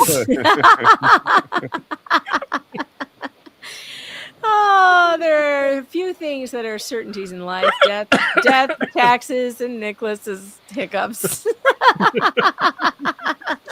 Oh, you're sweating too. Oh, Lord. He still hasn't. I'm waiting for the moment when he covers his balls. I know it happens because I took a screenshot of it, and I remember laughing riotously. You're talking about the attorney down there, right? Yeah, Corey Keith. I was wondering, who are you? Do I cover my balls? No, not you. Corey Keith. He does. At one point, he stands with his hands like this. Everybody near her should cover their crotches. True. Not you wrong. Don't want to be accused of anything untoward. Circumstance here, I certainly wasn't present. So that my client has not lied in this case. She has not intentionally lied to the court. Whether or not she was pregnant on that date, I think she could have testified. That's the candor. That's the notice of candor he had to file. Yeah. Because he didn't say my client says she hasn't lied. He said my client has not lied to this court. Mm-hmm. So he is speaking, as an officer of the court. He's supposed to be completely honest. So if his client might have lied, he can't say my client hasn't lied. And he found out afterwards, oh shit, she did. He found out at the deposition. He was her attorney at the deposition, right, Brad? Say it again. He was her attorney at the deposition, right? After this. Right. He fucked off after the deposition because during the deposition, it came out that she absolutely lied, and she submitted fraudulent, fabricated evidence to the court. So this statement that he just made was a lie, and he had to correct it. Oh. Mm-hmm. That she was pregnant, and she could have had a miscarriage days prior. I don't know, but I believe that the testimony in her deposition, the testimony in her final trial, and the expert testimony that will come with it will make those things clear. I believe it'd be absolutely inappropriate to throw out previous proceedings in this case based on my statement, not even my client's statement. There would need to be an evidentiary hearing in order for that to be proper. But I think that's what he's asking. He's asking that the evidentiary hearing be wrapped into this. And Your Honor, that's not appropriate. The evidentiary hearing has already been done. And like I said, my client's statements that were made during that hearing were true to the best of her knowledge. The reality here is sometimes women believe that they're still pregnant when they've had a miscarriage, and they don't know until they go to the doctor that their levels are no longer appropriate for a pregnant woman. I do believe that is what occurred in this case. Timing wise, I don't know if any of us will ever be able to tell exactly when that miscarriage took place, but I do know that my client from our conversations did testify truthfully, and there were not misstatements that were made there. We're certainly not intending to change her testimony, but like I said, we have spoken to experts that have identified that sort of occurrence does sometimes happen. Follow-up question to his comments. Counsel, are you asking that I revisit the order against harassment, or just for purposes of fees and costs? Just for purposes of fees and costs, because the order was appropriate that Judge Gilketsis entered. However, she did not order fees and costs. I would contend that if she knew what we think the evidence will show, which was that Ms. Owens just lied. Instead, she was 24 weeks pregnant with twins, and then apparently had a miscarriage apparently 2 months earlier, that had she, if any of that is true, that had she known that was her testimony at the time, she would have ordered attorney's fees in Mr. Eckerd's favor, and I'd like that to be on the table at the evidentiary hearing. Okay, so then if I'm hearing you correctly, what you're saying is the separate cause number is, you think, what delineates and prevents the court from awarding fees and costs at our evidentiary hearing in its totality. I'm not even sure if I'm right about that. I know that the court changed the rule rules have required us to use different cause numbers. Otherwise, it's the same parties, and it could be the same cause number. But our rules require us to have 2 separate cause numbers for the protective order proceeding, which has already been granted in this tail end of a paternity matter. I'm just asking that Your Honor treat them as one for purposes of any attorney. As it turns out, this is not the tail end of the pregnancy matter. Attorney fees and sanctions, you may choose to order in the upcoming hearing. All right. Final thoughts on that? Your Honor, this is a res judicata issue. The issue of attorney's fees pertaining to protective orders and injunctions against harassment have already been litigated. They've already been decided. In my opinion, to the extent, well, one, I do believe that it would inhibit, I believe it's a separate case that would inhibit this court's ability to order fees unless it were to be merged, which I don't believe is appropriate with it already being over. If there were more evidence after our trial that would warrant Mr. Woodnick believing that his client would have been entitled to fees, I believe that he would need to take recourse with that judge in that case number and seek appropriate remedies. I don't believe it's appropriate for the court to reissue something that's already been litigated in anticipation of Mr. Woodnick's assertion that there may be additional evidence that would prove his client's claim. There certainly isn't at this point. There haven't been those things proven at this point. So I'd ask the court to deny the request. Did either party have an attorney at that hearing? Yeah. Yes, Your Honor, I believe both. Okay.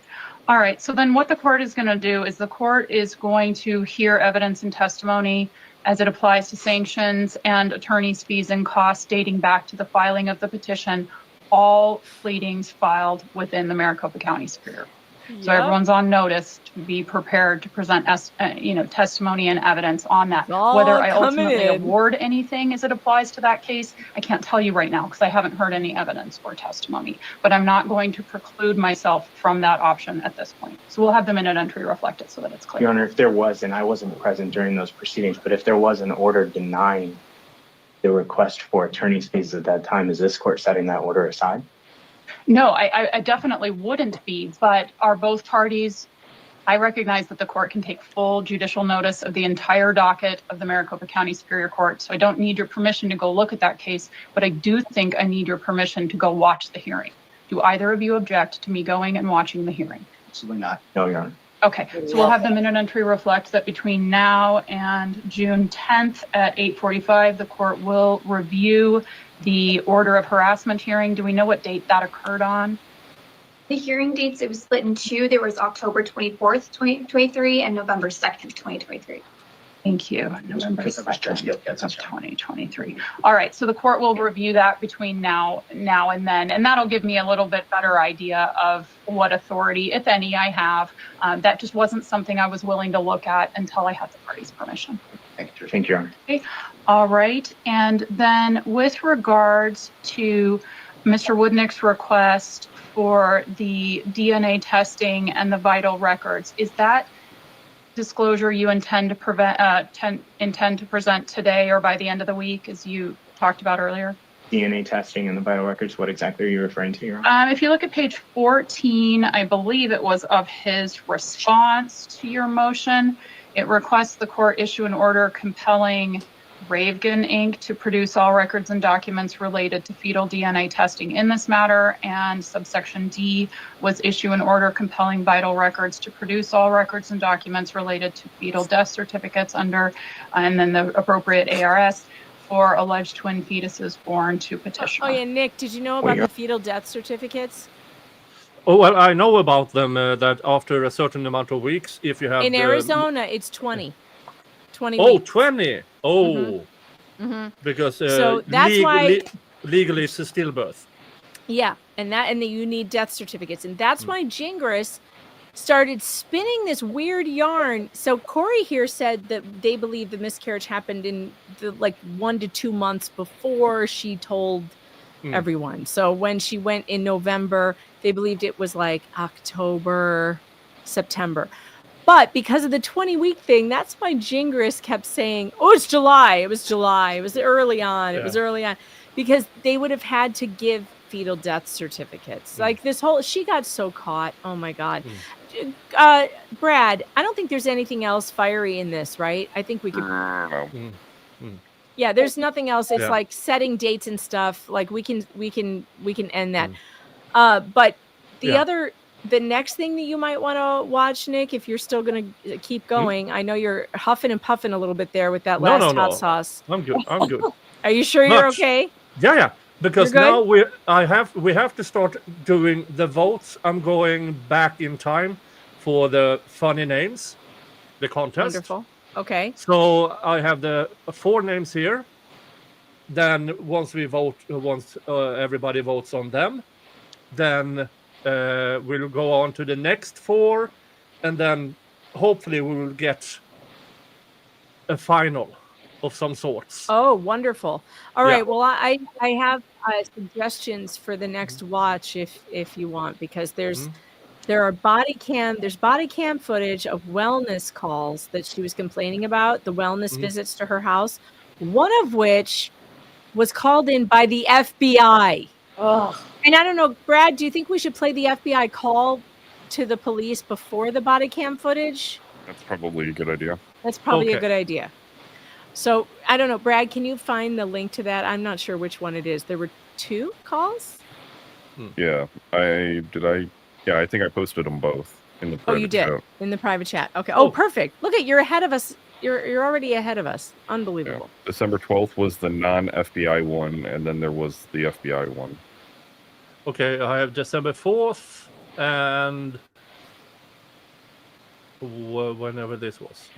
So it's good to go in with the premise that Laura said and Corey Keith said that these were Justice for Clayton fans making these calls. But oh wait, this is the body cam footage. You want to go to the FBI call first, and that one is the black screen. But what we find out through FOIA is that it wasn't JFC at all. Okay, Scottsdale, December 4th. It was the literal FBI. Calls, yes. Yeah. Oh. It was the actual FBI. This is crazy. Hi, my name is Hannah Clark. I'm calling from the FBI's National Threat Operations Center in West Virginia, and I'm calling to give you guys some pass-on information and to request a welfare check on an individual in your AOR. For what? So it's going to be...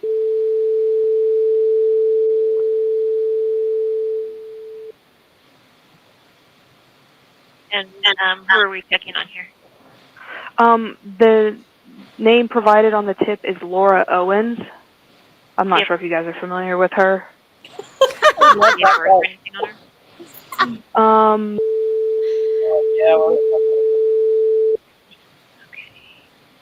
And in case I lose you, what's the phone number for you?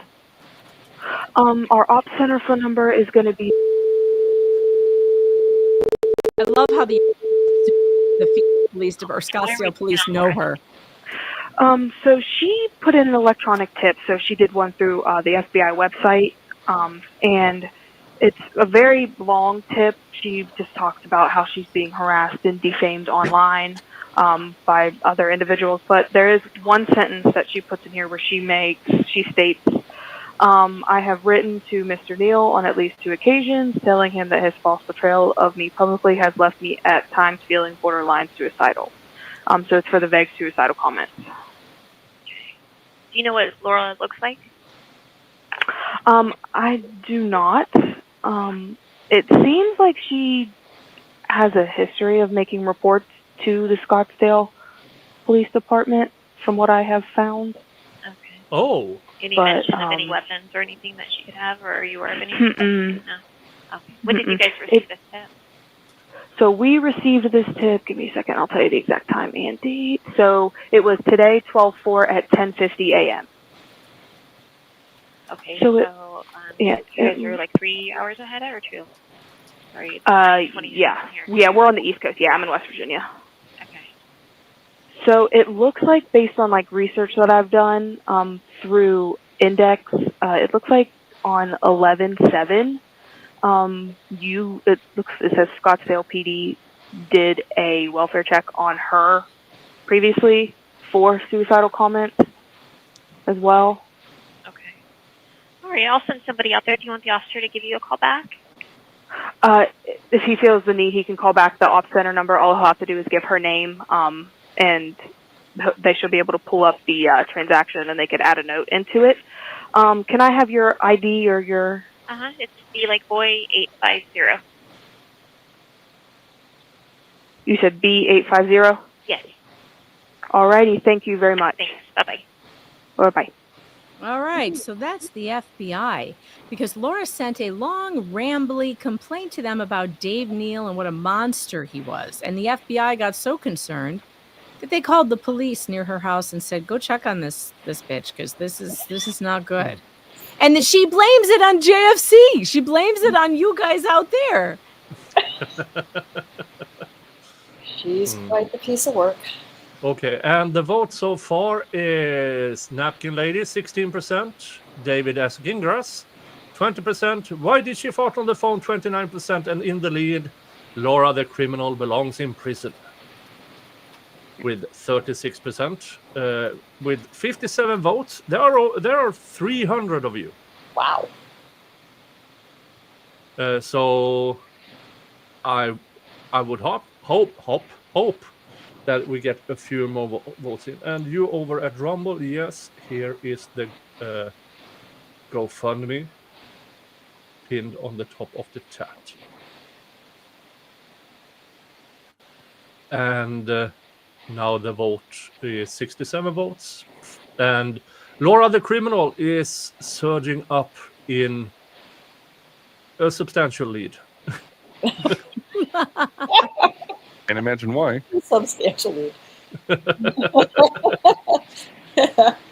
I voted for Napkin Lady. That made me laugh. Oh my God, Napkin Lady. I need a pen so I can write this. I should have thought of a better name so I could have gotten that mug. There's a pen. Yeah, so it's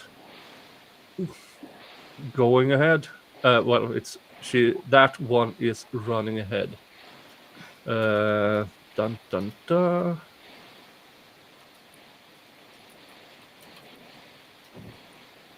So yeah, I think we can end that one at 79 votes, leading with 43%. Laura the Criminal.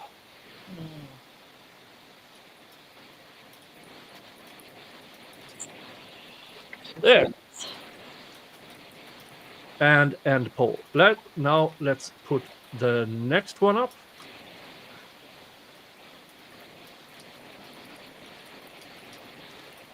Two, which let's just save here.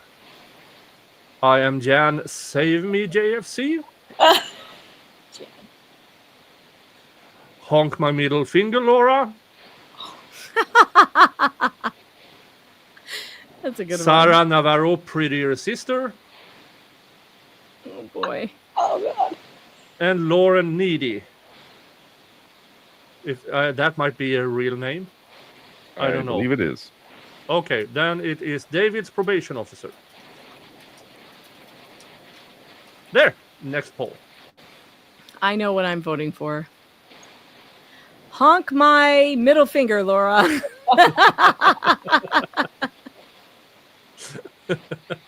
All right. While you guys vote, let's listen to this. Or watch this.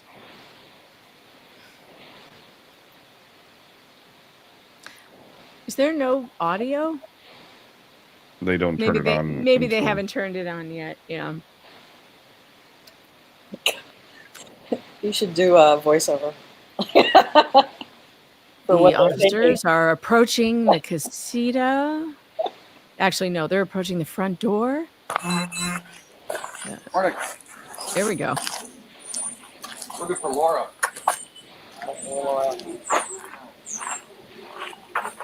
She's in the dumpster. Yeah. Laura here? Laura here? Yes.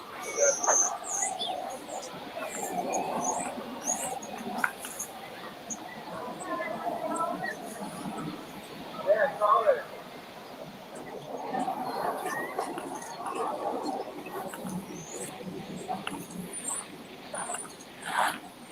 We'll call her. Is she in the house?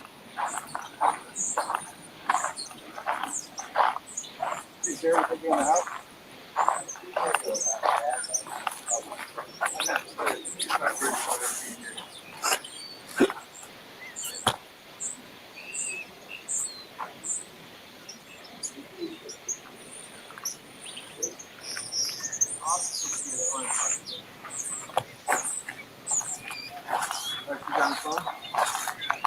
Yeah. Kind of phone is better.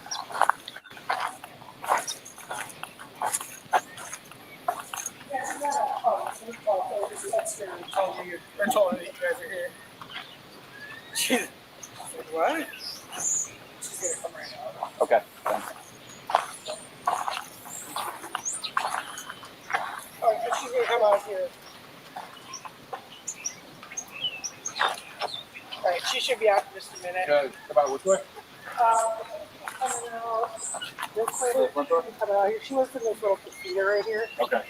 So, everything okay? Okay. Yeah. Right here.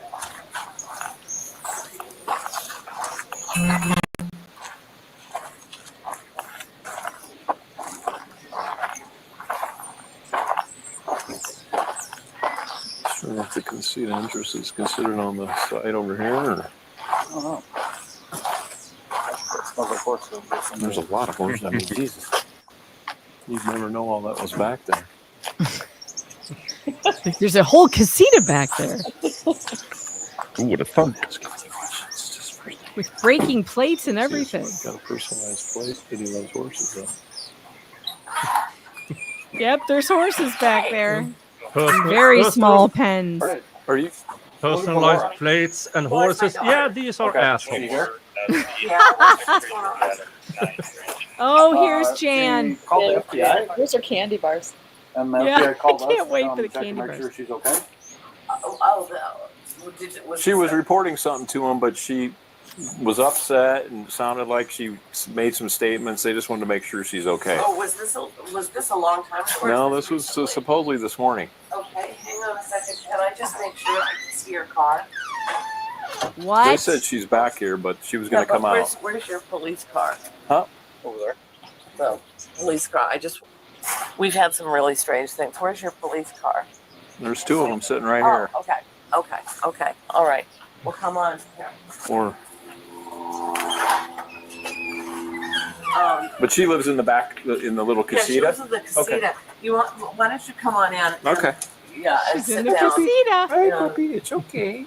Yeah, Nick, prepare yourself for the worst hair you've ever seen. Okay. Messy You know bun to the nth Maybe degree. if we get to the next spin, Nick also puts on his hair bonnet that I bought for him. How does That'd be a that good one. sound? He Yeah, has a beautiful hair bonnet that I bought for him. Yeah, it's right there. See? Yeah. So Nick will put on his hair bonnet in celebration of good hair, because what you're Yeah. about to see will give you nightmares for the rest Yeah. of your life. Yeah, I had this on a stream or in a video not that long ago because Mike, Law Talk with Mike, his audience did an AI with him on a bonnet. I saw that. I Yeah. saw it. I Yeah, was dying. so I did who wore it better, and I won that poll. Well, I mean, it's epic when you put that thing on. It's epic. It's absolutely epic. With an ex-boyfriend who it is the most complicated, bizarre story ever. But You can say that again. That complicated. The reason we're here is she evidently gave the FBI, talked to them. They just wanted us to swing by to make sure she's okay. okay, all right. That's all we need. Hang on 1 second. Let me just go gather this. Okay, Hang on. look closely because the dog takes a leak in the hallway at some point. Yep. I don't remember when the dog takes a leak. Did we already miss it? No. No. All right, Brad knows where it is. Brad, keep an eye out because Mhm. I always miss it. You have to point it out to me every time. And it is a good question why she's not freaked out that like the FBI. Oh, I think Jan helped her make the complaint to the Yeah, FBI. I think so too. But it's such a weird reaction. I mean, I'm guessing, but look, they know that this is based on the FBI calling, and yet they still went forward with the lie that it was JFC. Right. I love the cops looking at all their shit. It's a podcasting studio. Look at this. It's a podcasting studio. Look at this cop. He's like, I'm reading all their book titles. Like I'm snooping around while she leaves it. This is what cops do. Never leave them alone. They will snoop through all your shit. If you let them in the house, it's all bets are off. You let them in. They don't need a warrant. You got let in. Nope. I don't know. Is it just one daughter? Or they got multiple daughters. Look it. They're like, let's film all the family It shows photos. one getting married over here. Oh, one's getting married. Apparently, Laura has a podcast about something. And she's About getting harassed online something. about her podcast. So she called the police to make a report. They took it out. She's getting harassed about a podcast? She can maintain her contact with the FBI, and that's good.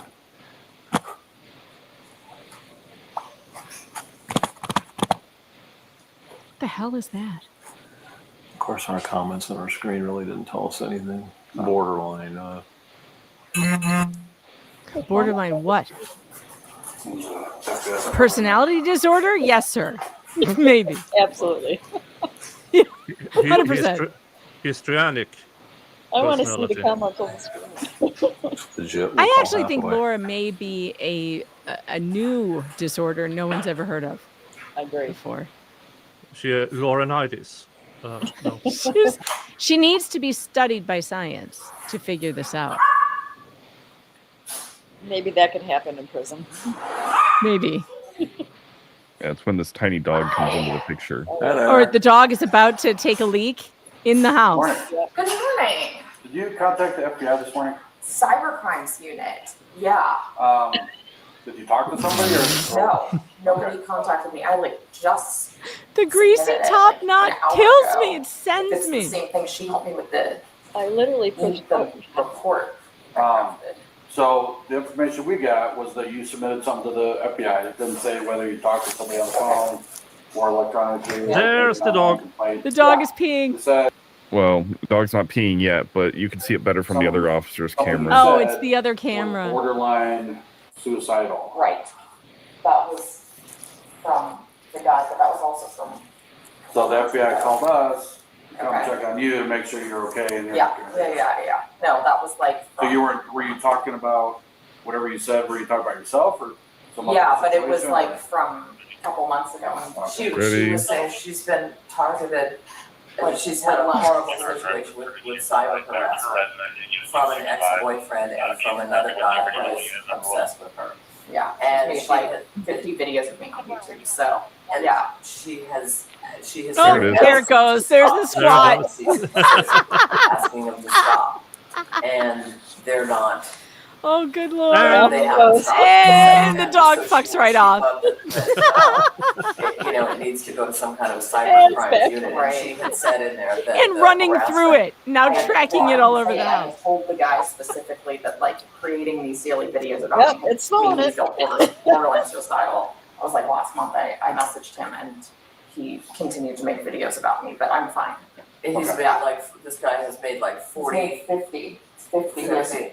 Yeah, I mean it's just it's insane. So somebody at the FBI actually saw your plate Right. and saw that where it's like these videos making you borderline suicidal, and they're like, right. We're like, oh, we better tell Scottsdale, make sure you're not actually gonna hurt yourself. Right. No. And you're not. No, I'm not. You don't need any assistance No, from no, us, no, or no. okay. I'm good. No, unless you could get the guy to stop, but I mean it's been horrific. Absolutely. Well, it sounds like somebody at the FBI got your complaint, so hopefully they do something. Yeah, that's what I'm hoping. And Mom, you're aware of everything going on, right? So you're here. Okay. Okay. Yeah, everything that's going on. No, it's been. Well, and if 3 months. and if you do start feeling like, Yeah. you can always call us because we can get you help too. Oh no, All I right, really I mean- appreciate that. I mean, what would be great is just for this guy to stop. It's just very scary. But it's just that he's just really tried to incite online hatred of her, and she has protective orders against. I hate two to prior break it to Jan, boyfriends. but it's legal And- to hate someone. It's completely legal to hate someone. It's also completely legal to tell people why I think you should hate this person because she did all this bad shit. You know, like it's the idea. Oh, he's tried to incite hatred. Well, hatred, ma'am, is not illegal. I'm sorry, but it isn't. Violence is illegal. Inciting violence is illegal. Yeah. Inciting hatred, I don't even know what that means. Like, we're laughing at you, Laura. That's what we've been doing from the beginning. We have been laughing at Laura Owens and her ridiculous attempts to ruin these men's lives. That's what we've been doing, is laughing, not inciting anything. And even if we were saying, I hate this woman, because I kind of do. I mean, although she has been very entertaining, there's nothing illegal about that. These people think they can use law enforcement to stop criticism of their public behavior. I hate that. Yeah, because they could use law enforcement when, it's illegal to break up with her. Right. It's illegal. This guy tried to break up with me. Arrest him. Arrest him. God, wouldn't she love that? She could be like the Queen of Hearts, man. If she were the Queen of Hearts, she would be like, off with his head. He said no to me. Yes. That is exactly what she would Sign do. my dating contract. He wouldn't sign my dating contract. It's like the worst. It's like worse than Ursula's contract. You sign hers, you have no voice. You sign Laura's, and good Lord, you got no life anymore, I guess. All right, best name part 2. Oh, who won? Who won was Honk My Middle Finger, Laura, with 47%. I knew it. All right.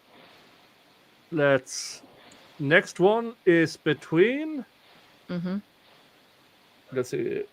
Vote 3 is between Laura Sucks. It's Fiverr Post Due Bill. Kim Bazillion. And I think the next 2 are real names. And Julie, look at me, Daddy Mara. Look at me, Daddy. Look at me, Daddy. I'm a real judge now. Tee-hee. Oh, God. It's the tee-hee that really sends it over the edge for me. I always forget there's a tee-hee at the end. And it's like, wow. I mean, that really went... the first part of the sentence is bad. But that part is just, it's epic. Yeah. One of them is a real stalker kind of a nut, and has done he swore. She's talking about Greg Gillespie. No, I know. And he was able to hack into her computer. He had her passwords. He had. We're all Greg. We all are hackers, by the way. It's just he then contacted this YouTube guy, and he's just tried to do, just to ruin her, to come up with all these fake stories, this craziness, and post it online about her. And so she was finally thinking, like, if a cease and desist didn't work, and she's trying to get a temporary restraining order against this guy. He lives in LA. First Amendment. Yeah, that makes it tough as, different states. Different states, exactly. Right. That damn First Amendment. And he's claiming he's got a right to post stuff, but he doesn't have a right to post lies. But anyway, but so Laura was saying, well, maybe, he has violated these cyber stalking and cyber crime stuff. This guy posted a map of to my house. I have another house, so he posted a map. Yeah, we have an Airbnb. He posted a thing showing how to get to our house with pictures of the house. I mean, he had that on his computer up in the background when he was posting one of these the other day. Yeah. So Laura was thinking, maybe if we contacted the cyber stalking unit, that maybe that. Yeah, I mean, people have said, like, they hope I'm an organ donor because then something good would come from my pathetic existence. Like, I'm a waste of skin. Like, they've been, they're very mean. So I'm they're so mean. And, You are not a nice person. Yeah, don't get too close, Mr. Officer. She might get pregnant. Because it's like, where do we even turn if they won't respect the court system, and they've just tried to do everything to hurt us, to hurt the family too. I mean, they've It's just been an absolute There goes the nightmare. As long dog as you're again, okay. walking through the Yeah, yard. that's why we're here to make sure. Really appreciate that. Okay. No problem. Good luck with everything. Yeah, Like I said, somebody. Good luck. All right, you would think this was over, but it's not. You would think this was over, Nick, but the best part of this video is coming up right now. Yeah. Oh, I'll see it. the final seconds? Yep. Mm-hmm. I think. Was it this one? Yeah. Right. Yeah, so it's good to know that. I appreciate that. Oh, that she cut it off before that. It's the other Darn it. video. Jan goes into, she goes, wait, officers, I have something for you. And then she goes into the house and she brings out full-size chocolate candy bars for them. The bribery section of the video we missed. I think it's probably on the other guy's camera, right? It is. Yeah. Yeah. Yeah, that poor cop just went to lunch. He went out of Let's there. see here. I have something. Ugh, Jan. She just goes on and on. No, this is, I have the December 12th here. That's December not 12th. Well, oh, is that the, well, that one is kind of anticlimactic because the cops who are supposed to do a wellness check on her, they don't see her. They listen to Jan ramble on, and Jan says she's fine, and they don't put eyes on her. I mean, what if Jan killed her? Yep. You know, they should have put eyes on her. So that one's not that exciting. Okay. I'm trying to think of. the other Have you one. seen the video of Laura falling off her horse yet? No. There's a couple of those. They're short, but There are several of those. What else is there? Oh, have you read the documents, Nick? Gingris's motions, which included phrases like #yikes and Texas yuck.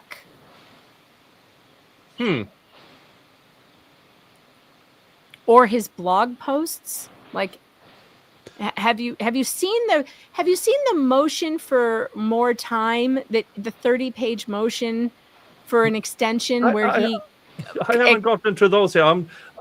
This is my 4th. Oh God. Yeah, so I've plenty of things to go through in the have a coming lot. weeks and stuff. Yeah, you Now, have a lot to go through. Yeah, well, I will be in just over 2 weeks. I will be traveling to the United States. I will be in Utah from September 4th to 18th. And then I will be in Miami from 18th to 24th. Excellent. Yeah, I'm going to meet up with Connor and Donnie. And fun. I'm going to Logan. I need to tell Jeff that he's an asshole for leaving us here. Yeah. Yeah. Yeah. I know. And I need to do that in person. Well, I'm sorry that you weren't with us for the funeral. It was pretty good. Yeah, I mean, there was no chance for me to get anywhere close in that short amount of time. I already used my vacation days and everything. So, but when I get there, I might see. Connor doesn't know, but maybe his tombstone will be up. I don't know. Oh. It does. I mean, that's not necessary. I just want to go there and say hi and tell him he's an asshole. He would have so much fun. Continue with the Laura Owens case. I know. MG, you're back. Hey, I'm back. Yeah, MG! got everybody to bed. So. Yeah. Well, this is actually great timing because I'm starving and I need to go make myself something to eat because I haven't eaten. I mean, I love you, MG. I'm not leaving because of you. It's just that I'm hungry. But now there's someone to take my place. Well, that's good. I got to go too, though. So Okay. Uh-oh. You want to join tomorrow night? I'm gonna have a stream tomorrow night with Jackbox Games and what the Fluxx is gonna join in. So. I always want to, but whether I can on the weekends is always up in the air. Actually, it's Hangry's birthday tomorrow, so we're going to be out and doing birthday things. He's turning 11. I stream late. So. Yeah, he's turning 11. But if I have some energy, left, send me the link, MG. If I can pop in, I will.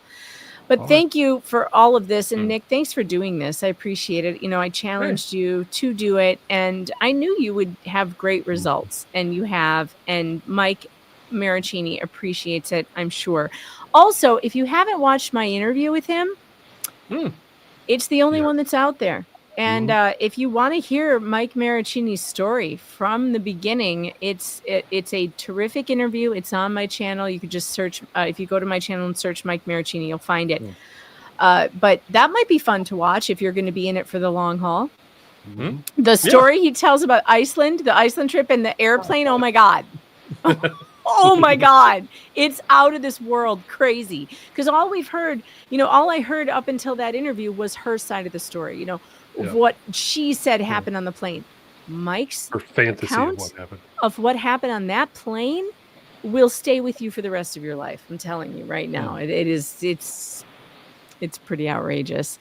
So chat, thank you so much. Robin, it was great to finally see you face to face. And I apologize that my stream didn't work when I invited you during the last one. It's all good. I appreciate being here. But I want to do it again. I want to have you on and talk some more about what you do. So we'll do that. And Brad, thank you for all your help, buddy. I'm gonna head out. How much has been raised? Like $2,000 tonight, isn't it? Yeah, it's good. No, over $2,000. And the Wheel of Regrets, I mean, I spun a bunch of times. But I mean, the important stuff here is the fundraiser. It is. But MG, your job after I go is to make sure that the chat gets to the next spin because Nick has to put on the hair bonnet. So how much is to the next spin? I have no idea. They have to see how epic he looks in it. Yes. So it has to happen. All right, I gotta go. See you guys. Nick, thank you so much. It's been great to see you again. So I'll see you later. Yeah, see you. Nice to meet everyone, and thank you for having me on. Love you guys. Thank you. See you again soon. Thank you. Thank you. Bye-bye. I think we are with that Brad's and about to drop out. Yeah. We are at $18 to the next spin on the wheel. Oh, okay. Yeah. Oh, and Brad's gone.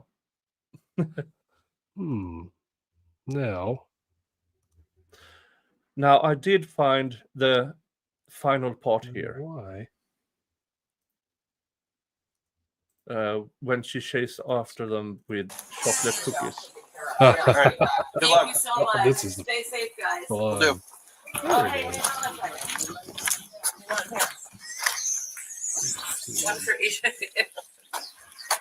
Thank you. Appreciate that. Thank you. We Right. appreciate you guys. Have a good day. Take care. Bye-bye.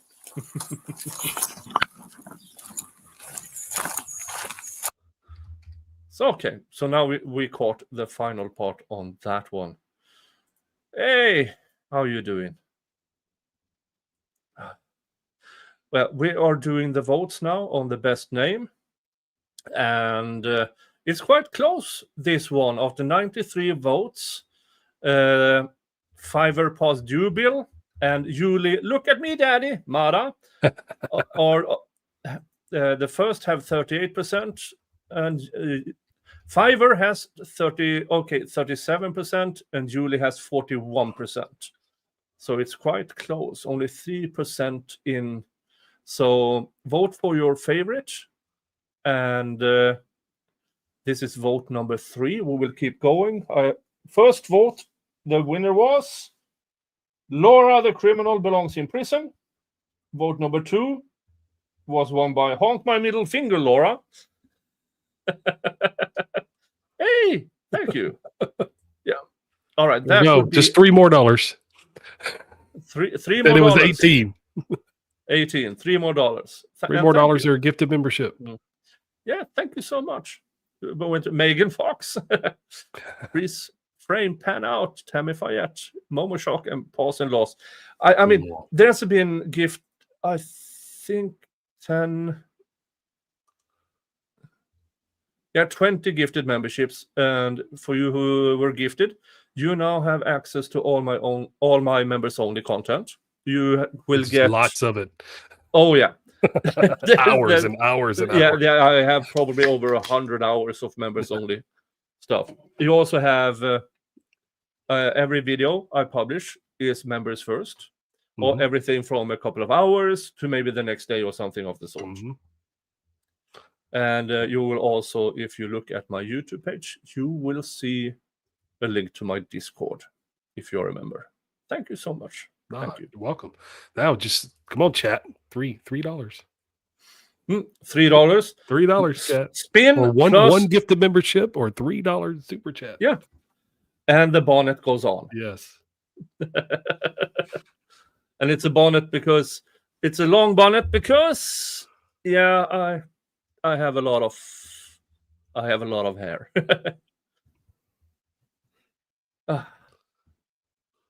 All right, what should we go for next? I got worried that I tried to get buy those memberships, and I got declined the first time, and I was like, "What the hell?" I put the little CVV code in wrong. It's like, oh my god, scared me for a minute. So because my wife and daughter went out to California last month and trying to do Uber, and we could not get Uber to work on the website at all. It would kept declining, and it would decline her card. It declined my card. It worked the first time for her. Would not go through for mine, and then stopped going through for hers. I had to download the app and link my bank account to get it to work. Oh, so I don't know what's going on. Bank of America, get your shit together. Let's see here. There we go. $3. Yay! Thank you, Lisa. Super sticker. How's it going? It's going all right. How's it going? Okay. Let's see here. I wish StreamYard would bring up the animation. Yeah, me too. But thank you so much. Thank you, Lisa. All right, it's a spin on the wheel of regrets while I put on the bonnet.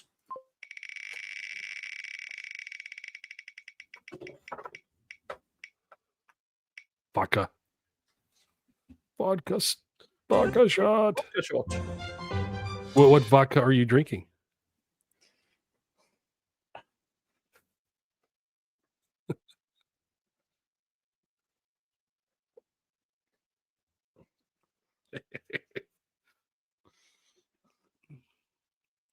There you go.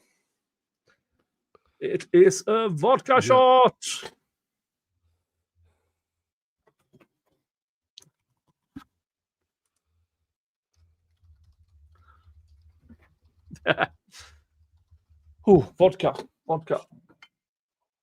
Vodka shot.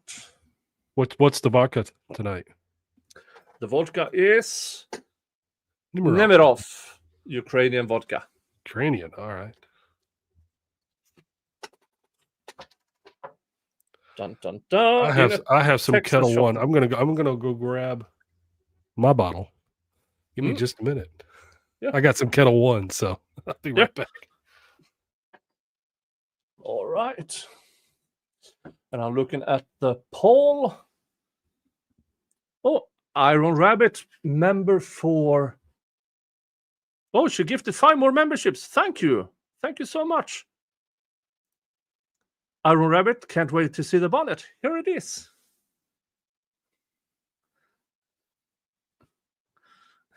All the hair. All the hair. You are a nut. Yep. And thank you so much for gifting more memberships. Thank you. I saw the question, how did I meet Megan? Oh, that's... I think it's through Jeff. I met Megan. And through one of his grifting streams. Oop. I think. Let's see. And yeah, we had a lot of fun. We laughed a lot. And this case, I mean, I watched it through Jeff because it was so ridiculous. But this case got momentum when I was covering the YSL trial, the Young Thug Rico trial, which I did for 2 years. I have to check here so I don't... The playlist for... Let's see, so I don't lie to you. The Young Thug Rico trial. I have 316 streams and videos. So yeah, that is basically a third of everything I've ever done on my channel is the Young Thug trial. All right. Let me. Okay. There we go. Got to get my cup. Got my skull cup here. Oh, yeah. I have my. The Texas shot glass. The revolver. Yep. All Come right. get it. Yeah.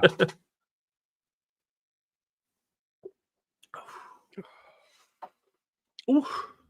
Oh, it's smooth. Hey, dear. Can't believe you're still going. Yep. Mhm. Me neither. No, Just got my home and wife- saw you. Oh, Go ahead. Go and read it. just got home and saw you were still on. Love it. How are you not on the floor by now? Well, getting there. Getting there. He'll end up there. That's where he's sleeping tonight. Yeah, I'm just going to fall over. Going to You use don't Mr. really know how Dingo's. drunk you are until you get up. No. When you stand up, that's when you realize where you're at. No, my wife was in there getting some food, and she's like, "You're drinking?" I was like, I explained to her what was going on. She's like, "Who's Laura Owens?" It's like tonsil twins. She's like, "Oh, okay." She's like, I don't know who she. I just know her by tonsil twins. So I was explaining what was going on. So Let's see. What more can I have here on? Dun, dun, dun. Did you see the motion to compel lunch that Jingers filed? No. I know somebody's got that out there. Let's see if it's on. Let's see here. Documents. Laura Owens. Let's see here. Oh, 2025. When was Where is it? Dun, dun, dun. I mean, I Oh, can't is that the believe- Clayton Eckert? Yes, Clayton Eckert. Let's see That here. was hilarious.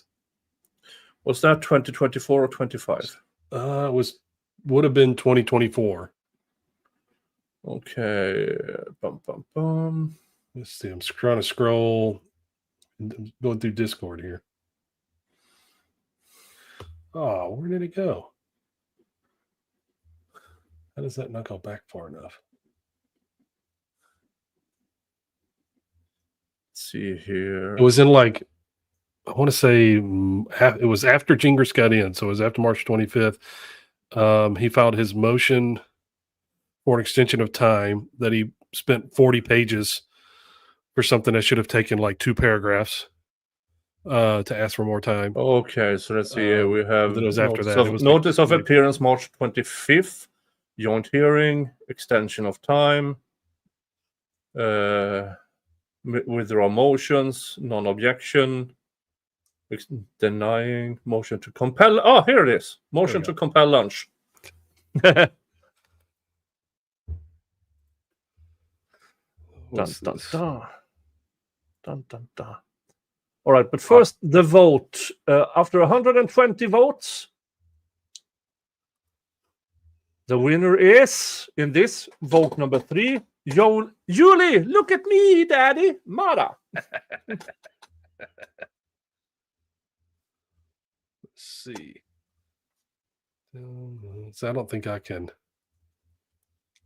I can't send. You got Discord, don't you? I can't send documents, PDFs, in X. In case you don't have the motion compel lunch. Just Jen was nice enough to send it to me. So I think. All right, now I have to go get 4 more. On the next poll is vote 4, and it is between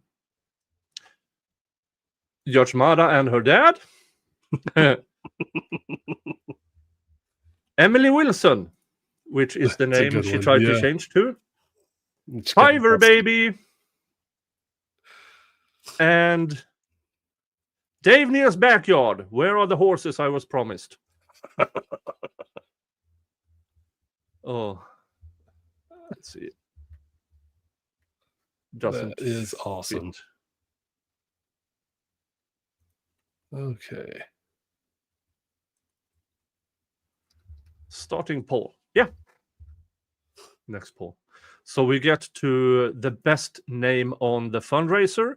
And once we get there, the winner will have to contact me with the receipt of their donation, and I will send you my merch, which is the You Can't Unfuck a Clusterfuck mug. Good for every occasion. Good for It your is. office when it is a clusterfuck, family reunions, divorces, marriages, births. I mean, there's an event for every event can turn into a clusterfuck. Yes. But all right. Yeah, here- just have it. I don't have a way to send it to you because I can't send PDFs in X, and I don't see you on Discord. You don't? Mm-mm. Did you follow the link on my page? Probably not, because I'm stupid like that. Yeah, because it's kind of hidden. You can only get there if you're a member. Oh, okay. Yeah. Yeah, Well, so I know it's we've messaged. I'm not saying because I know we've messaged on there, and I don't have Yeah. you in my direct messages link. Oh, it's like gone. And I know you're in Jeff's mod thing. Hmm? Aren't you in Jeff's Legal Vices mod chat? Aren't you in there? Oh, they want me to play the clip of me and Jeff and the yes, Viking that's story. such a Yeah. great. Yeah, hold on. I'm going to play that. Where is it? Where is it? Here it is. All right. That's what we've got on tap tonight over here. Because it is St. Patrick's Day, we've got a bottle of Bushmills. This was full about an hour ago, so that tells you what's going to happen tonight. And we haven't popped the seal on the Redbreast 12-year yet. We'll have to find a reason for doing that. All right, that takes care of the obligatory. Like I said, I'm 25% Irish. My father's family is Irish Scottish. Scottish English. My mother is her mother is Lithuanian and her father is Irish. So I'm 25% Irish, but today is St. Patrick's Day, so I'm 100% Irish. And there we go. So we've got everything. We are full Irish tonight, and we're also pickled herring Swedish. I managed to find the only thing green in my closet, and it's not the Hulk. It is simply what I wear when I'm driving the combined harvester. And yeah. Why do you drive the combine harvester in like April? March? Well, I use it when I do it. I'm not doing it now. This Makes is sense. the only green I have, and the only connection I have with the Irish is probably my ancestors went over there to say hi. Rape and pillage. To say hi. Yeah, but the Vikings went over to Ireland to say hi. Hi! Get down! No. The Vikings went to Ireland to say hi.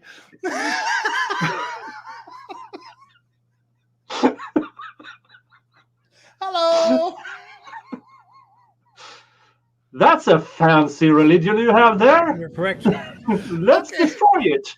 And we're not doing a recap today because literally nothing happened yesterday, by the way, in case you were wondering. Oh, yeah. Nothing happened yesterday. It was a very normal day in court. The Vikings went to Ireland just to say hi. Hello. Hello, Irish people. That is the funniest shit I've ever heard in my life. The Vikings went to Ireland just to say hi. I knew I couldn't say all the other words, and my mind blanked totally. Hi. I'm trying to like flag some of these chats, and I can't because I'm laughing too hard. My hand won't stop shaking.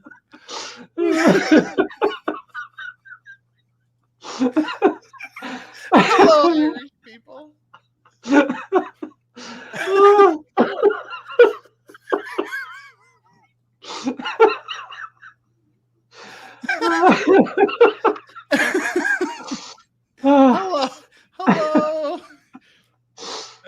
park here?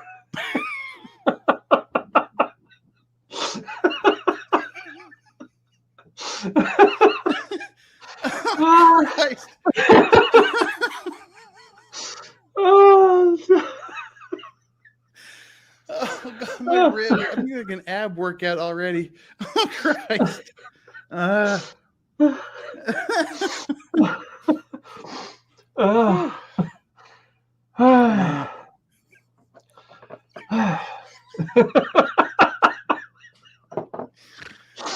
my God!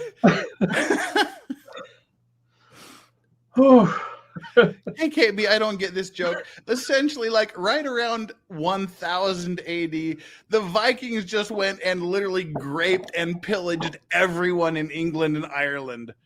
That's kind of the story. The end. In actuality, they just raped and pillaged the entire country, and we're just joking about them just stopping in to say hi.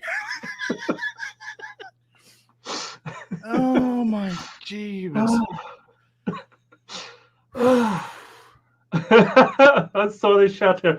Hey, I'm Irish and DNA shows I'm Norwegian. Yeah, I wonder why.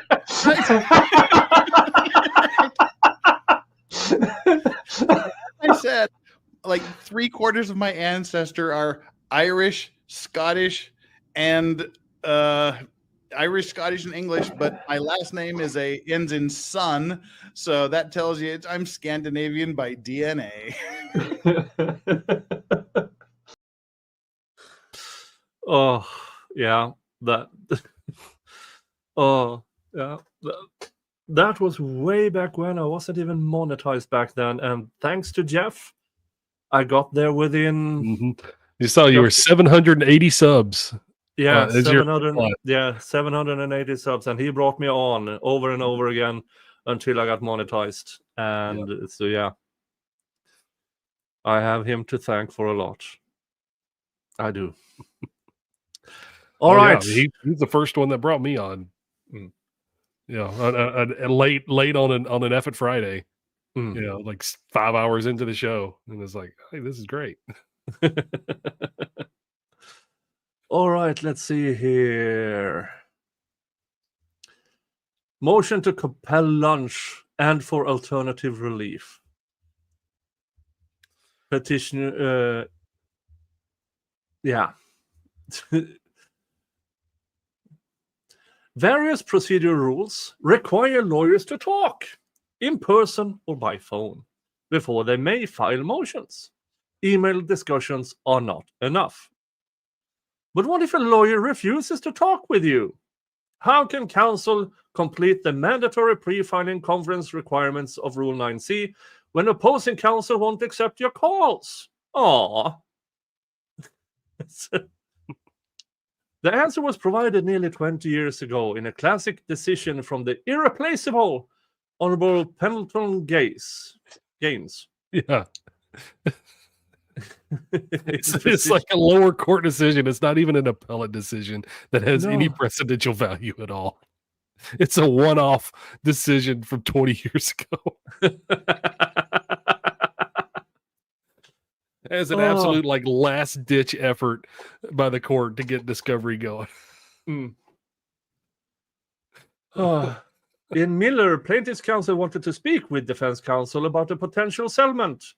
Defendant counsel refused to talk, citing various concerns.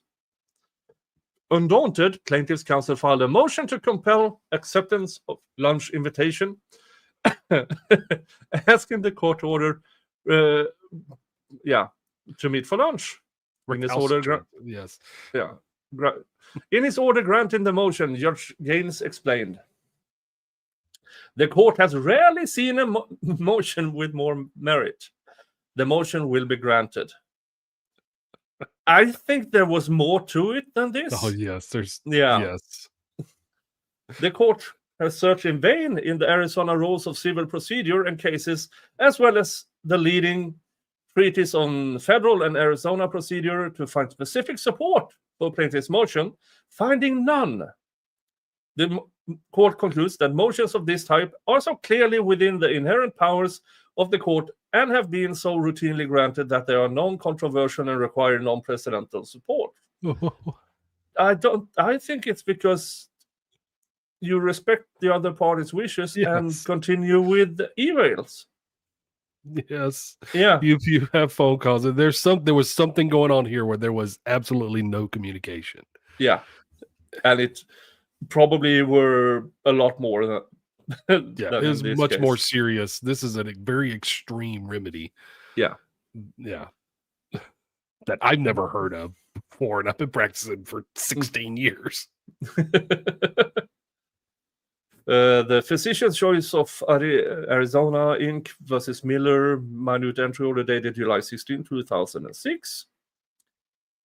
By this same authority, which is non-existent, undersigned counsel for petitioner Laura Owens moves the court for an order requiring respondent's counsel Greg Woodnick to accept an invitation to meet for lunch. Without needlessly delving into details, there's been a communication breakdown between counsel, resulting in Mr. Woodnick refusing to speak with undersigned counsel by phone. Yeah, probably because he wants to keep a paper trail. Mm-hmm. Yeah. Yeah, I would too. At least after speaking on the phone, you write down what you talked about. Here's a summary of what we talked about. And if they refuse to acknowledge it, it never you happened. send an email saying, pursuant our conversation, these are, thanks for talking to me today. Just to recap, these are the things we discussed. Yeah. Mr. Woodnick may offer some explanation for why this has occurred, but that is mostly beside the point. If Mr. Woodnick chooses to describe his reasons, it would ultimately be counterproductive, since it would only lead undersigned counsel to offer detailed rebuttal. This will only expand the conflict, not narrow it. So you're talking on behalf of opposing counsel? That's really not proper. So instead of detailing the reasons leading to the communication breakdown, of course you don't want to detail it, the undersigned offers some simple avowals to the court. Undersigned counsel has now obtained a complete copy of Miss Owens' file from her former attorney, Corey Keith. Oh, you poor bastard. Corey, that is. Feels so bad for Corey. No further response have been received from Miss Lindvall's firm, but due to her brief participation in this matter, this is not a problem. Yeah, she went in and, oh hell no. The level of detail in Mr. Keith's files is sufficient to prepare this matter for trial.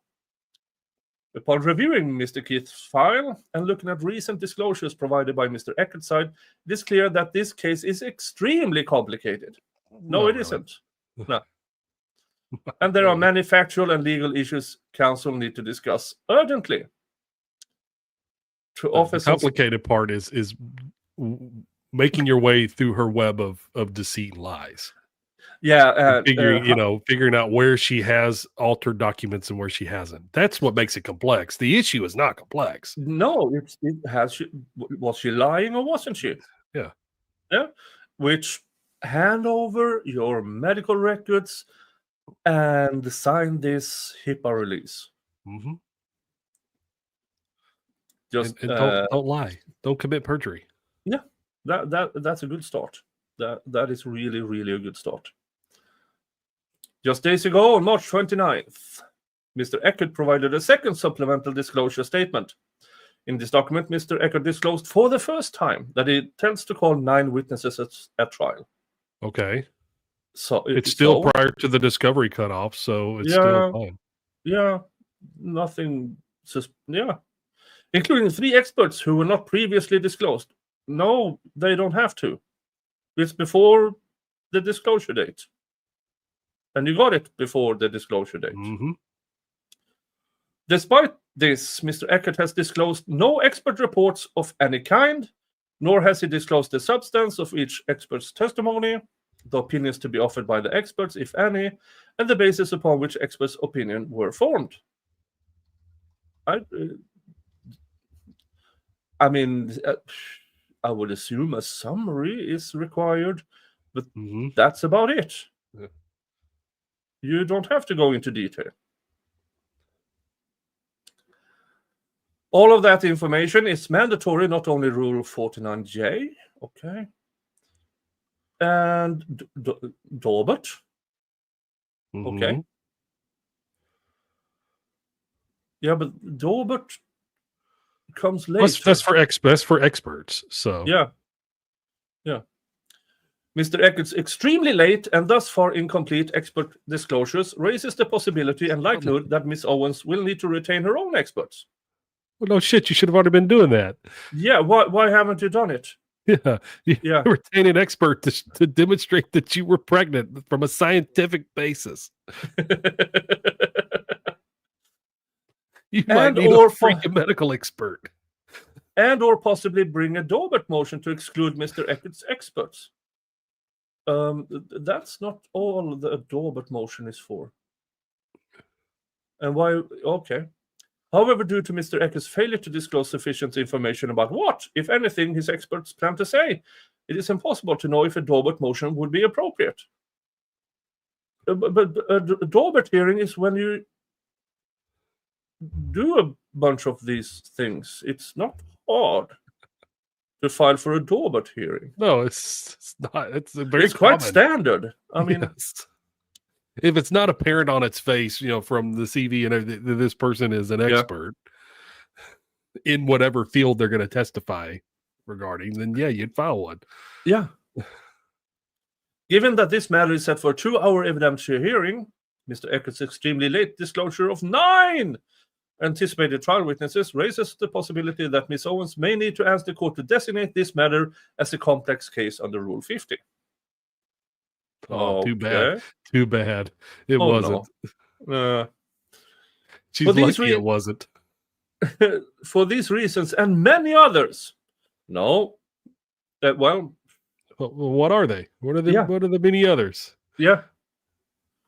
I mean, a mountain of evidence argument is no. Although it's possible substantial addition motion practice may be needed in this case. On the Sun Council. Okay. It was going to happen regardless of whether it was needed. Yeah.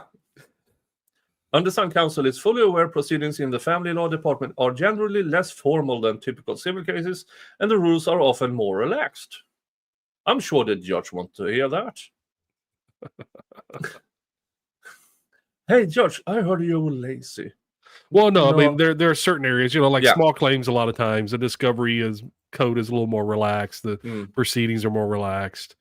Family law, because most of the time you're dealing with pro se people. And a lot of times it's not attorneys doing this, but something like this, a lot of times it's just unrepresented parties. So,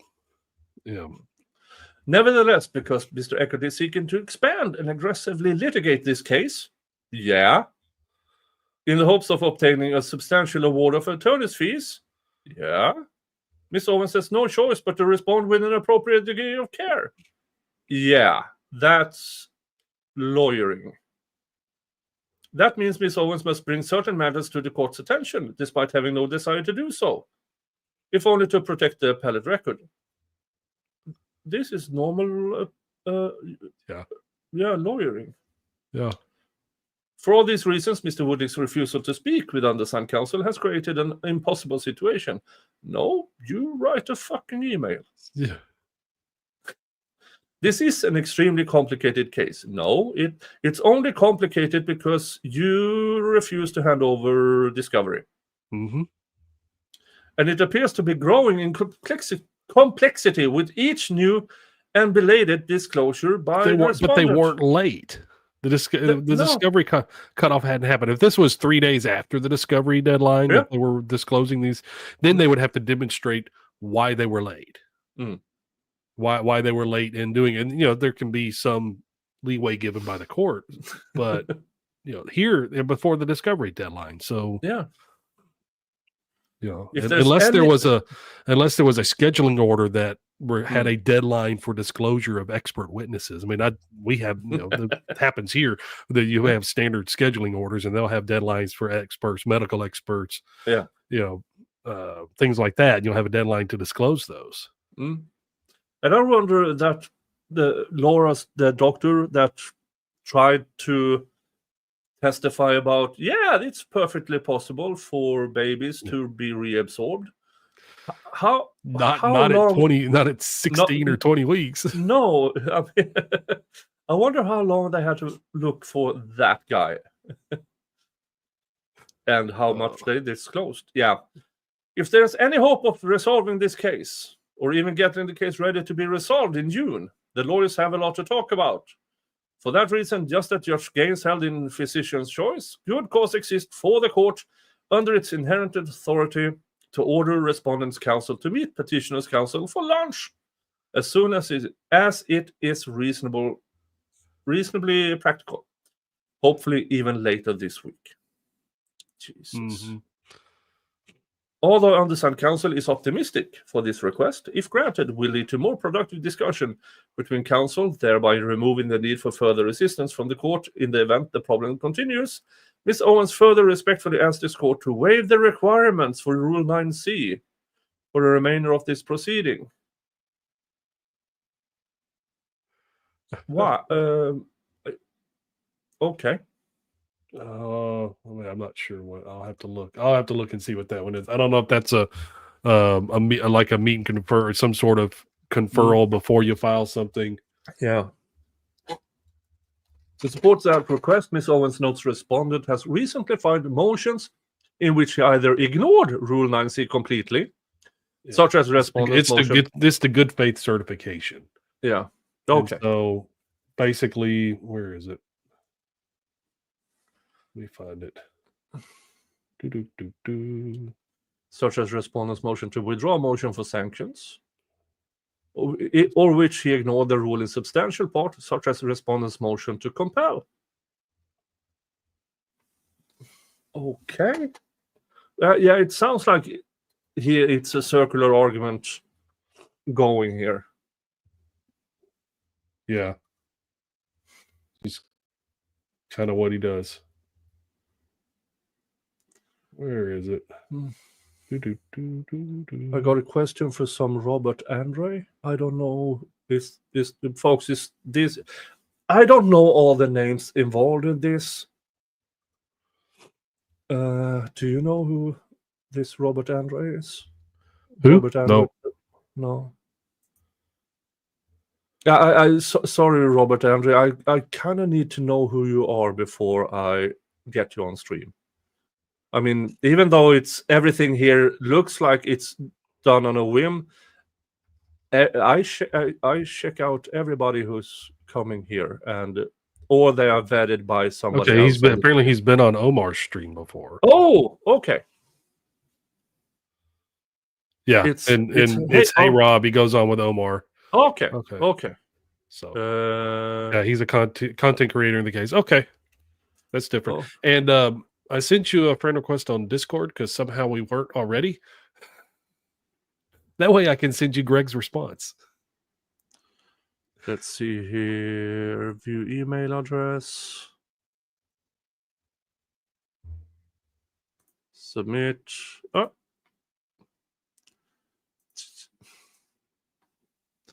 I will and he's been on Lauren's as well. So okay. Gets us the documents and goes to hearings in Maricopa. Let's see here. Copy. Look at your email. There you get the link. All right. Email sent. All right. And check your Discord. Check your Discord. You can approve my friend request. So I can DM you PDFs. And yeah, because I have the response from Woodnick, and then apparently Gingras filed a reply. Oh, there you are. MGLaw. Yep. I don't know how we didn't have that already. I don't know either. I mean, Discord is for my members to talk to each other. Yeah. I log in once in a while. All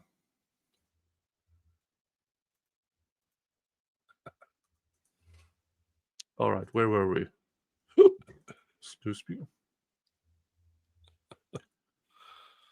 As a matter of fairness, it would clearly be inappropriate to allow Respondents' Council to ignore Rule 9C, as it repeatedly has.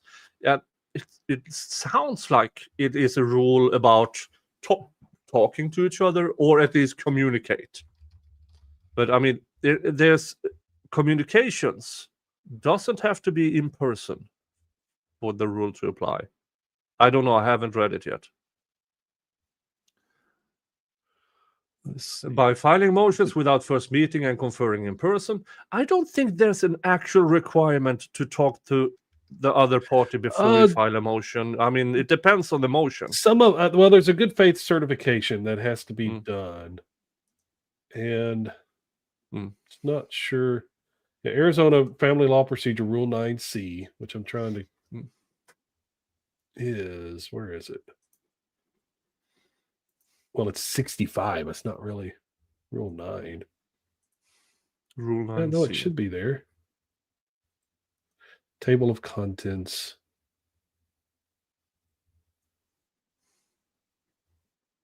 Yeah, I'll continue. Yeah, go ahead. Yeah. As the rule requires, the rule should either be followed by both parties or the rule should be weighed before both. Of course, the undersigned acknowledges the present motion was filed without an in-person or telephone consultation, although several attempts were made to discuss the problem via email. For each of these reasons, Ms. Owens asked the court to issue an order compelling Respondents' Council to accept an invitation for lunch. In addition, and in the alternative, if Respondents' Council cannot or will not speak with Petitioners' Council about pre-motion issues as required by Rule 9C, Ms. Owens asked the court to waive that rule for the duration of this proceeding. Yeah. But the Rule 9C is the good faith consultation certificate. So generally when the rules require a good faith consultation certificate, then it must demonstrate that a party has made a good faith attempt to resolve the issue. Consultation or attentive consultation required by the rule must be in person or by telephone and cannot be merely by letter or email. But it's only when they're required. So not all motions, not all proceedings are going to require consultation with the other side. So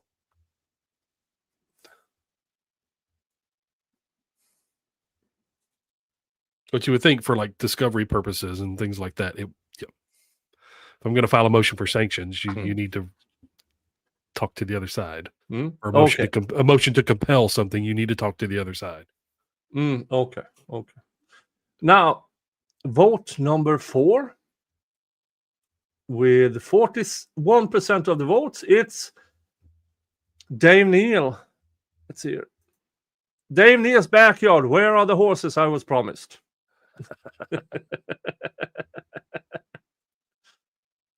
And the next one, vote 5. Let's see here. It will be between Laura's lying vocal fry. Oh my God.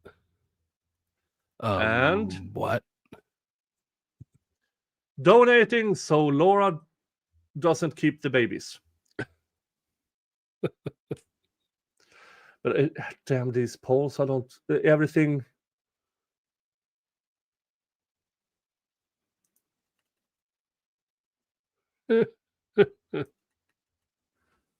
There, add option. Nada tonsil twin. And David's breathalyzer.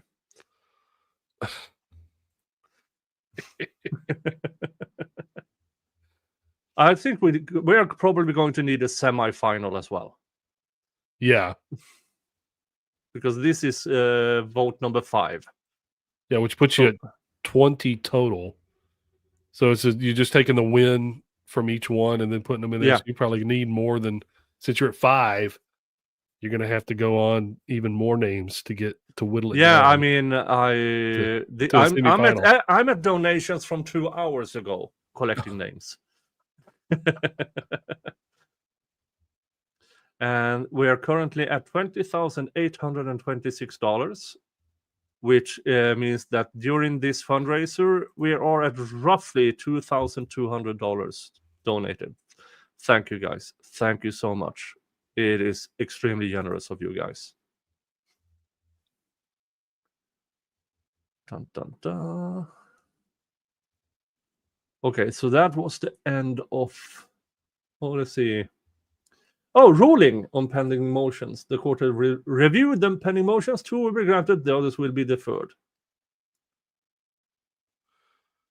Oh, no, that's is the order from that other case. That's the order. Yeah. Okay. Yeah. So I've DM'd you Woodnick's response and Gingriss's reply. Opening Discord.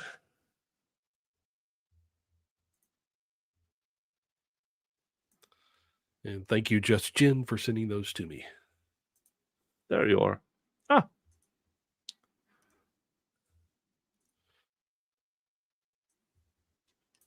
Hey there, Wendy H. How are you doing? Hey, Wendy. From MGLaw. Yeah. Let's see here. Respondent Clayton Eckert, by and through counsel undesign, hereby objects a response to petitioner's motion to compel lunch and for alternative relief filed April 8th, 2024, as and for his response, respondent states as follows. Maybe this was meant as a joke, but in the context of the other communications from petitioner, bar complaints, more threats of bar complaints, threats of lawsuits, hinting at lawsuits against journalists, and allegations of rape. It is inappropriate. Parenthetically, the case law cited by petitioner is factually distinct from this matter, where petitioner continues to evade compliance with basic disclosure. To be clear, the respondent does not object to the notion of lunch with petitioner's counsel. However, as repeatedly expressed to petitioner, see below, respondents will not engage in lunch without the compelled disclosure and in light of the nature of petitioner's communications without a neutral third party present. As detailed in an email to petitioner's counsel on April 1st, as for lunch, I enjoy food. In my 20 years of practice, I have never said no to a lunch or beer invitation, but I'm saying not now. Perhaps this will be nothing more than fodder for a future blog post, but I trust you are being sincere. Your statements in emails, over the phone, on your blog, on your Twitter, etc. may have been the product of passion, but they were received as combative and unpleasant. Given your verbiage and your approach online and to my team, I think Judge Mara will side with me and trepidation issues here. That said, I'm quick to forgive, and if your email is meant to be an olive branch apology for the professional allegations and overzealous advocacy, I would certainly accept an apology. As further provided to petitioner's counsel on April 4th. While I appreciate your right to speak on all issues, I'm deeply uncomfortable with the tone you're using in emails to my office, on Twitter, and in your blog. Comments like, I am the Conor McGregor of litigation. Yeah, that didn't age well. For those uninformed, Conor McGregor, he was convicted, wasn't he? Conor McGregor? No, he's just saying, yeah, because that's the MMA guy from Ireland. Yeah. So he was found liable. He was found liable in several cases of sexual assault. Oh well, but he is appealing. Well, he's just saying that he's like a MMA, like he's a fighter. Yeah, he was. He had in 2 different weight classes. He was the champion for a while. Yep. And I look forward to reading their obituaries. Oh, really invokes something extremely unpleasant. Using the term special ed in a derogatory way is also not something I'm comfortable with either, as a lawyer and a parent. Yeah. 3, I have never tweeted in my life. There are certainly passionate followers on this case, from Bachelor Nation, due to your client bringing the matter to the world's attention. That said, I was forwarded some of the postings over the past few days, as well as your recent blog post, and I'm just not sure why you're engaging with them. We don't. I'm also not certain why you're publishing court documents or your client's personal medical records contrary to court order. Uh-oh. Lunch does not fix the fact that petitioner has failed to provide disclosure, notwithstanding the granted motion to compel. These antics have delayed the work of both medical and forensic experts' reports. Yeah, without the fucking medical records, there's no report to be written. They have to have it. As the experts are waiting for the alleged twin fetus pictures, records between petitioner and Sarah Navarro on the date of the alleged miscarriage, and the alleged records from the telehealth doctor that allegedly treated petitioner for her alleged miscarriage. These records were specifically confirmed to be in the possession of petitioner's counsel when he stated, quote, Greg, that is not going to be a problem. You're going to love the image dates because the images are dated July 23rd, 2023. July?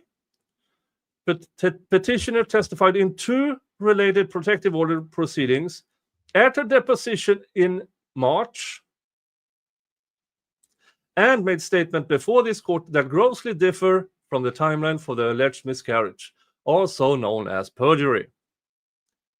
Perhaps, in addition to trying to cajole, a trial continuance, the missing disclosure has not been provided because it contains more fabricated records. Instead of acknowledging that she lied to this court, petitioner has ostensibly dialed up her Photoshop skills. She insisted on deposing occurred in February, video recorded, and allowed her series of since withdrawn attorneys Bonnie Platter, Alexis Lindvall, and Corey Keith to unwittingly use a sonographic exhibit that she since has admitted to doctoring. I'm going to have to duck out. I have a sick kid. I have a sick kid. So she just woke up and got sick. Rob is saying he did not get the stream link in your email. So you want me to send it to him on Discord? I can do that. Yeah, send it to him via Discord. All right. Let's see if I can do that. Because the email, it should be the Robert Andre 007 email. Yeah, well, I'm going to send it to him on Discord then. Well, I'm going to keep reading here. All right. Great job tonight. Keep raising money. Thanks for having me on. I got. Thank you for being here. Thank you. Thanks. Have a good night. Bye. Have a good night. This is the same fake sonogram she flaunted, claiming she was pregnant with Eckerd's twins after showing up to court before Judges Doody and Gialketsis with an ostensibly fake pregnant stomach, claiming she was 100% pregnant and due with twins on February 14th. This is not just a fake sonogram that was used in court proceedings, but petitioner testified in the collateral protective order proceeding that her OB-GYN were Dr. McCool and that she was seen last Friday by Dr. Higley. There are no records that support these statements by petitioner, and the provider's absence of records confirm they never treated petitioner for pregnancy. Now, contrary to the confounding responses to this court's direct question at the last status conference and her own medical records, her public postings seem to range to claiming her alleged miscarriage either took place in July or even as late as November 2023. While petitioner appears to have recently toned down her social media post, her newest counsel has backfilled that void with persistent Twitter and blog posts and outlines his theory of the case, including his anticipated motions and more. See general postings by petitioner's counsel Exhibit 2, a sample of these postings below. Oh, yeah, don't like my bio. Ask for details. I'm the Conor McGregor of litigation. Okay. Fuck these 6 selfish lying assholes. Should I clarify how I feel? These vile scum, I mean people, are not helping any. Okay. Jesus. This is not complicated. Petitioner claims she has the bulk of the requested disclosure in her position. Contrary to her testimony and statements to this court through her parade of prior attorneys, petitioner has stated several times that she has the requested information, and she now ostensibly claims to have miscarriage in July. Specifically, petitioner through counsel stated in emails that he had the photos of the fetuses, the contact information for the telehealth provider, and the communications between petitioner and her sister, all of which is requested. See generally Exhibit 1. Yeah, here they are. Instead of just simply complying with Rule 49 and disclosing the information he acknowledges having, counsel bombards respondent's attorney and his attorney's office staff with communications, comments about personal sanctions against attorneys, and suggestions that the state bar needs to be involved. Petitioner having already filed 2 complaints, dismissed, and at least 2 others against her prior attorneys also dismissed, and so on. And more examples. Petitioner's motion is also misleading. The parties are communicating over email, and respondent is responding where appropriate. Undersigned has no ethical or legal obligations to expose himself to unnecessary criticism that is not conducive to resolution. All right, now we have a new guest. I hope. Here is, hey Rob. Hey Nick, how you doing? I'm doing great. How are you doing? Doing well. You're doing a great show, brother. It's really thank good. you. Thank you. I do what I can. I can. Exactly. Right. Exactly. Yeah. I call it fun for raising funds. Right. Yeah. Because we're doing a good thing for Mike and anybody else that she may have impacted. Yeah. So, and I didn't want you to be alone, so I thought I'd offer, to join up. So everything's going good. Yeah. All right. Yeah. Yeah. Oh, let's check in on the vote, by the way. Yeah, go for it. Oh, we have a clear winner here. Even with fewer votes, you can see with 56% of the vote, the winner is Laura's lying vocal fry with 55% of the votes. Oh, well, that's like a politician, right? I could be president with that kind of percentage. Vote fry.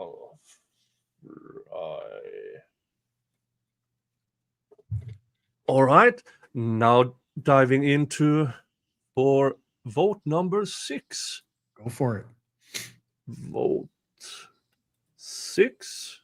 I think a lot of people enjoy that you're interacting with your viewers. So I love that you're doing that. Yeah, I do my best. I mean, lucky, unlucky, depending on how you. My channel isn't big enough for the chat to go just rumbling down.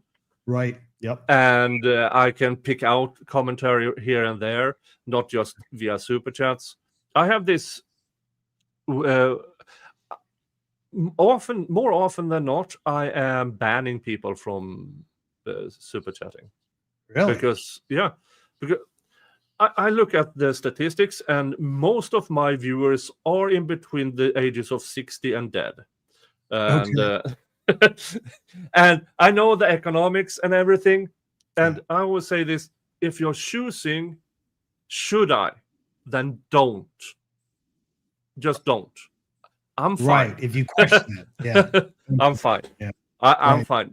Watch a bunch of my videos. I get some ad revenue. I mean, I'm doing good. And where was I? Yeah.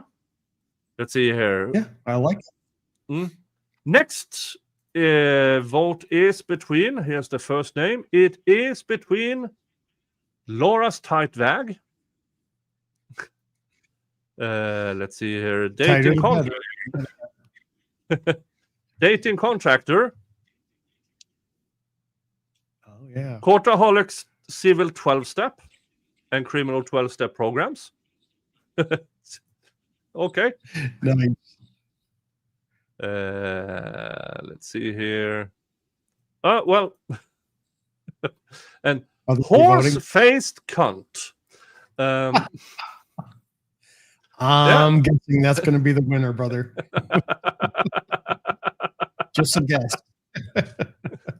Yeah, and for you guys who doesn't know, ultimately when all the votes and everything is done, the winner will get a piece of my merch. You send me your address, the receipt for your donations, and you will get my You Can't Unfuck a Clusterfuck mug. Perfect for every occasion, for office, family reunions. I mean, there's not a situation that cannot devolve into a clusterfuck. No, exactly. For all ages. Yeah, definitely. So to speak. Now, we were reading that, but now I'm more interested in you, because when I said I don't know who this guy is, and the chat goes, "Hey, it's him, and everybody vouched for you, so here you are." And thank you. Yeah, appreciate it. So who are you? Yeah, no worries. I live in Arizona, so I've been attending a lot of the hearings, the trial, and I'm able to pick up the documentation that are become publicly available. So then that movie gets spread to everybody online through a couple resources. So I'm not always the one who picks them up, but I'm more than happy to, So that at least gets the information out there sooner than later. Plus, I enjoy informative content, right? So I like to share information. So a lot of my videos are based on like each of the steps in a trial, the CPC, the FTMC, the pre-trial, what's going to happen, and then I tie it back based on her because she's the biggest thing out here, Because again, I'm in Arizona, so you mentioned her, people know, So there are two cases out of Arizona everybody knows about. It is Laura Owens and Jodi Arias. Yes, and honestly, there are some similarities. Yeah, right, exactly, yeah. It is interesting because we don't know why she moved here, right? Except, and one of the things is that her parents may not have been able to keep up with that lifestyle in San Fran. That lifestyle is expensive and less expensive in Arizona. Yeah, perhaps. I mean, they sold a large compound house. In San Fran, which they got paid for. And moved to Arizona to. I mean, there's nothing wrong with the house. I mean, it's a big compound, but it's still probably maybe a quarter of the price as a San Fran. Yeah, the one here is about 1.5 million. Okay. Yeah, I would guess the San Fran, because I've seen pictures of it, that's more. Oh, okay. So the money's somewhere. Yeah, but now the money seems to be almost gone again. It's all gone. We don't know where it went. Yeah. Well, we have our ideas where, I mean, lawyers are not cheap. No. And they're not free, let's be honest. I find it very hard, unless you really are going for notoriety like Gingras. If you're willing to put your name out there just to get popular, then you might do it for free. But I really don't think so, to be honest. No. And he's such an ass. He's done it to himself just like she has online. Her Medium posts, everything. Now, her current lawyer with the criminal case, I think he shut her down. Don't say a word in public. Don't post it, right? He's really, that law firm is trying to stay on top of her. And when I went to the pretrial hearing, the pretrial hearing on August 11th, she only spoke. It only lasted just under 5 minutes, as you may have heard. It was interesting enough that, to me, it was like a sad that she brought her parents, because her poor father had to come in like a minivan in the wheelchair, and really it was only a 5-minute hearing. You know what I mean? Yeah, I mean, they're so early on in the process. You really only need to show up with your lawyers, sit down, shut up, answer a few questions, and then you're out of there. Yeah, so bringing, because it didn't impact the judge. He barely looked up. So it wasn't like, oh, her father's ill or in a wheelchair. No, that didn't impact at all. And if you saw the stream that Schnitzel just put out, Schnitzel Ninja, from the courtroom's cameras, it's the 4-screen one. You can see, A, I'm in there. B, they're in the way back. so you can barely see them. So there was no really need to get them out of bed early and get them over there, So I just think she hasn't learned, even to this day, how to properly be mature, right? To grow up. No, but I don't think she ever had to, because right. Yeah. My interpretation of all of this situation is that she's always been told, you deserve everything. You're a princess. Don't ever accept a no for an answer. All of that stuff that makes entitlement into overdrive. Yes. Until it becomes almost a diagnosis. Yes. An right. entitlement diagnosis where she cannot fathom being wrong. Right. I agree with you. Yeah. Because she's so used to it's ingrained in her to play the princess role, that can you imagine if she literally had no money? You know what I mean? Like she just can't fathom that. Yeah. To work at McDonald's, that kind of thing, it's not going to happen in her mind. But if you're going to pay off your court fee, the attorney fees, right, that are still owed, you may have to do that. But if this trial case, the criminal case, goes against her, we'll say, all it can collect is from whatever you make in prison, right? That's about it. Yeah, that's about it. And when it comes to everything, because as we know, I mean, those medical bills her dad accrued, that's not cheap either. Yeah, right. And at some point, the money will run out. Right. But it's a good way to save money on medical costs. You just fake it, make them up yourself. That's Now her dad doesn't have that alternative, but other than that, it's much cheaper when you just cheaper. And you can actually get the results you want. Just Photoshop the documents yourself. I mean, hey, I was sick. I went there. Nick, I'm actually pregnant with twins. You should see my sonogram. I have one. No, I might look pregnant, but I'm not. Yeah, there you go. Right. Yeah. But see, the right way to be pregnant. I don't think she does. Yeah.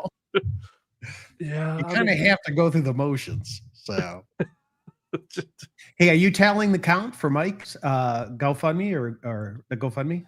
Do you know the latest? I get the count. It's currently at 20,891. Not bad. So we are approaching the $21,000 mark. We started around 18,600 today, so we are over $2,200 towards. So amazing! Thank you, guys. Thank you. Yeah, definitely, everybody. Good job, and we appreciate it. Right? We all appreciate it. Yeah, we all participated, and we don't want to see Mike screwed over again. Right? Yeah. And this time's even more important because she's going after a permanent, which is the rest of his life. So that's not acceptable. Sorry, my lights are really bright. I don't want to screw with them and turn them down. No worries. Maybe I can do it that way. There we go. I felt like I was an angel coming down from heaven. But did you see the video earlier when the Scottsdale police went, right? You showed it, right? I showed it. House? Okay. First, her mom spoke more than she did. Right? Yeah. That was crazy. Second, the dog pissing was hilarious. I hope that's a replay just over and over and over. What kind of household is that? I'm just saying. But the mom speaking instead of her speaking for herself, and it was driving me crazy because she even looked at her like she was listening to her mom tell a story.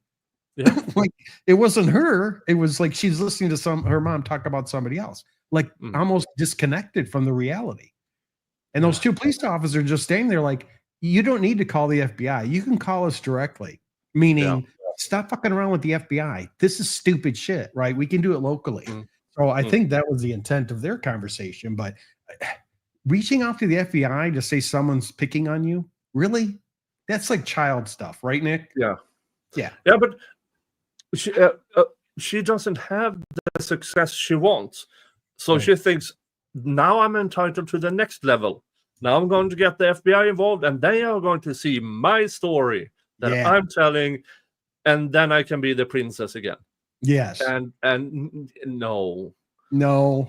anything, if you get the feds involved and they start looking at it, you might end up with federal charges as well. Yeah, and you know what? They can still find more, right?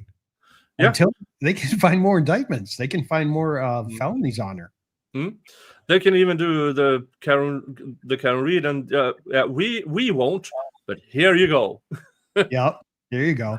And is it true that the Mike stuff can be brought in to her criminal trial? I would assume it can, because it shows modus operandi. Gotcha. Now, usually prior bad acts are Yeah. a big no-no, unless there has to be an evidentiary hearing on the matter, Right. where you show these things have happened over and over and over again. Now, the defense against that is, she has poor judgment. Yeah. Yes, she has a series of relationships that ended badly. Mm-hmm. But then again, when you start going to court, and every court document can be admissible, maybe not will be visible, and even if in a pre-trial hearing, even if it's not offered for, even if it's not even admissible at that point in time in the proceedings, Right. you can ask the judge to take a judicial notice. Ah, okay. Yeah. Okay. And if the judge does say yes, I will accept this under a judicial notice. Well, it's not in as evidence, right? But it's still, the judge will check through it.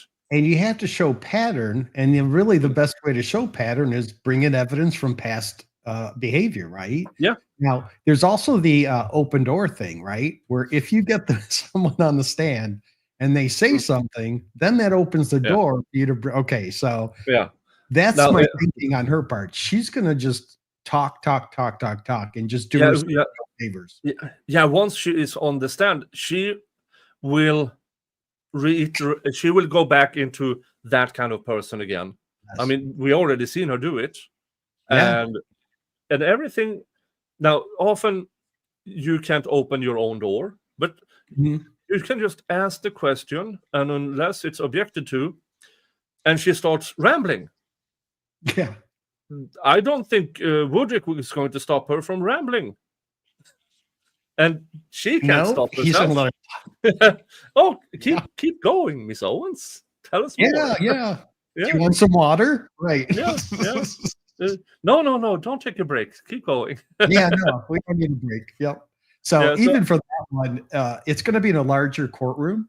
Her criminal trial. It's going to be a larger courtroom downtown here in Arizona. So when the judge decided and gave us the locations, I'm like, okay, cool. I've been to that building already 4 times, right? I know it's going to be on the 5th floor, courtroom 5B. It's a good size, so I don't think they have to worry about depending, because a lot of people are going to come in for the trial, but that's in January. Now I'll be attending the previous ones, like the complex hearing coming up in September, and then also the FTMC in January. But you saw, I don't know if you saw one of the documents after the CPTC hearing. They're planning approximately 12 to 16 days, including jury selection. That's a long time. Yeah. So I mean, I can house a few people, but I can't house everybody who's coming into town. You know what I mean? Yeah. Because that's a lot of time and expensive if you want to stay for the trial. But 12 to 16 days, and jury selection usually takes maybe a couple of days, right?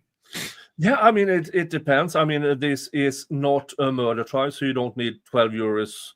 Okay. This is probably going to be either a 6 or 8 euro. No, they said, I'm sorry. Sorry, I didn't mean to interrupt, but it's 12 with 2 alternates. It is? Yes. Jesus Christ. I got to send you the documents so you can, because I was shocked at a lot of this, right? They didn't offer a plea deal, and it doesn't seem like they're going to. And if they do, there's going to be jail time, definitely, and a public admitting in public. I think those are the 2 major ones that most of us want to see as part of a plea deal, and I don't know if she would agree to that. I think she'd rather go to court. Yeah, because she believes she's correct. I'm still surprised at a full jury for this kind of matter, because at 12 12-person jury. Now we're talking about murder, kidnapping, serial things, stuff like that. Or well, it's considered. Yeah, I'm sorry. It's been designated as complex, but when I did when I'm pulling my information, it's complex / capital. So the same law rules apply, whether it's a murder or if it's just complex for other reasons. Lots of evidence, witnesses, experts coming to stuff like that.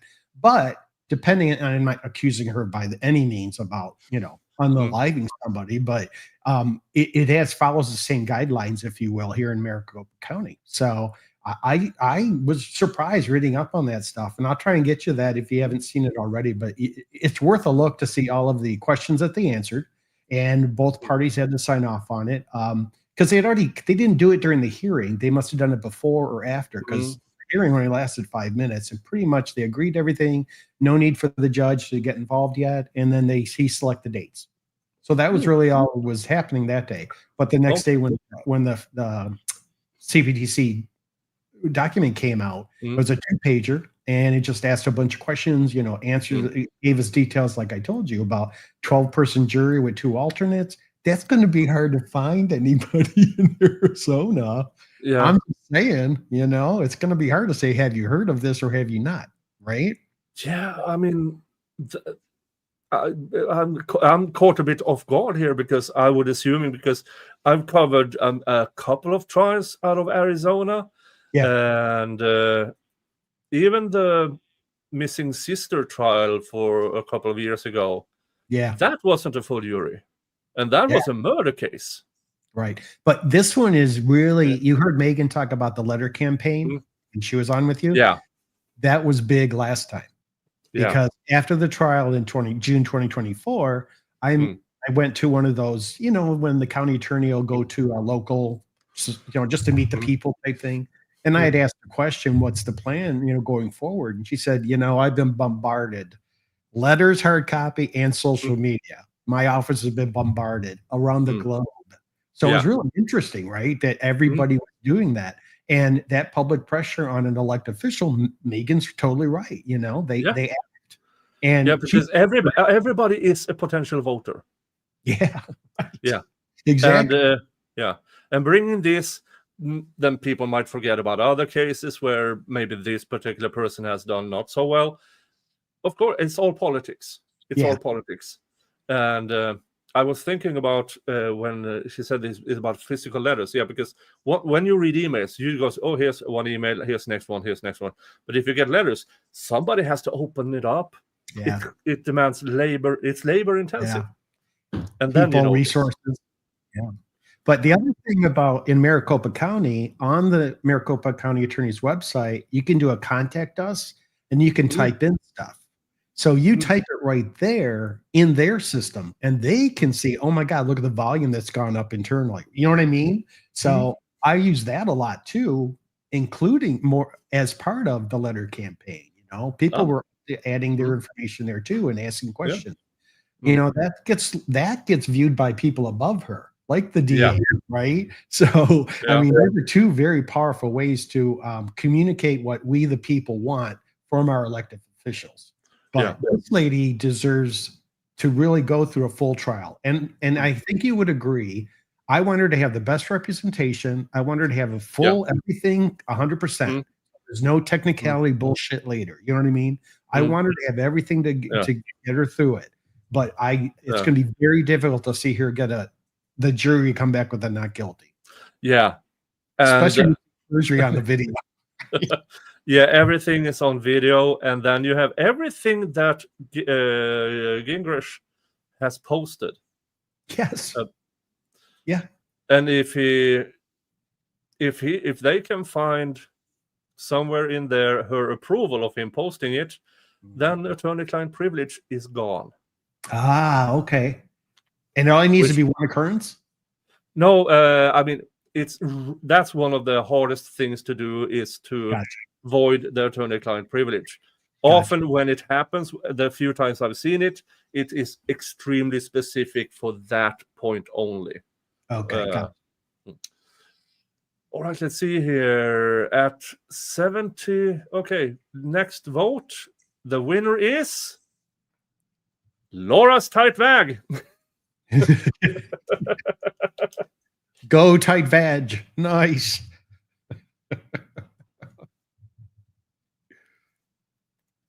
All right, let's find the next ones. Oh, let's see here. I have to do a update. Oh, 20,943. We are getting close to the 21,000 mark. You know, your viewers are here for you, and they know how important this is for Mike. They've already seen what he's been through, and the chance of him getting a permanent, that's just not acceptable. So I'm hoping folks that are on here now and the folks that have joined earlier are still have the link to the website, right?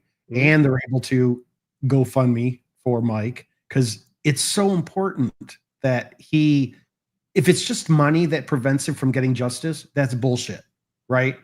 If it's just about money, then that's not the way it should work. So by getting him as much as possible, like you're doing right now with this fundraiser, and having fun, because you're a funny guy, right? I mean, everything you've had on so far, everybody's enjoying themselves, so that's cool. But it's a fun way to raise funds, but at the same time, it's for a damn good cause. Because I wouldn't want over my head. I would never want someone to have an OP on me and then have it extended and then have a permanent when I'm not even anywhere near you, right? It's just this stuff. Yeah. Okay, the next 4 is Rule 26, FBI tip line, fellatio felon, and motion to compel shots. Okay. Fellatio felon. I got to go with fellatio felon, Nick. It's just too perfect of a title. It's just too perfect of a title for her. I mean, you guys have vivid imaginations. We're sick. That's pretty much it.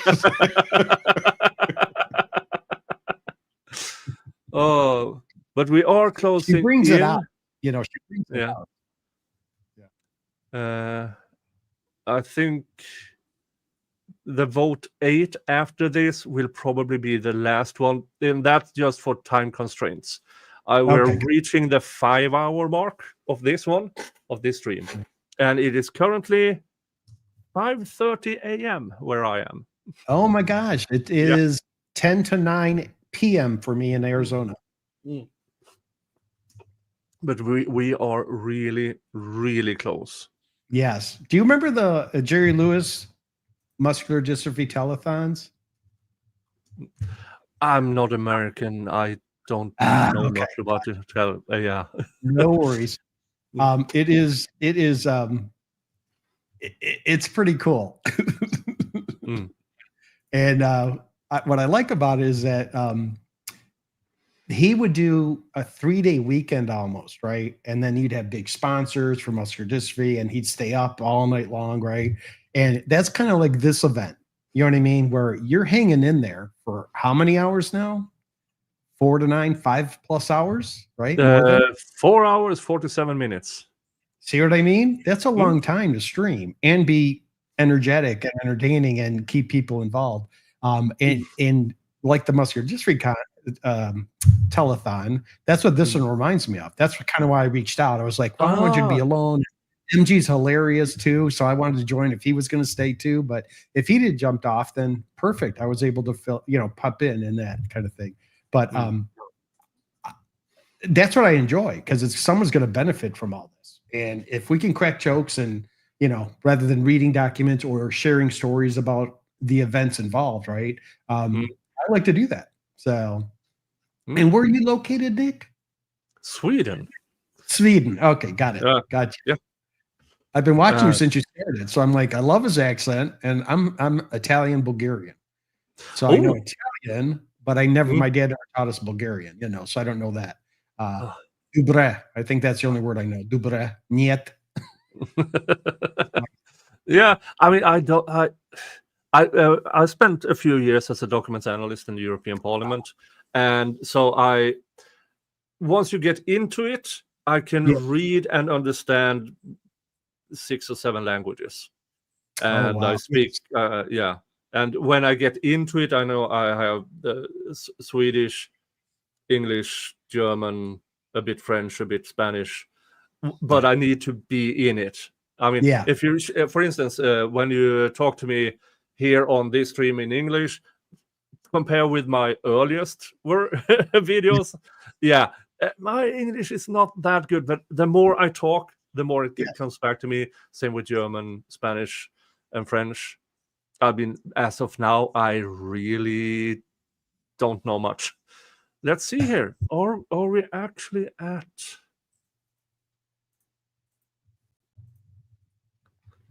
We are at $21,020. Wow. So good job, everybody. We hit the $21,000 mark. Now the overall goal currently is 25,000, right? Yes. Now, as things draw closer to the, first of all, you have the when things draw close to the trial and the RO, I might do another one. Yeah. If I have the time for it. Sure. And I know that other people will do streams, videos, post the link and everything. So it will get there. In all of my descriptions, I'm adding the GoFundMe link for Mike and Turtle Boy, one of Megan's friends that she likes. Yeah. So I put them in all my descriptions now, just because, if someone goes read them and clicks it, hey, they have an option. It doesn't have to be specific to that video if I'm covering something different, but I put it in there, because the more you get it out there, the more people are aware. Yeah. I mean, I often say when I cover things like the Delphi trial and other, maybe not in the public eye as much anymore. Yeah, right. I tell my audience, go to the other content creators. There might be people out there with great content, but not many viewers. But with people who just jump around, find one, leave a comment, leave a thumbs up, and the more people who do that with the specific issues, yes, all of a sudden the algorithm picks it up. And I discovered another thing.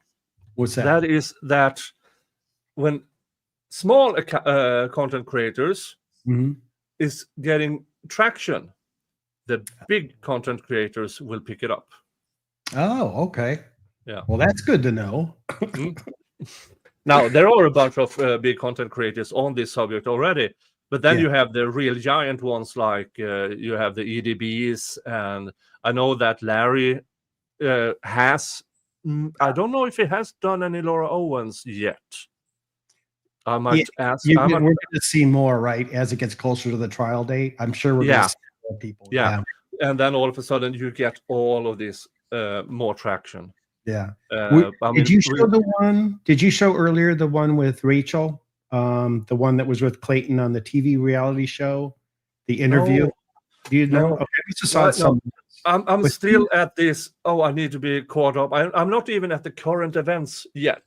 Yeah, and I love this because all of a sudden it comes in new people in the chat that says, "Oh, I remember this. I can watch this over and over again." Yeah, and so I'm having a laugh and a half by just checking the old stuff while I get up to the more current stuff. That's cool. And That's so I can learn more about this. It's just so much, Nick. You just got to take it step by step. You know what I mean? And absorb what you can, and just step back for a moment, because sometimes it's overwhelming. But I don't think she's over with yet. I really don't. And it moved from October to January, so now we're going into next year now. Yeah. But because it's a complex trial, it's a 270-day limit, meaning the trial has to occur before the 270-day mark. So if it gets bumped, the judge is going to say, nope, maybe once, but you guys, if they're planning a 12 to 16 days, that's 2 weeks, let's say. So no later than mid-February, because you got to be done by the end of February. You know what I mean? Which I found very interesting, that both parties agreed to call it complex, but there is a lot of information, a lot of detail, a lot of witnesses. Go ahead, give her all the time she needs. So there's no excuse to say, oh, I didn't have time, right? Let's see here. I think I only have 2 more names here on the final vote. And that is Jan's Bribery Bowl of Chocolate and Blow Your Bandit. Because I have Queef Farms, but I don't think that is... We know what Queef is. Well, I'll add Queef Farms as well. Yeah, So we have a third option. Yeah, we know that one. In America, I mean. So in the semifinals we have so far, Laura the criminal should be in jail, should be in prison. Hold my middle finger, Laura. Julie, look at my... Hold on.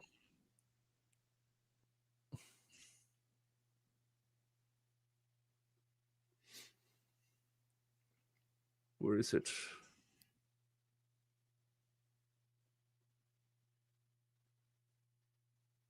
Julie, look at me, Daddy, Mara. Daddy Mata, yeah, Judge Mata and Daddy, right?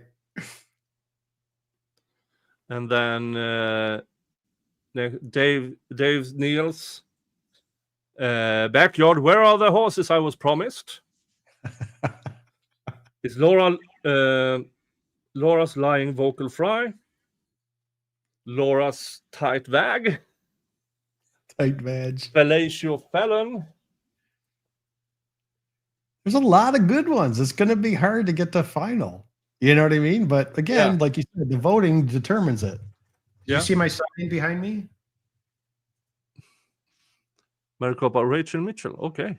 Yeah. So she was reelected last November. Oh, that was another reason to really follow public pressure. I'm like, it's voting month, voting year. So yeah, I got that sign. I'm like, yeah, I'm keeping that. All right. I mean, the votes are going in. There is a clear leader in the final vote number 8. Then we're going into semifinals. Wow. And the winner of those 2 will go head to head. And then the winner will be announced. And contact me, receipt of your donation, so I know it's you. And I will send you my merch. Got to show them. Yep.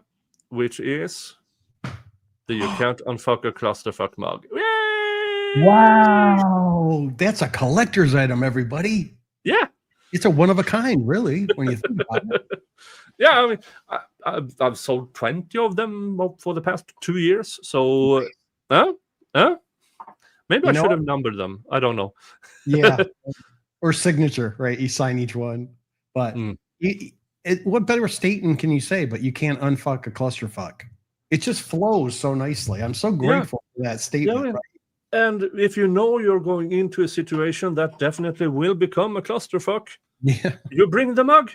Yeah, you will be prepared.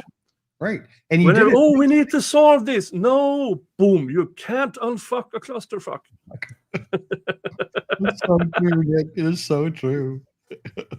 All right. I mean, there's a clear winner here already. With 63% of the votes, it is Blow Job Bandit.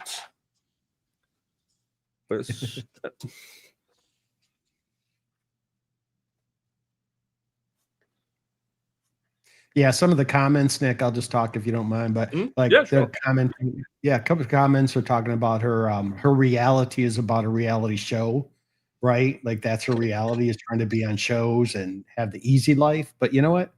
That's not going to get you there, right? This is not the way to do it. So I don't know if you really think a Netflix miniseries is something that's you can strive for, right? Or is it just prison time you're looking for? It's like, I don't understand the logic. That's why that's why all I've ever thought of is a mental evaluation. Prove that she's not incompetent, or what's the issue, what really it is. But now we got to wait for the court's trial, right? And the discovery, what comes out of the court trial that gets submitted in discovery, and then we're able to see it from there. But we'll never see anything now. And the relationship between her and her sister, that's been a big old question mark, right? Because her sister lives in New York. And she lives with her parents here in Arizona. And from what I've heard over the last year or two, that they're not a very close group. So maybe that's why the sister lives out across the country, I should say, and had her own baby. There was a picture of her dad with her, right, and kind of cut off at the neck, and he's rubbing the belly. And I don't know if you saw that photo. Yeah, I saw that. Yeah. Oh, it was so stupid. She tried to sell it like it was her being pregnant. And how sad is that, right? To take away from a moment with your sister with her father and the grandfather of this child, right? God, I came to imagine what the nieces and nephews might say. Hi, Auntie Lolo. Hi, Auntie Jailbird. All right, semi-final number 1 is between Laura the criminal belongs in prison. Honk my middle finger, Laura. Julie, look at me, daddy. Mara. And Dave, Neil's backyard. Where are the horses I was promised? Semi-final number 1. Nice. Nice. That's what we like to see, everybody. Good job. Keep that voting up. Yeah, keep that voting up. Yeah. What? Sorry. This is semifinals now. Semifinals. Ah. Yeah. It's like the FTMC before the trial. And it starts off quite even. This will be interesting.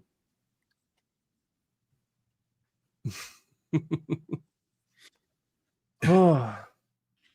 Now let's see. Can we? Where were I? Yeah, I was reading the documents there, but I'm thinking I'm going to. Oh, Jesus. Wouldn't it be nice if they would summarize at the bottom on every filing, so we could just go to the slide? But they don't always do. Every filing should be TLDR. I mean, yes. Truly, because the judges, it's difficult to read 92 pages, 2,500 pages, whatever, right?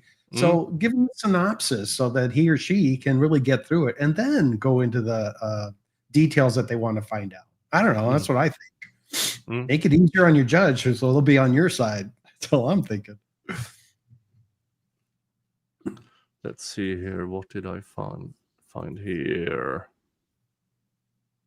Oh, this is one of the October 6, 2023. Owens v. Ecker. Did anything interesting happen in that one? That was October 26? October 6, 2023. October 6. I trying to remember if that was Corey or it was the lady lawyer.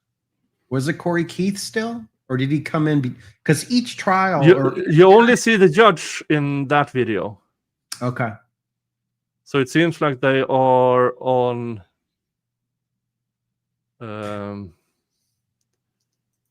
Because that would have been the month that she may have miscarried, right?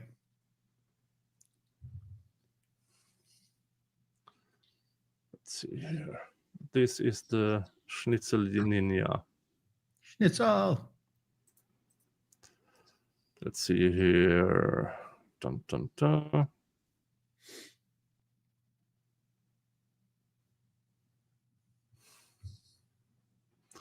Oh, here's the arraignment hearing. But that's just 3 minutes long.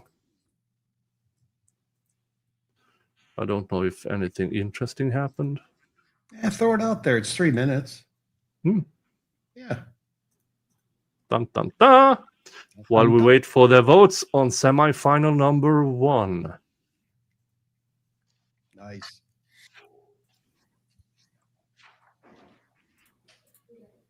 Oh, I was at this one. Oh. Yeah. It is kind of quick and dirty.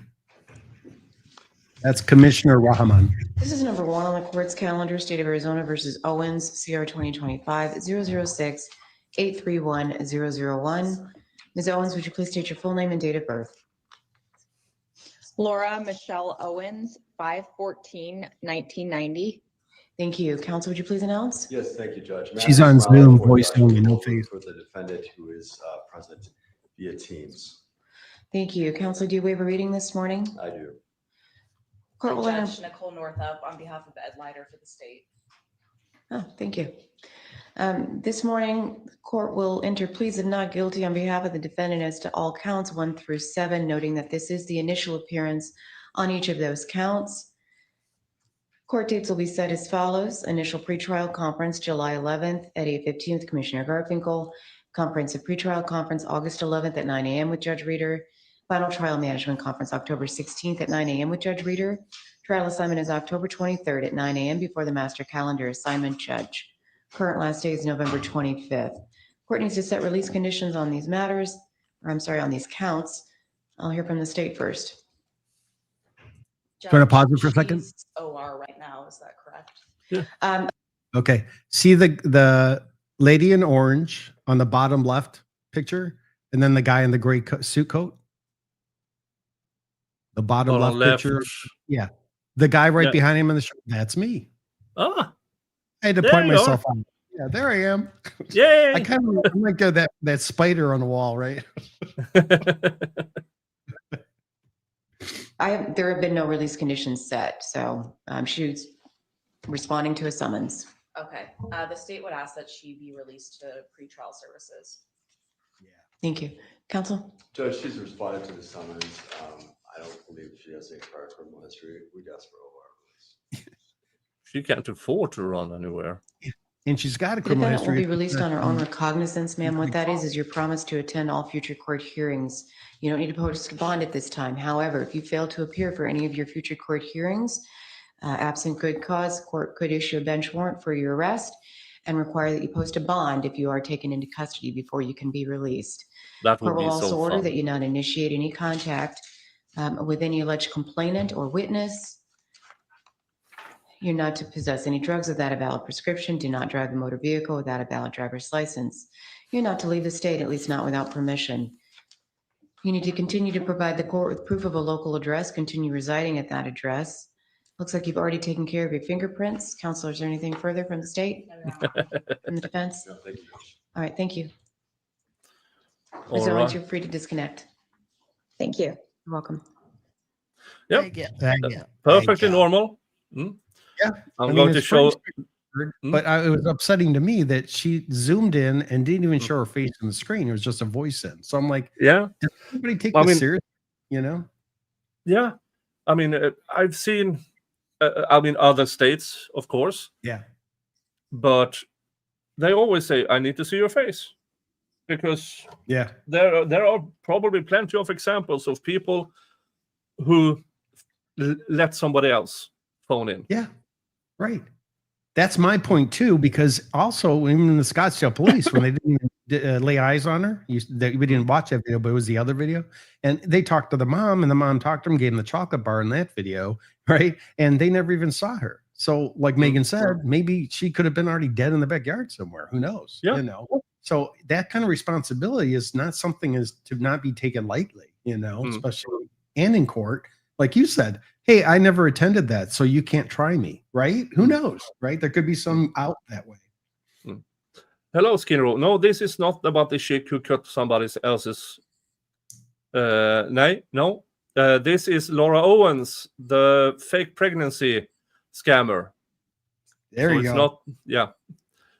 And we are up to 53 notes. It's really close, folks. If you haven't voted yet, please do. And as you vote, you can also click the link to the GoFundMe for Mike. Yeah. Every dollar counts, right? Every dollar counts. Oh, now dollars is US. What is Sweden's currency? Sweden, we have the Swedish krona, which is about, it goes 10 Swedish krona to the dollar. Okay, because it's not euro, right? We don't have euros. Gotcha. No, we are connected to it, but we had a vote 20 years ago, and we said, no, we'll keep going with our Swedish krona for a while more. Smart move. But the European Union, because Sweden never asked for an exception of the, so they can force us if they want to. Okay, gotcha. Okay, we're up to 59 votes. There are two which is neck and neck with 29%. each of the votes.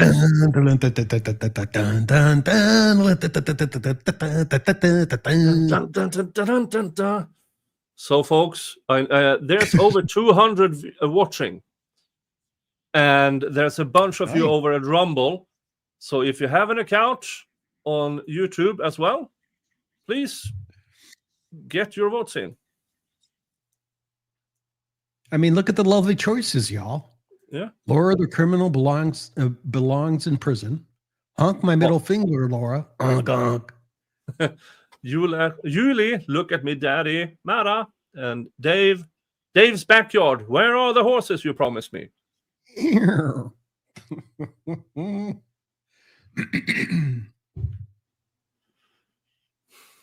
I'm so proud of you, Nick. Seriously, this is a good go around.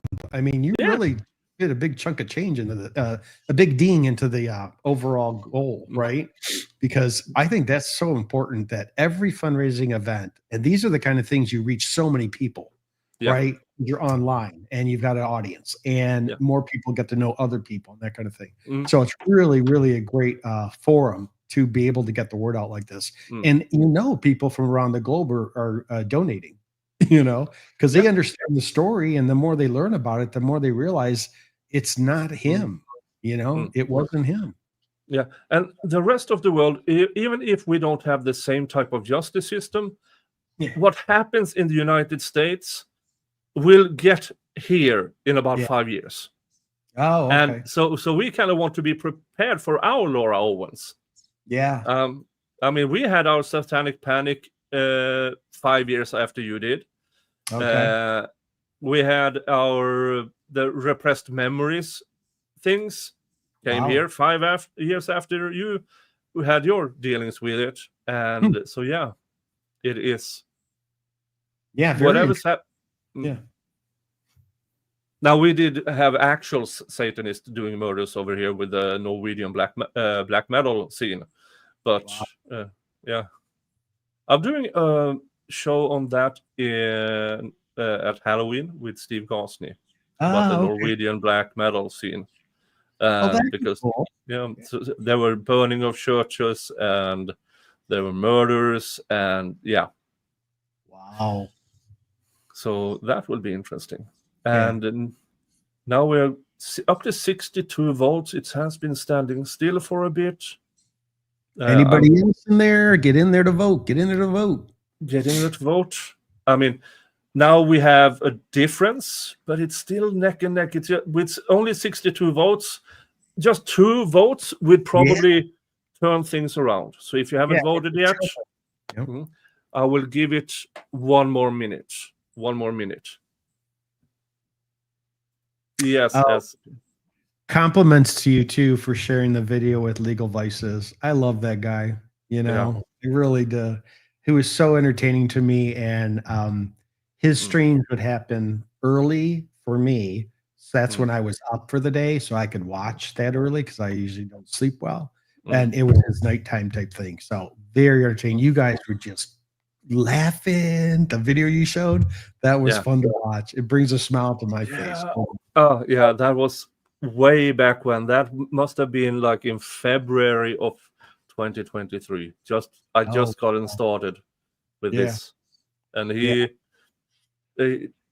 brought me on, and we had loads of laughs. Okay, just a few more seconds. We got. I see 30-30. Yeah, 30-30. So more or less. Come on, somebody get in there to vote. Yeah, somebody get in there to vote, because next vote, and there's the next vote. There you go. And the winner is Laura the criminal belongs in prison. Dun dun dun dun. Yeah, let's go to semi-final number 2. Nice. And that will be, let's see here.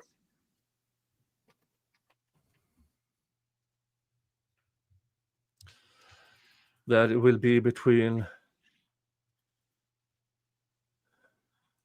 Laura's lying vocal fry,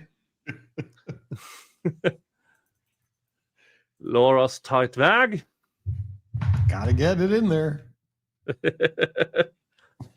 It is, where is it? Fellatio felon. I like it. And blow job bandit. Nice. Semi-final number 2. Starting now.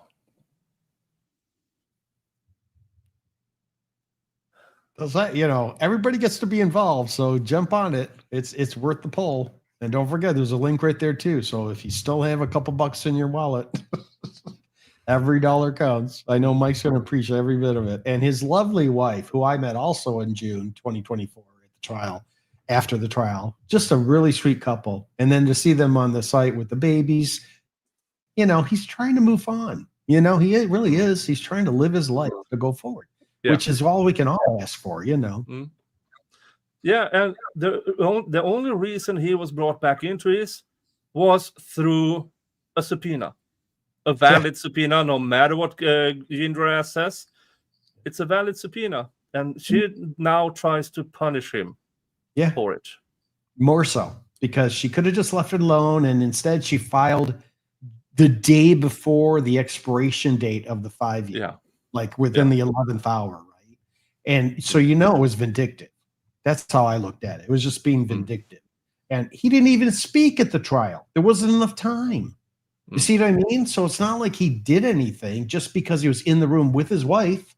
It wasn't like there was any direct distance. There was distance between them. There was no direct correlation to where they were at.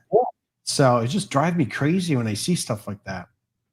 And the 911 call on Clayton. Not Clayton, Mike. The 911 call on Mike, describing him to a T, so that the officers who are already there aren't coming, but they're calling the local Scottsdale police. Yeah, I couldn't believe it. I really couldn't believe it. Now he's going. David, Mr. Gingras, he's going to be on the 27th of August. Currently, he goes to trial or the hearing. So that's at the city of Scottsdale courthouse. So I'm going to head over there prior to, so I get a feel for the area, because it's different from the courthouses downtown Phoenix, right? But it'll be probably just as interesting as the Laura Owens stuff, because if he's going to represent her in San Fran, he might not be able to. They may disbar him before that. Yeah. Yeah, and they could file for because he's a witness. He made himself a witness. Yeah. So it might be that he can't represent her for that reason, even though because a disbarment sometimes takes a while. They have to have the meeting, they have to make the decision, and then publish the decision. And so, it might take a while, but through other ways. Or they don't, because their case is stronger with him as a lawyer. Yeah, right. My only thought is that they could keep him in Arizona, let's say. He can't leave the state until we make our final decision. Like that kind of stuff. I don't know what all the punishments are available, but I know they could, ban him for a year from practicing law. I know they can disbar him, things like that. But it'll be interesting, because if she zooms in calls anywhere and everywhere, maybe he can too as her lawyer, right? Yeah. It's all is up to the judge, what the judge. But if they file an order that says you can't leave the state because of the reasons, I'm not sure what kind of a motion that would be. But I do think that both Eckert and Mike, they gain from him being there. They'll benefit from it. Yep, they'll benefit from it, definitely. The arraignment that you showed, the 3-minute video, that was the arraignment. And that was where the commissioner, Rahman, she was really nice, but she, boom, boom, boom, get it, tell them what she needs. That's where she stated you can't leave the state without court's permission. So that's why I question about her actually going to San Francisco, or are they going to allow her to call in again, right? That kind of thing. You mean but I do think then they will file a motion to the court. Yeah, I'm having a criminal court over there. I have to go there. Which also doesn't look really good to have a 2-day Yeah. trial. Yeah, I need to go to another trial. But I'm glad it's a trial. I'm glad it's a short trial. Get in, get out, right? It's going to be, Omar's going to have such an interesting time defending Mike on this one against some of the most interesting people. Definitely. Have you talked to Omar? Do you know Omar? I haven't talked directly. I mean, the invitations went out and everything, so I think Omar was in there in the discussion. But no, as I said, this is my 4th video stream on this subject. I have a lot to go through, and if they want me on their show, I'm happy to, if I have the time. Or vice versa, I'll be glad to hand out the invitations. Cool. So yeah, I want everybody to subscribe to Nick's channel because it's really important to keep him in the forefront of your stuff, right? So when he sends stuff out, hit that notification after you subscribe. And like this video, because he's put a lot of effort into this, a lot of time. You can tell he's drowsy, he's tired, he's hungover a little. Yeah, I'm waiting for the votes to come in. Now in this one we have a clear front runner. Now voting is dwindling as well, which maybe we should have had this at the 4-hour mark or 3-hour mark, but then a few of these names came in very late. And so that's just the way. You never know how these were, because after I understand this, after over 5 hours, going into 5.5 hours, people might want to. They are watching other stuff, and I mean, I think Rob has his. Not you, Rob. The other Rob, the big channel Rob, is having his Friday. Yeah. So let's see here with. What's nice is that people can, if like I have Apple TV, so I can watch YouTube on Apple TV. I have an iPad, so I could watch a different stream. And then I have my iPhone, so I can watch a third stream, all going at the same time because I want to see everybody, right? I don't want to miss out, that kind of thing. Sometimes I mute and I listen and watch the comments, and then I'm watching the main one, and then I switch, But because of technology today, don't feel like you're slated because the big boy is also streaming tonight. Yours is just as important, and because of the cause that you're representing here with Mike, I think people will come in and out, like you said, because they're busy, it's Friday night, whatever. But as long as they're watching either on their phone or just checking in later or whenever, I mean, I'm enjoying myself just talking with you, you know what I mean? And being that Mike's getting these funds increasing to meet his goal. I mean, that is going to be so cool. It really will. Because man, it makes me feel so good to see that him finally have a chance, right? To have a good lawyer on his side defending him, who understands what he's been through and going through, and potential of what he might go through if this thing gets actually approved, right? For all the rest of his life. And Omar has past experience with stuff like that too, so he understands. He's a family court lawyer. Yeah, because if you have a permanent restraining order on you, that will be on your record. Yeah. Even though you're not criminally convicted, it might affect job hunting, loans, stuff like that. So all right, let's see. We're up to 49 votes. It's still a clear front runner. But then again, we are at under 50 votes. I mean, 5 votes at this point in time will make a difference. It's the swing votes we want. Come on, Kimbo, get in there. Teresa, did you vote yet? Come on. Jen, Kimbo, Pam. Yeah.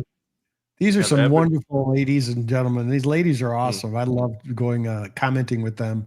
We crack jokes and we enjoy ourselves while the stream's going on, and because we have our own little world too, right? When you're on the comments. So Kimbo voted. Great. Thanks, Sheep. Nice, Kimbo. Good job. Good job. Nice, Jen, the couch fairy. No wonder. Yep. No wonder. Teresa voted. Yep. Teresa always vote. That's awesome. All right, we are 9 minutes in. Now we have 51 votes. And yeah, still have this clear front runner. So I will go to the 10-minute mark. So you have maybe half a minute to vote. And then it is time for the final. Cool. Can you refresh the Stand By Me? The GoFundMe? Has it jumped? Okay, we're still at 21,070. Okay. Yeah. Which is still almost 2,500 donated. Yeah, that would be nice if we could achieve that. Yeah. I think we can. Yeah, I mean, this one, and this is not even close to the trial or anything. So I would assume once we get closer to the trial or hearing or whatever, when it starts to get, now it's happening. Yeah, then another one of these. Because I also learned that you can't do too many in too short of time span. Yeah. I understand that. I can see your point with that. Yeah. Because then people be like, okay, it's constantly asking for money or whatever. Yeah. But if you're sharing good information and you can tell the story, right? Because that's what Jerry Lewis used to do. He would have people talk about how the disease had affected them and, the family members and that kind of stuff. So similar to this, that's why we keep talking about it. If he gets a permanent on his record, you know what I mean? If she gets her way and it's a permanent OP or whatever, depending what state you're in, that affects the rest of his life. And no one should be burdened with that unless it's valid. And in this case, let's be honest, it's not valid. He's not stalking her. He doesn't want her. He's married with 2 kids, right? I mean, how more obvious can it be? And I don't think he's that stupid to still want her, right? I mean, that would be horrible. I think he's got a lovely wife. She's a wonderful lady, very funny in her own right? Again, we didn't talk a lot that day of the trial after it was over, but it was just so nice to meet them, and to see them. And now we know more about what their life is like due to Ms. Owens, I guess. We'll call her Ms. Owens. Did I show you this? I don't know if I showed you this. All right. I entered semi-final number 2, and winner was Fellatio Felon, which means the final is between Laura the criminal belongs in prison and Fellatio Felon. And the poll is up now. Nice. This is the final, right? This is the final. Now you only have 2 choices.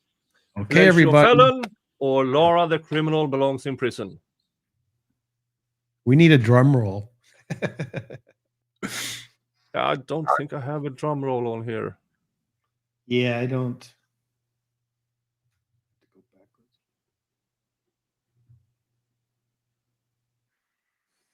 Oh, that's why.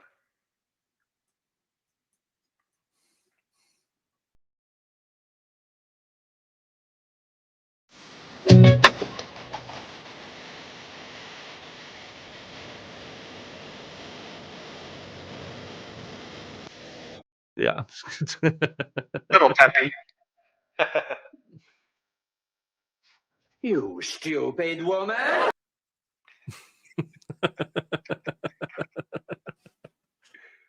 Oh, and it's quite even between these 2 alternatives. So, folks, if you want your winner, you need to vote. If you want your winner, and one of these will get. Hey, thanks for letting us know, Jules. The PayPal is having issues putting payments through. So be aware of that.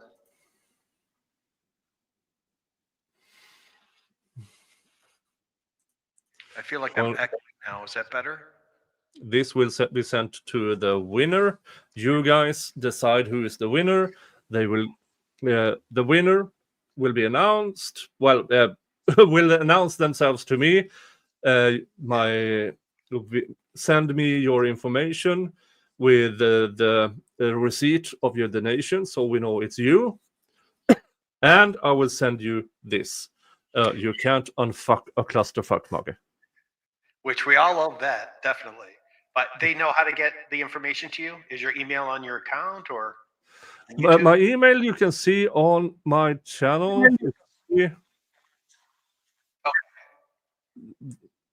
I just mentioned it so that they know how to do it. You know what I mean? Hold on while I also post it. Okay. Here is my email. Something happened with your microphone. Is it?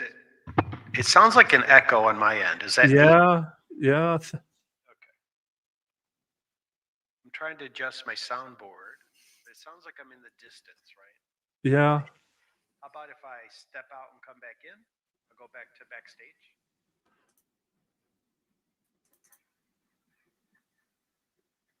Would that make a difference? No. After you pressed your soundboard, your microphone.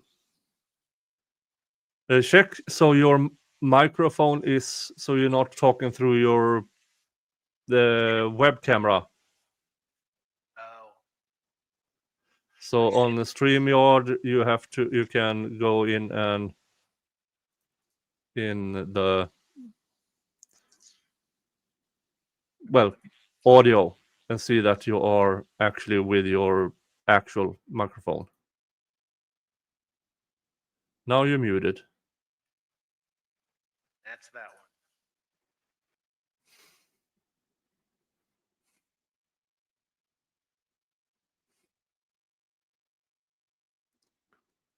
Let's see here. 46 votes. Well, we have somebody who is slightly climbing ahead. Slightly climbing ahead.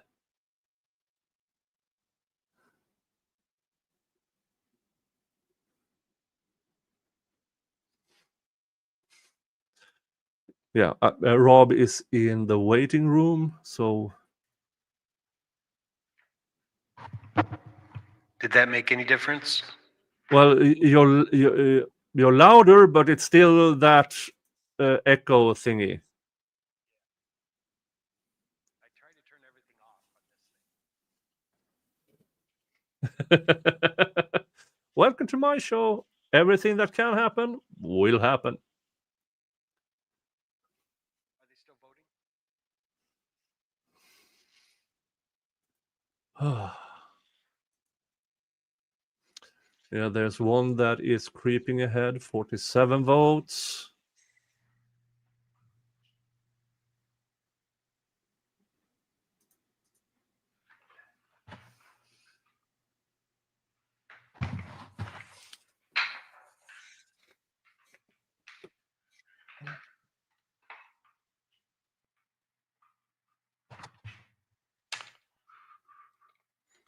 $48 votes. Still roughly the same distance between the two. It's an 8% difference, so just 3 or 4 votes might change everything.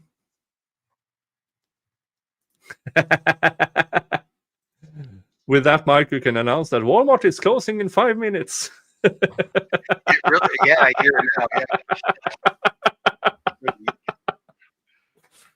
Oh. I'll be back. 49 votes, slowly creeping upwards.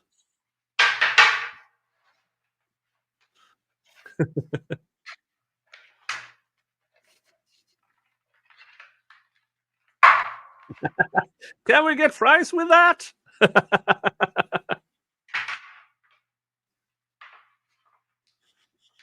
51 votes. Yeah, now an alternative is extending the lead.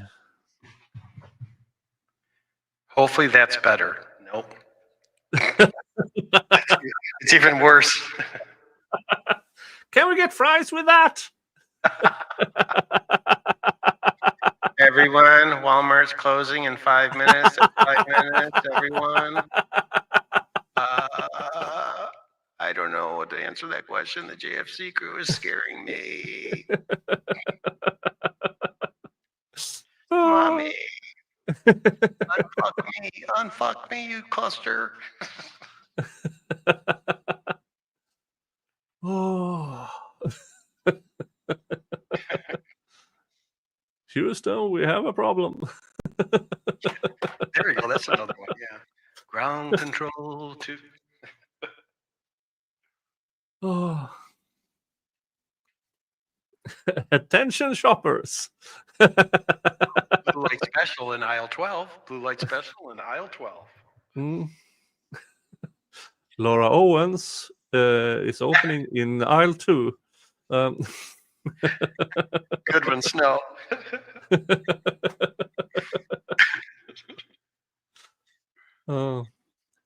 Sounds like the computer mic. I don't know if you have one. Well, I have my other camera up there, aside from here. So let me go here. Roadcaster main. Nothing else should be picking up. Arthur wants 2 value tacos. Oh, yeah. That is a Jack in the Box special.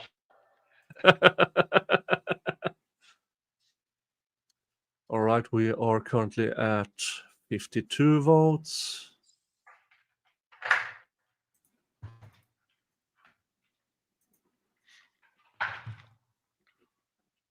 And I mean, it has been the same lead all the time. So I'm calling it. Yeah. I'm calling it. The winner is Fellatio Felon. Fellatio Felon. Let's see here. Fellatio Felon, you did your donation just 2 hours ago. If you are still here, this is my email. Contact me with your information and the receipt, so I know you are you. You are you. And I will send you my merch in form of You Cannot Unfuck a Clusterfuck mug. Yay! But I mean, it was 55% versus 44%. So, I mean, 3 or 4 votes. Could have changed it, but I saw it already from the start. It was the same. But, folks, it is now 6:40 a.m. Sun is up. I need to go to bed. We are at the fundraiser. We are at $21,115, which means that we got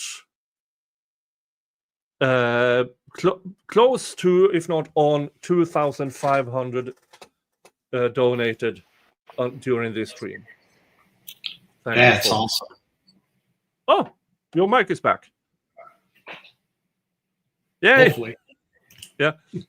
So, folks, I'm turning in. Thank you to all of my guests today. Thank you, Rob, for sticking around the last hour and a half or something of the sort. And yeah, once a week, twice a week, I will go through more of the Laura Owens case with the different things to get myself caught up, to get my audience caught up. And once it gets closer to trial or hearing, the 7 felony trial, or in January, you said, was the restraining order. Mm-hmm. And once we get closer, let's do one more of these. But yeah, I need to file an off-I fuck motion. And I'm going to send you off with, and I don't think you have seen this, because maybe you have. I'm sending you off with my Laura Owens song. Oh, all right, folks. You all have a good one. And remember to hug your family. Unless your family is shit, then screw them and give your love to the people who deserve it. All right. See ya. Bye-bye.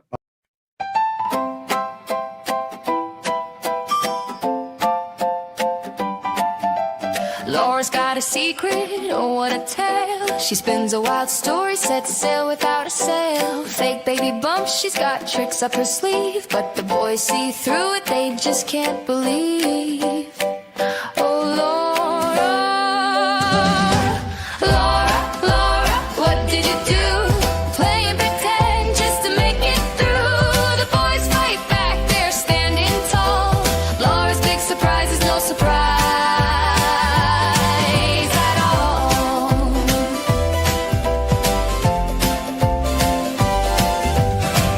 Points her finger, you're the bad guy now. But truth's got legs and it's taken a bow. Her plans unravel like a thread on a spool.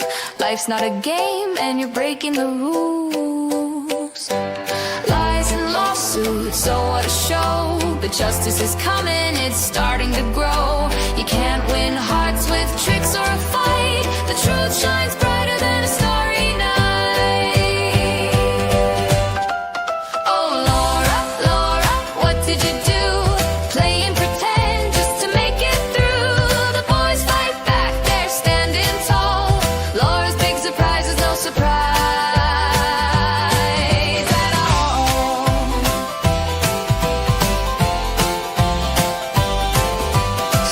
Remember, don't twist what's true. Life's much better when you just be you. Laura's learning the hard way it seems. Honesty's the hero in everyone's dream.